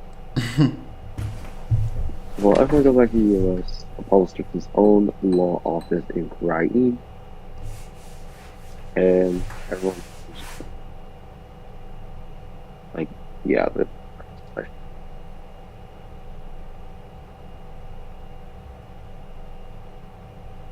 so there's 4 bad endings in this actual episode.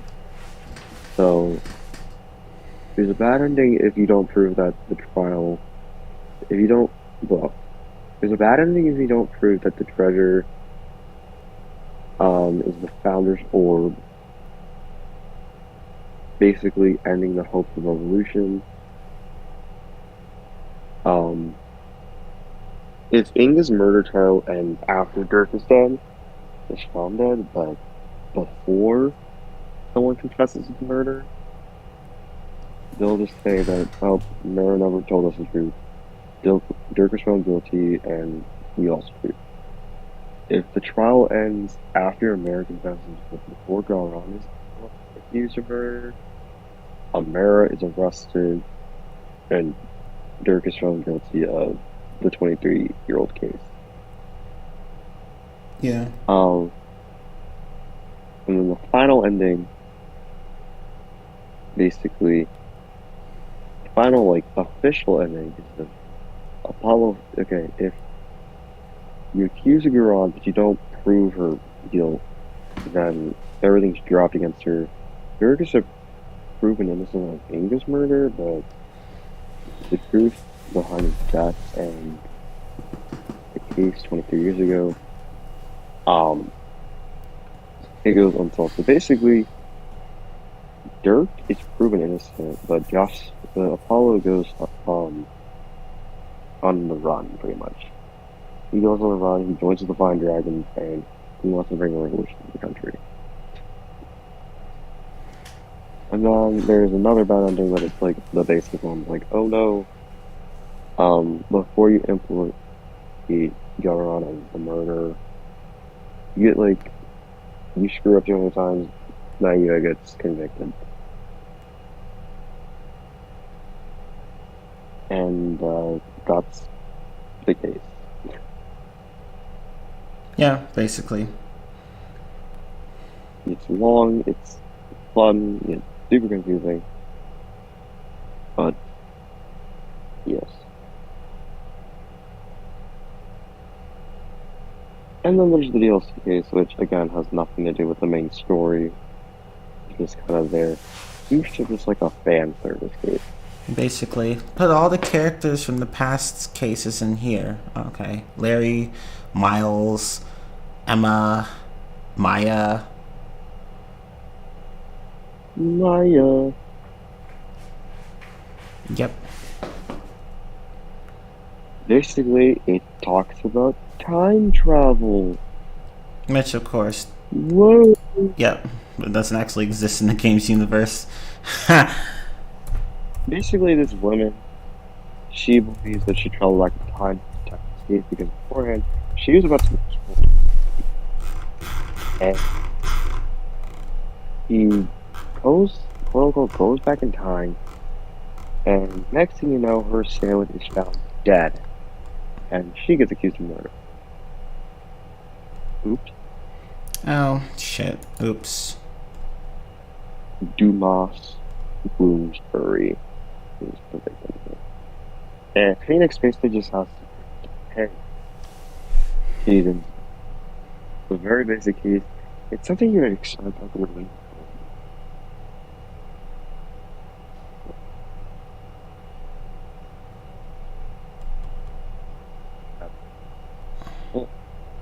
That's the plot. It's just DLC case. I recommend it because it's actually pretty good. I love the story in this case. It's a nice case. Here's Nickety. I just wish that, like, you know, it wasn't just a DLC case. Right? Because You mean to tell me I have to pay money to get like a good case, but I get turnabout storytelling for free? Yep. What a ripoff.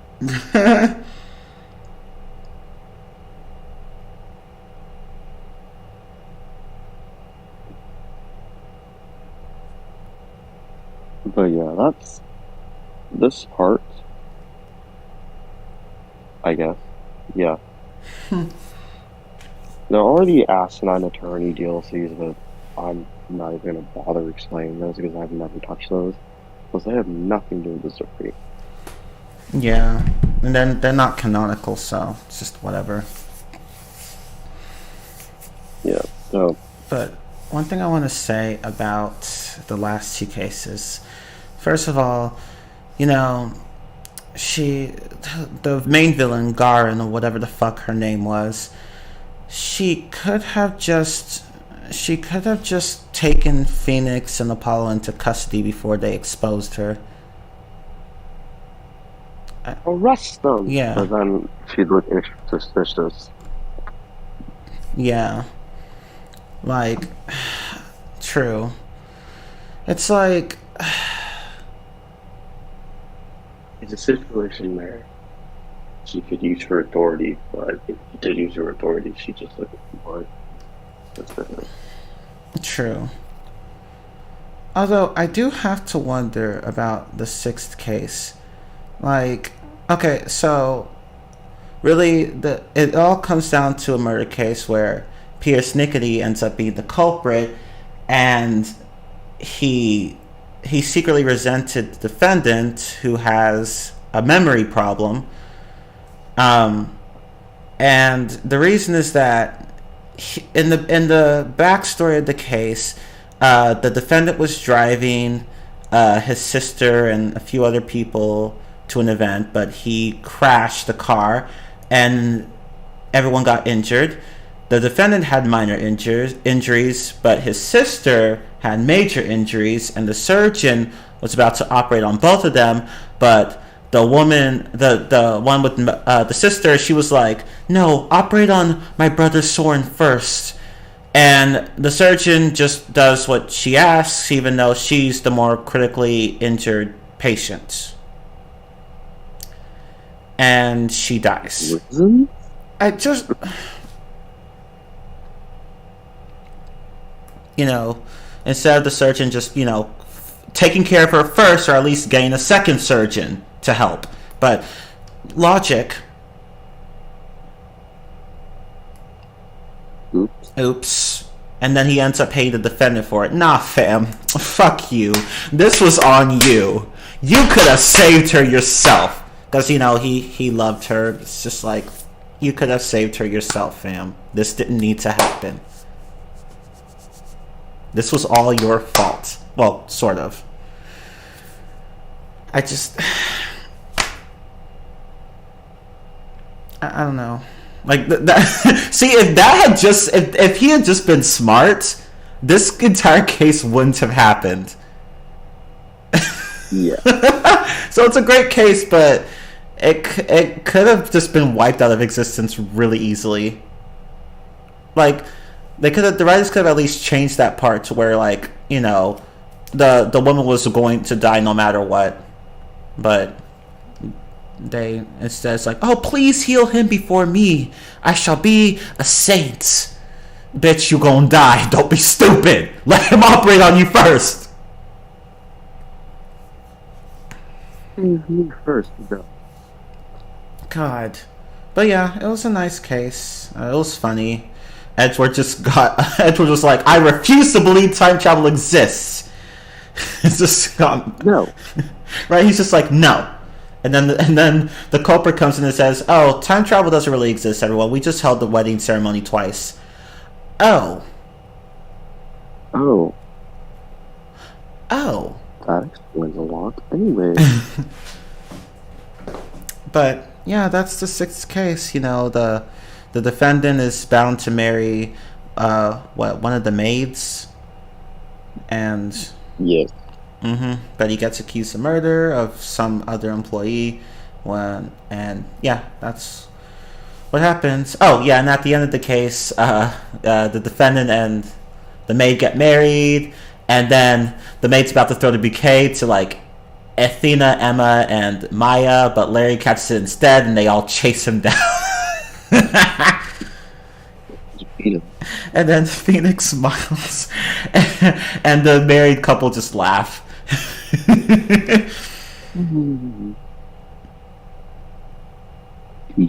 Tee-hee-hee.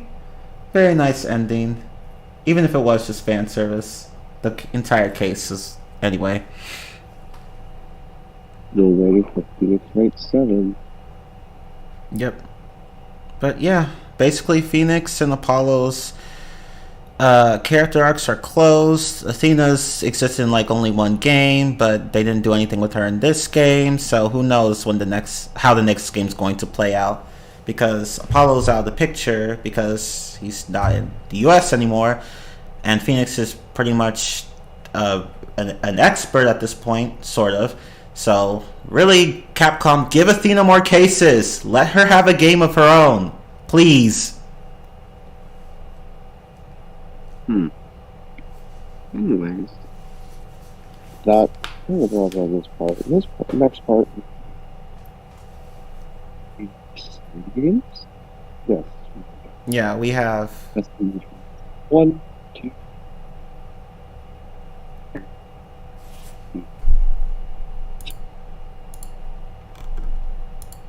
God. Yeah, we have the crossover series, the prequel series, and the investigation series. We can try to. Oh my god, Discord is so shit. Can you say that again? We're gonna tackle investigations first. Yeah, might as well get that one out of the way. The other two games won't take very long to talk about, but Because yeah, the crossover. There's not a lot. I think there's like 2 murder cases throughout the entire thing. yeah, 2 murder cases and an assault case. yeah. Ew, assault. But yeah, that's it for this stream. So we covered games 4 through 6 this stream and 1 through 3 last stream. So next time we'll cover all the side games. Yes. Yay. And I have a lot to say about Chronicles, so look forward to that. I have a lot to say about Investigations 1. Yep. Yeah, he has a lot to say about the investigation series, so can't wait for that. But yeah, thank you all so much for watching this stream. Thanks if you stayed all the way to the end. But yeah. Yeah, we're still going, Maple. We are still going, believe it or not. But we're about to finish, so. But anyway, thank you all so much for watching this live stream. I am Chimler15. I'm Blue Wolf. And we'll see you bitches next time. Until then, goodbye. Yeah. Deuces. Deuce.